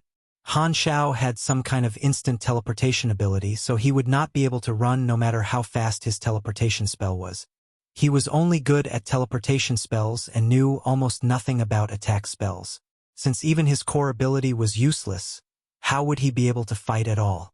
He just wanted to wait for that group of people to leave and never return. They left that strange, weird bookstore. There was a new member in the group of people, Wilsander. He thought that he would rather work together with his colleague than act alone. On the way, Wilsander pulled Han Xiao aside and said in an apprehensive tone, "Are we really going to give up on the target? Will Ames be angry about that?" "There is no need to. The target is definitely still on Norios. When Ames arrives, it will take no time for her to search through the entire planet given how strong she is. Hence, we don't need to hurry to find him. As long as the Dragon Emperor arrives, he will have nowhere to hide," Han Xiao deliberately whispered, as if he did not want anyone to hear. Chapter 480 Eternal Oracle Aesop Hurricane. Chapter 480 Eternal Oracle Aesop Hurricane. Translator. Atlas Studios Editor. Atlas Studios. 3 days later, in Norios North Spaceport, where countless travelers came and went, an ordinary space human female was slowly walking, carrying a backpack. In fact, this was someone in disguise. In actuality, it was the target whom Han Xiao was looking for, Aim's teacher who had once adopted her in her childhood and guided her to awaken her super talent. His name was Aesop, and his power was foresight. However, as compared to his rare prophetic ability, his race was even rarer. Aesop had been born before the galaxy calendar started. He was an eternal, a being who lived for countless years. Long before Han Xiao had contact with the teleportation mage, Aesop had already foreseen that Han Xiao and the others would refuse to participate in his game. The prophecy itself was vague because the future was full of uncertainties and could change at any time. If the future could not be changed, the prophecy would be meaningless. Generally, prophecies with no goal usually only led to a fog. A theme was needed for the ability to be activated, which would be the trigger that would limit the future possibilities. The more experienced the oracle was, the more factors they would set up to limit the future. The variety of clues and mischievous arrangements that Aesop had left were all plots that he used to limit the possibilities. The future was in the superposition state, and the trigger could make the future collapse. In simple terms, when people are not hungry, they could do all sorts of things, and when they were hungry, there was one action that would become determined: they would eat. Aesop deliberately left the trail for this purpose, so that people who searched for him would follow the clues that he had left. If a bead on the ground was rolling in all directions, when the bead fell into a groove, it would only move back and forth. This meant that the future turned from a free answer question to a multiple choice question with limited options. Only in that way would his prophecy be able to see the future. Prophecies could not see too far into the future and had no combat capability. The ability itself was not powerful, so it all depended on the user. Being an oracle required intelligence. At this time, Aesop had already purchased a seat on a long-haul flight. Even if he did not use his prophecy ability, he had already seen through Han Xiao's goal. It was nothing more than to stall for time so that when Ames arrived on Norias, he would have nowhere to run. Too young, Aesop thought that it was funny. With such an obvious intention, only a fool would not be able to see it.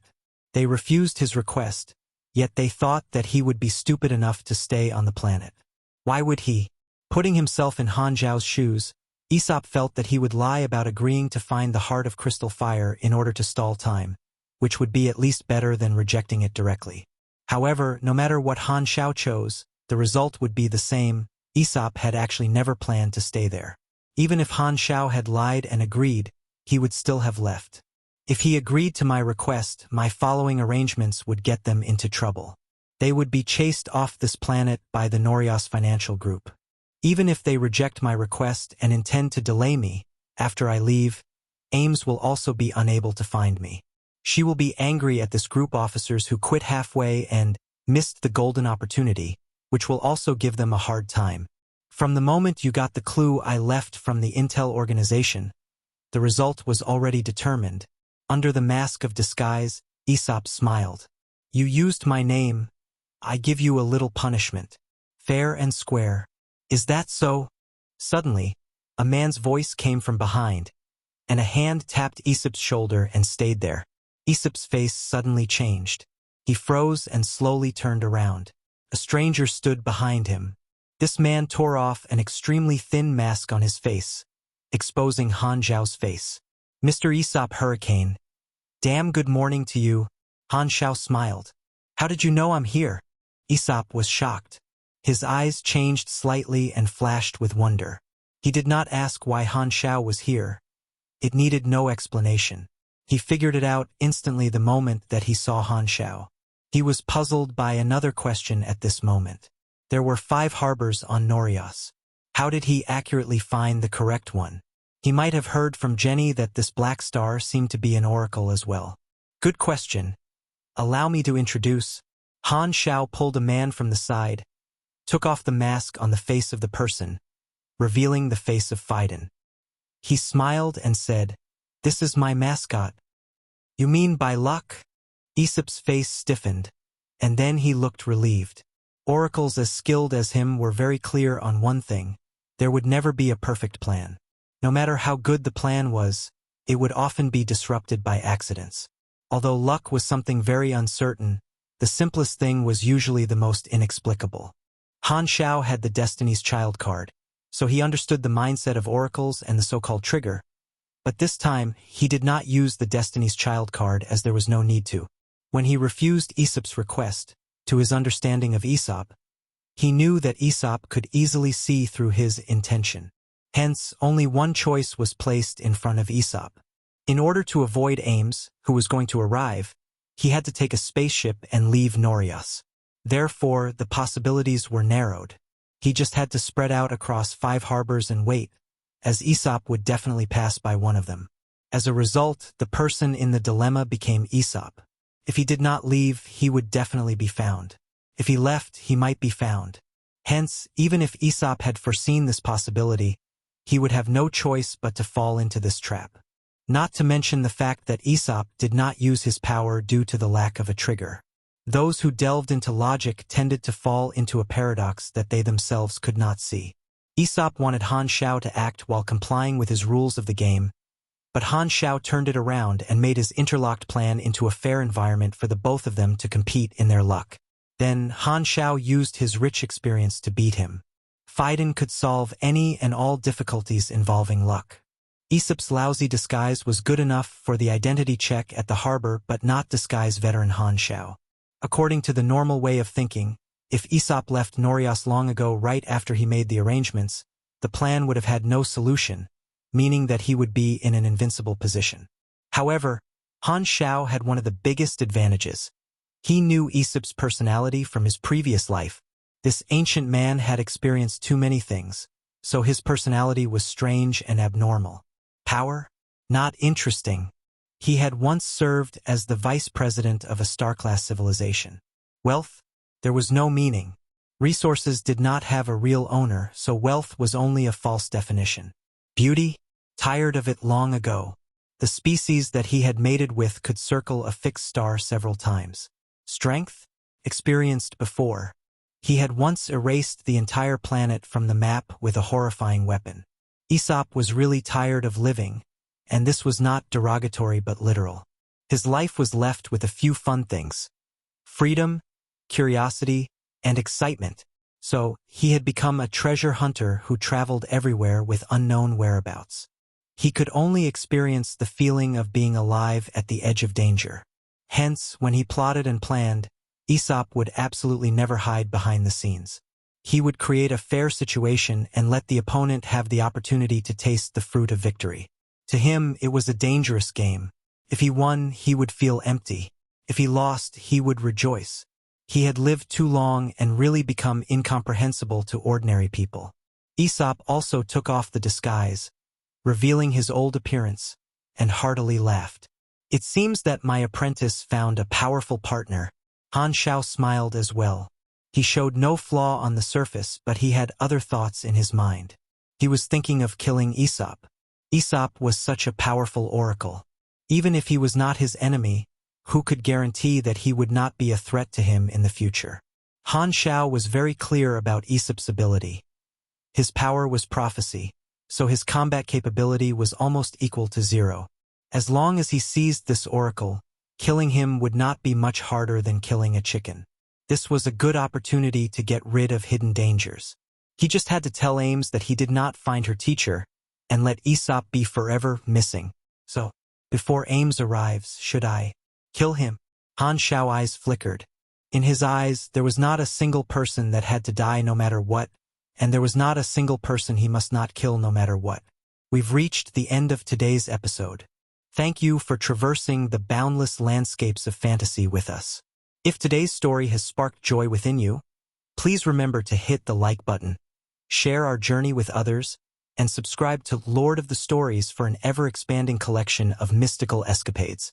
Until we meet again to turn the page to a new adventure, hold the tales dear in your heart, and let the embers of magic warmly glow in your spirit. Farewell, intrepid explorers of the narrative unknown.